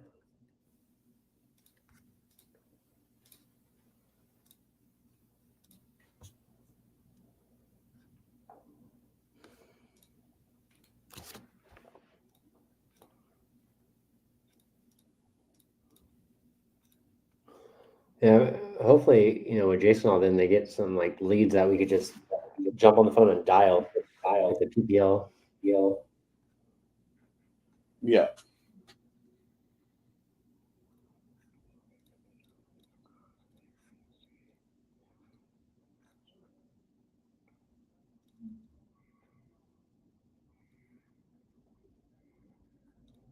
Wow. They refunded another one of my leads. I think I need to switch to speed of lead and just yeah, I think I'm gonna work on this weekend trying to close the deal live and send the contract on the call. That's one thing I want to work on for next week. The next contract, send it. Hey, are you close to a computer? Yeah, okay, I'm gonna send it to you. Did you get it? Yes. Okay, just open it up. Click 2-pager. I want to add that to my flow so I don't have all these contract calls. But then also that's getting that speed of lead. I think that's what my homework is over the weekend. Yeah, man. I mean, I don't know. I've had pretty good experience with these guys. Mm-hmm. And well, they seem eager to please. They're eager to provide the customer service, I think. Oh yeah, man. Oh yeah. I mean, for me, just from my experience, I mean, LeadZolo, I got like nothing in there. Like I haven't really tried them at all. Mm-hmm. Property leads and speed to lead, but speed to lead is where I've done like the most volume at. And have you spent a lot of money with them, you think, and that's why they're giving you refunds, or you just been like loyal, or just the way it is? I mean, if it goes within, like if it aligns within like the refund policies, and if Gene is saying on live retail leads or leads asking above retail values and prices, like if he's saying that on live, That should be That is enough. true. When you send And- the refund request, just send that clip. Yeah, and Cool. I realized that the way that Speed to Lead markets their stuff is pretty not. I don't know. It's like kind of specific, and it kind of compares to other services because they can go ahead and be like, oh, like there's no bidding wars for markets. Like they would put that in their in their ad or like in their package. I seen it on one of their emails not too long ago. So like they're kind of like bashing the other services, saying, "Look, you don't have to bid for leads. You pay for it, you get it," kind of situation. So I mean, they just about everywhere where they promote their packages and their services. I mean, as long as you know what you're getting into and you're buying that, and that's what they're promising, they're most likely going to deliver that promise. Yeah, I like that. I definitely want to look into that. Because the reason we switched to the statewide is because, you know, we're getting all the rural leads, the PPL property leads. So then we switched to Texas and we're getting all the mobile homes. And like, Kathy's like, let's just turn off Texas and add Florida. Been doing like a lot of volume too. What's that? Has it been like heavy volume as well, or is it? We switched starting Monday and just did Texas and Florida. I haven't had any leads come in with Florida because I don't think my bid price is high enough at 75. But we've been getting a lot of Texas ones, but they're all mobile homes. So Kathy's like, let's just turn it off and just add different states like Ohio, Michigan, and maybe that could be, I don't know. We're just man, testing, you know. Yeah, you should try all the Speed to Lead, man. Like just run a campaign, $1,000 budget. If every lead is $89, that should be good. That would be like the nationwide though, because I know they switch it if you want like specific states. I think they tell you a fixed price at the state. So nationwide is about $89, but they promise no ruralness, and a and couple refund if you get above retail. So that's good. Yeah, no, that's dope, man. That's dope. But yeah, I mean, I like these guys are pretty good, man. They're good.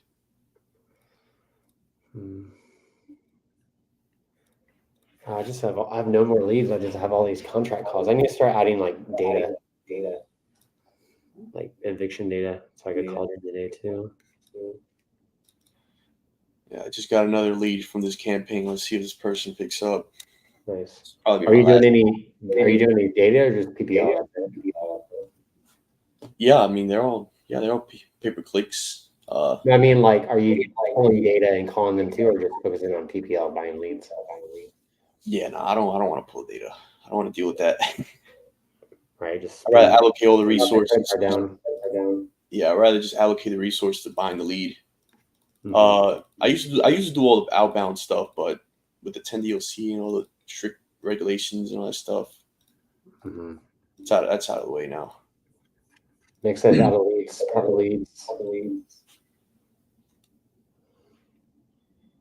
Yeah, so I have my at let me see my territories right now. I have Florida, Ohio, Arizona, Michigan, Missouri, Indiana, and California. The only leads I've got was Indiana, Missouri, and Ohio. So nothing's really coming in on Florida. I just set my price, and if they come in, I think the rehab's on Gabriel. Yeah, it probably is me because I see my camera like lagging a little bit as well. I think it's my internet. Oh, do you have the speaker on YouTube as well? No, I just have like the StreamYard open actually. That's weird.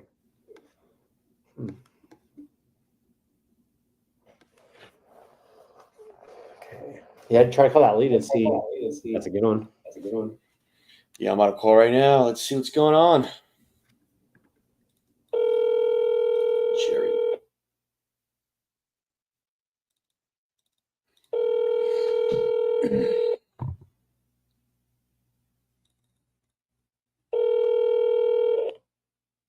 Hello, Hello, is Jerry there?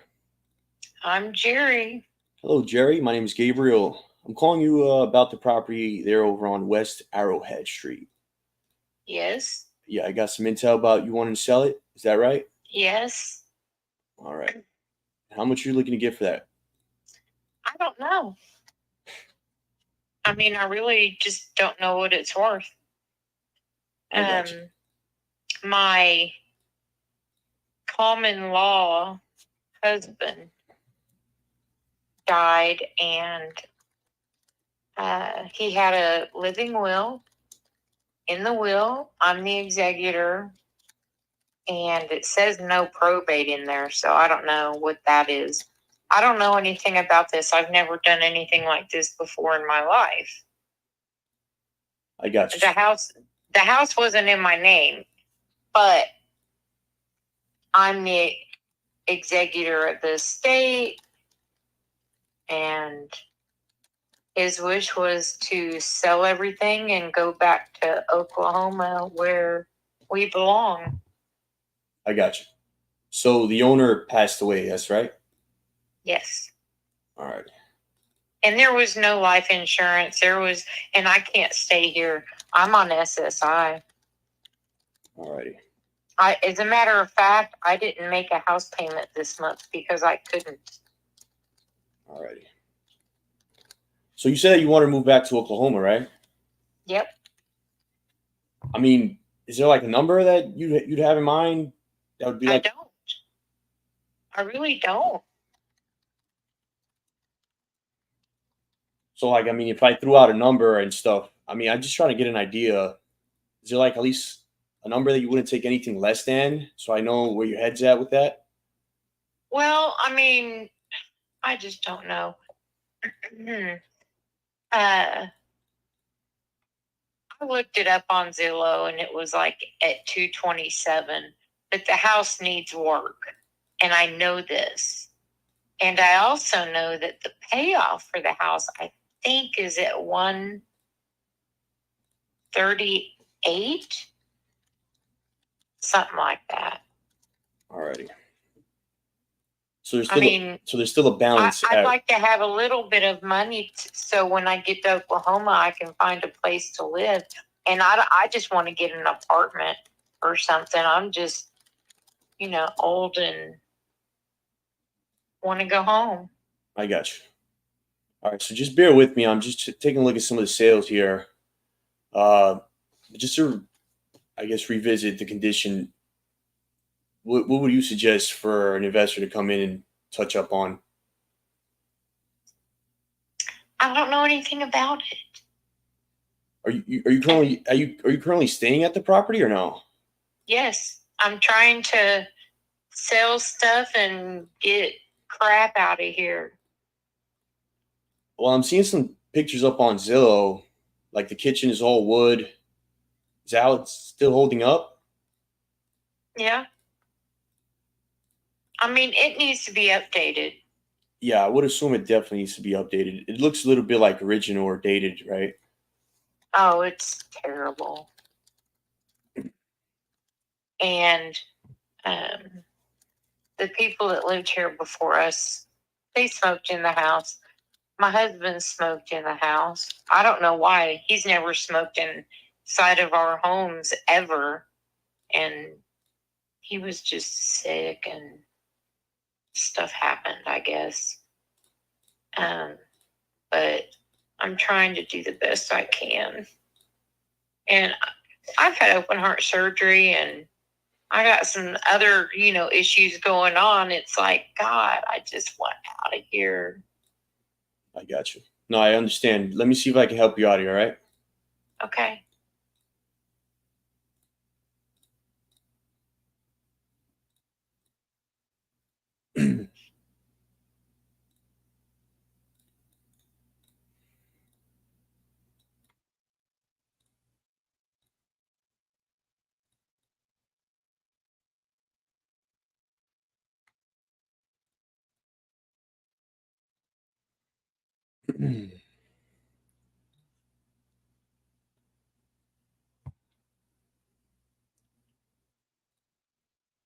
It's a 3-bed, 3-bath, right? Yes. I'm seeing 2,300 square feet. Does that sound right? Probably. I thought it was a little more, but I don't know. I know the upstairs is kind of small. To me, everything's not made right. Does that make sense? And downstairs, it's just big and open in two different areas. And the bathroom downstairs is probably the biggest bathroom. I got you. Excuse me. Alrighty, let me see.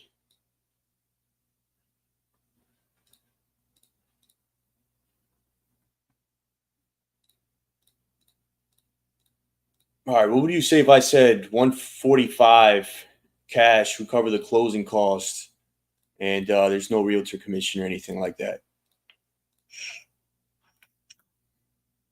And then that would leave me with 10 after I gave the rest to the bank. Yeah, right around there. Gave it all away. Right around there, yeah.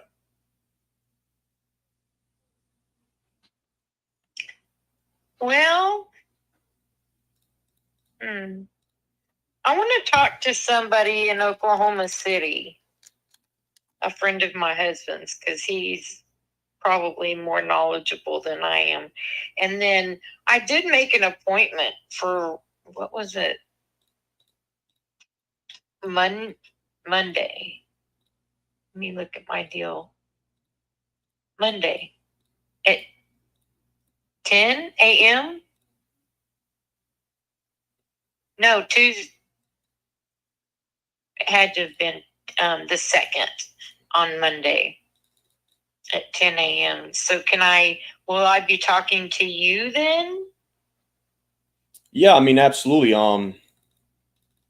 So you just want to get a little bit of feedback on my offer or something like that? Well, yeah, I want someone to hold my hand and tell me it's going to be okay. Yeah, I understand. I mean, I'm scared. I'm not going to lie. I mean, I've never bought a house. I've always rented until, him and I met, and the houses that we've lived in has always been in his name. I got you. And, I just, I bought a car, I paid cash for it. And then we got, different cars and went through a dealership, and they were always in his name, kind of thing. He just took care of me. He did everything for me, and he's just gone just like that. Yeah, it's definitely very unfortunate, and I'm very sorry to hear everything that's going on with you. But I guess, Jerry, to give you an idea of why I'm at that number. I mean, because I know you said you don't really know much. I mean, you don't even really know what it'd be worth if we did some, updating and stuff like that, right? You really just don't have an idea. I really don't. Right. We were going to start doing that and, all this stuff. But it seems like right when we moved here, he started getting sick. There was a couple amputations, and I have been sick. I have had a quadruple heart bypass. Things have happened. Life has happened, and everything in this house was ignored. And it's time to go home. This is silly. There's not anything here for me. Right. And so I'm seeing that this property would probably be worth right around the 230 to 250 if we put some money into it, which is what you're seeing on the Zillow values and stuff like that. Right. I knew that. So just with that itself, I kind of reverse engineer my offer and just get an idea of what type of work is needed. From what it appears, it needs some kitchen updating and just a little bit of cosmetic work throughout the whole house. It's a big house. Oh, yeah. It is big. Yeah. There there was actually some leaks from bathrooms upstairs, and they leaked, you know, you can see in the ceiling in the basement. Yeah. It's not terrible, but it's there, it's visible, and that's all been repaired, but the ceiling has never been touched. All right. And then we just probably 6 months ago, replaced I guess it's a drain pipe in the kitchen, and it went from one end of the house all the way to the other end of the house. And they had to cut holes in the ceiling in the basement, these square hole things. Yeah. And to get the pipe out and a new one back through, I guess that's what they were doing. I mean, I didn't stare at them and watch, but I'm assuming. I got you. But just about everything is good, like for the system of the property, right? Like the electrical, the plumbing, the roof. Yeah, we just had a new roof put on. That's another thing. The people before us supposedly had a new roof put on. We had to fight, but they didn't have they patched some things and kept the money. And there was a leak over the front door, and there's still a spot there. But we thought we got a whole brand new roof. There's a shed in the back. It also got a brand new roof and everything. So that's a bonus there. We haven't been able to do that stuff. I'm not going to lie. Right. And when you're sick and you're old, you're lazy. I mean, it's not you're lazy. I mean, it's hard. It's rough. Yeah, I'm with you on that. It sucks getting old. Right. Whoever said that was okay? Oh man. But yeah, again, Jerry, I guess to revisit my my offer or whatever. So yeah, I'm thinking this is probably going to be worth somewhere between 230 to 250. I'm assuming something of this size, just from experience, if it needs like updates in the kitchen and bath and just other cosmetic work, I'm probably going to be in for like 35 to 40 grand, just to like go in there and completely deck it out, you know? Right. So just with that being said and stuff, and considering that it'd be a cash offer and all that good stuff, that's kind of the reasoning behind why I need to be right around 145. Because if I put 40 into it, I'm already in for like 180, 190. And then I got closing costs on the front end and then also on the back end. And just the holding costs as well. You know, I got like labor, materials. I got interest payments on the loan that I'd take out to go ahead and do this project. And so, you know, if I come in at 145, that would yield me a return that I'd be a little bit more satisfied with. So that's a little bit on how I came up with that number in order for this to make sense for like an investor like myself. I understand. I do have a pod in my driveway, and it's getting filled up. And I got a friend of a friend, a friend of a friend that lives here. Well, he lives in Sedgwick. Yeah. And which is, you know, just down the road. And he goes to Oklahoma City all the time.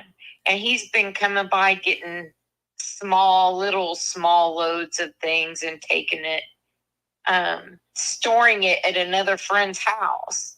So I went down there last weekend and I got a storage unit and transferred all the stuff that was already there to that storage unit.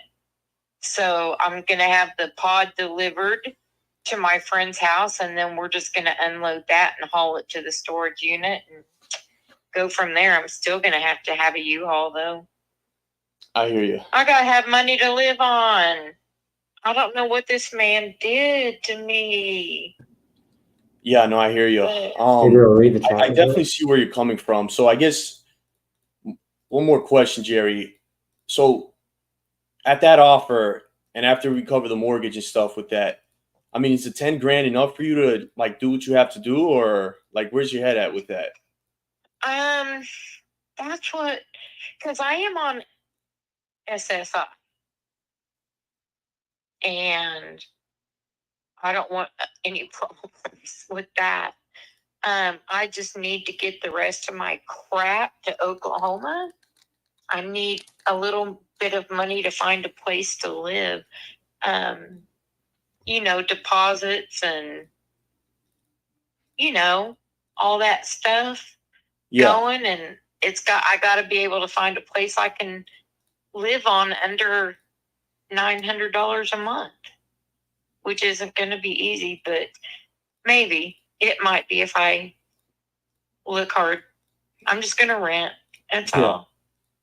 You know, so, but I'm going to call him and pick his brain and tell him everything that you told me. If I jump my offer, do you still need to go back to him? Do what? If I increase my offer a little bit more, are you still going to go back to him and ask him? Well, I want to talk to him anyway. He's kind of been through this, and I just want,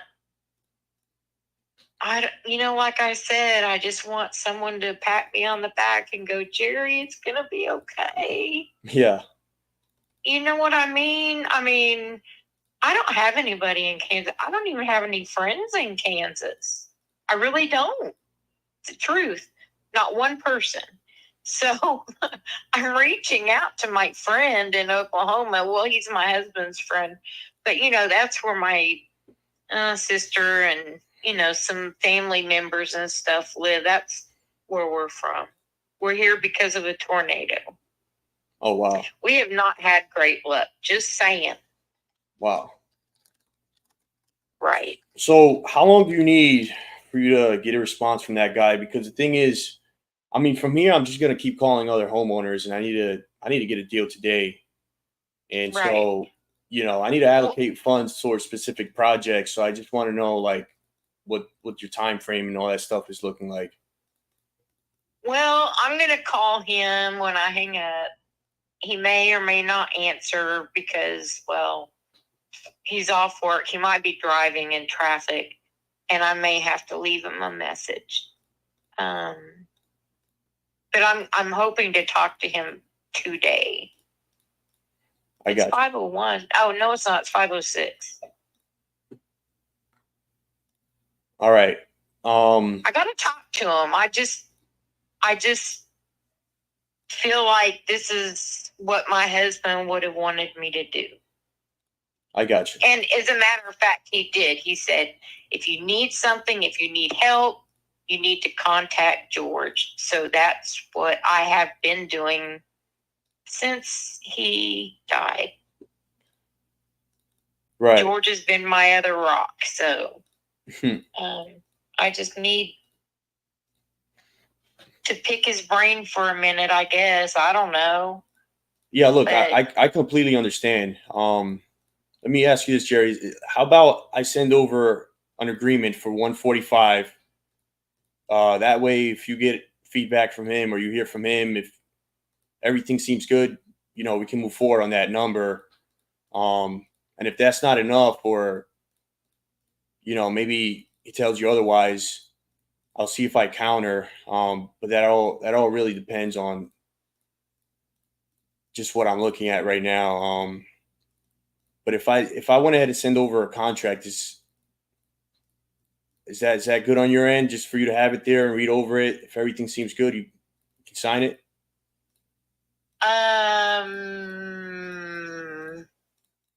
Yeah, you can send it. I mean, it's not going to be set in stone until I sign it, correct?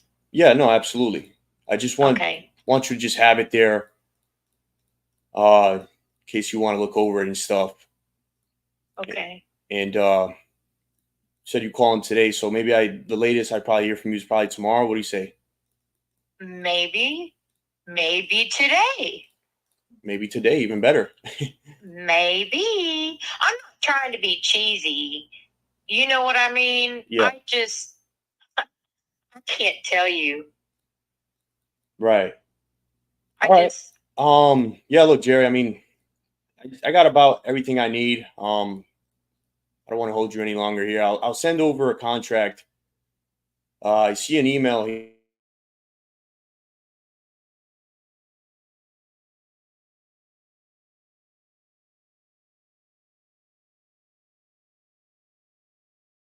email for 28, 29 years. Wow. Oh man. I can't hold an email for like 5 years. Oh, well, that's always the one I use. I have a fake one. If you really don't want a reply, Yeah. Oh man. you got the real one. I got you. All right. And so Jerry, before I let you go, whose name should I put on this contract just in case? My name. Oh, okay. Just your name? I guess. I'm guessing. So I'm guessing it would be in. Well, yeah, I'm the one doing this. So Jerry with an I, Steinbrook. Yes. All right. All right. Yeah. I mean, look, do what you got to do, Jerry. Get some feedback, see what's going on there, and I'll be here if anything. All right. You can just give me a buzz. Okay. I got your number. It's probably on my phone now. Yeah. I'll shoot you a message as well, just so you can just have it there, so you know it's me. Okay. Thanks. All right, Jerry. Take care. Bye. Bye.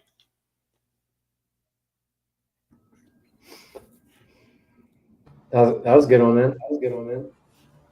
Yeah, that was good. Definitely felt like I was being a bit pushy there, but Yeah, I think there's definitely pain there. I think I think I'm hearing myself through your speaker. I think. I don't know why. right. Here, let me just go. It's just I don't know. Maybe any AirPods. Maybe. Let me try that. Is that better? Still hear the echo.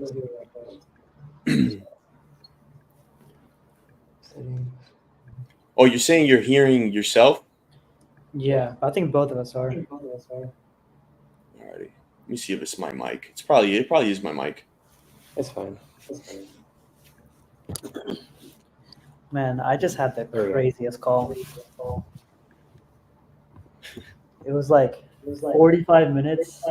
This dude is like going through like a divorce, but it's a banger of a deal. So I was like taking all the time I could to build rapport with him to make sure he's not going anywhere else because his divorce papers have to go through first. But ARV is like 460. He wants 305. Like repairs are like 25, 30K. It's a banger. Deal. Yeah.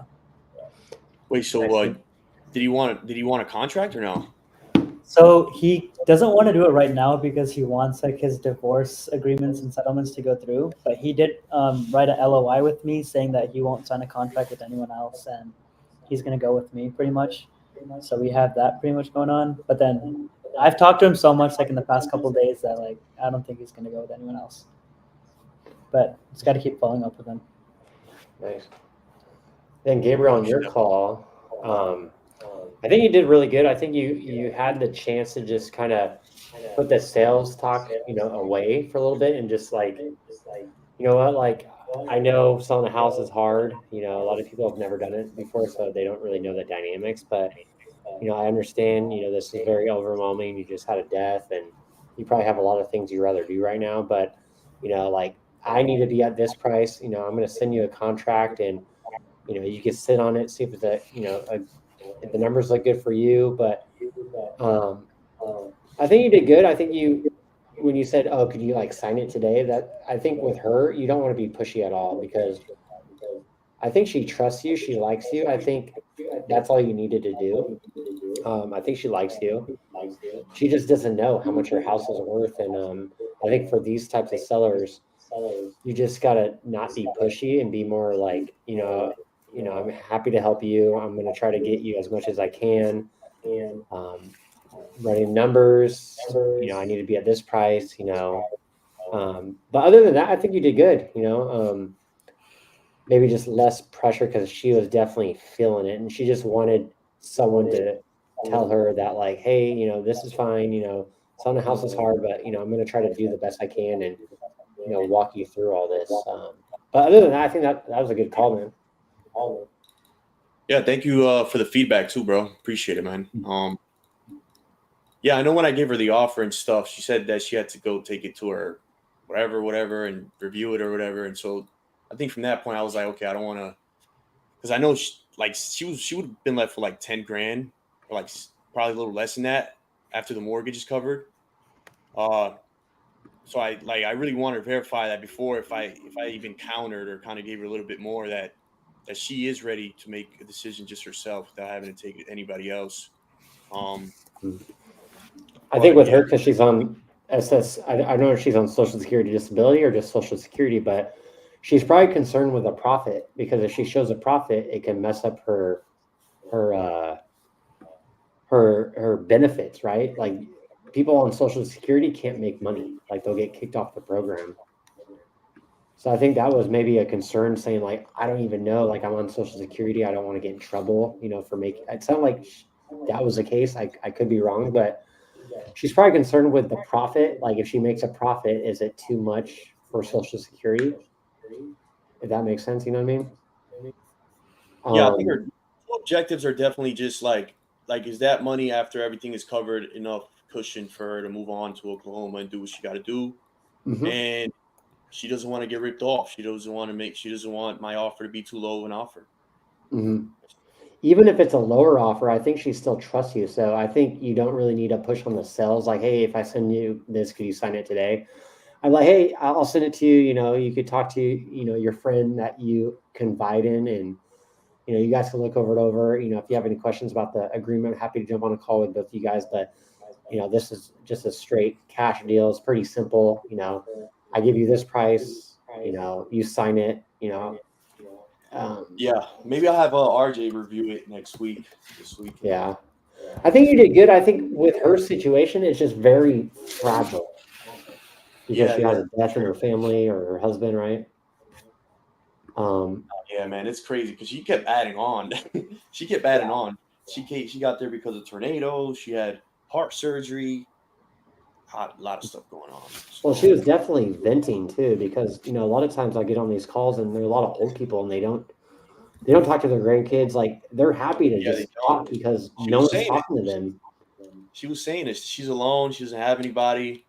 She definitely needed somebody to talk to, boo.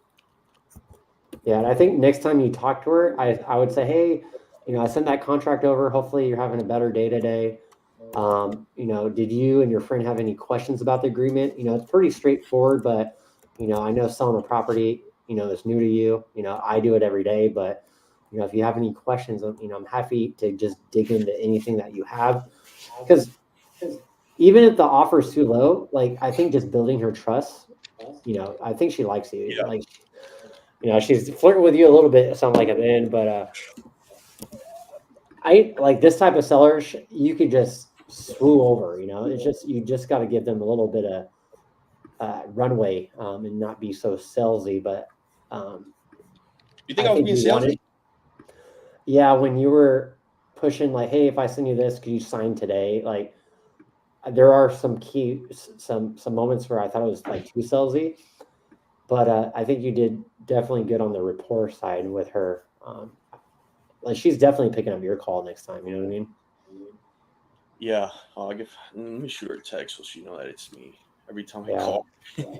But that's a perfect seller. She definitely has motivation. She just doesn't know what her property's worth. She doesn't know how to sell a house. She's dealing with the loss of her husband. You know, there's a lot of variables. So I feel like less is more with a seller like her. We're like, hey, you know, I'm gonna try to get you your price. Hey, would this be enough for you to move on to your next, you know, journey? You know, kind of forget the house and move on.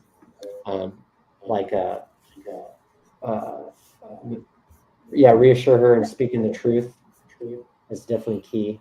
Like in the chat. Yeah. Yeah, no, man, appreciate it, bro. Appreciate it, man. I think she's definitely motivated. That's for sure. She needs to sell. Yeah, I'm surprised I'm getting all these leads from like Speak to Lead. So I haven't had like a back to back. Are they just like they're hitting your $80 thing? They're just coming in. Yeah, so like as I was refunding some of them, they just they reloaded my balance, so I just kept the campaign running. So yeah, they just kind of gave me some fresher leads or whatever after that. Nice. But not bad, man. I mean, I got a contract today. Oh yeah, dude. I want to have like if someone gets a contract or like a verbal contract or whatever, some good news. We like push a button, it's like bong, it's like a cowbell or something like that'd be cool, huh? Or like have a ticker, you know, like have you heard like an ESPN was part of the interruption? You know that show? Yeah. That where like you get a point, you know, like Gabriel got a contract, he gets 1 point, you know, like that'd be dope. Yeah, no, it would actually. Now that you're saying it. I'm like, Brandon got no fucking points. Like, what the hell, dude?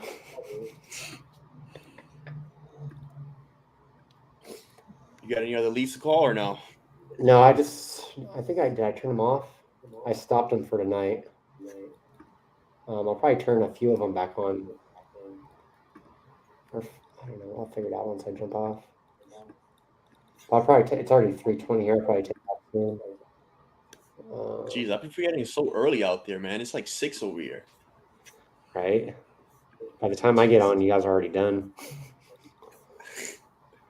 Yeah, man. Let me see here.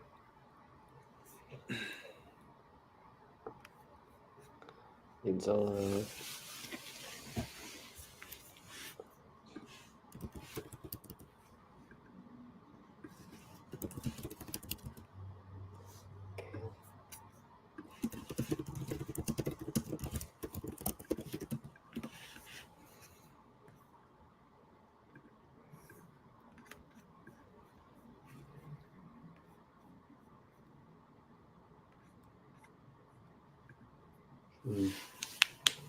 But yeah, guys, I'm gonna bounce off. Probably go surf or maybe go to the beach. We'll see. But what do you guys got planned for the rest of the day?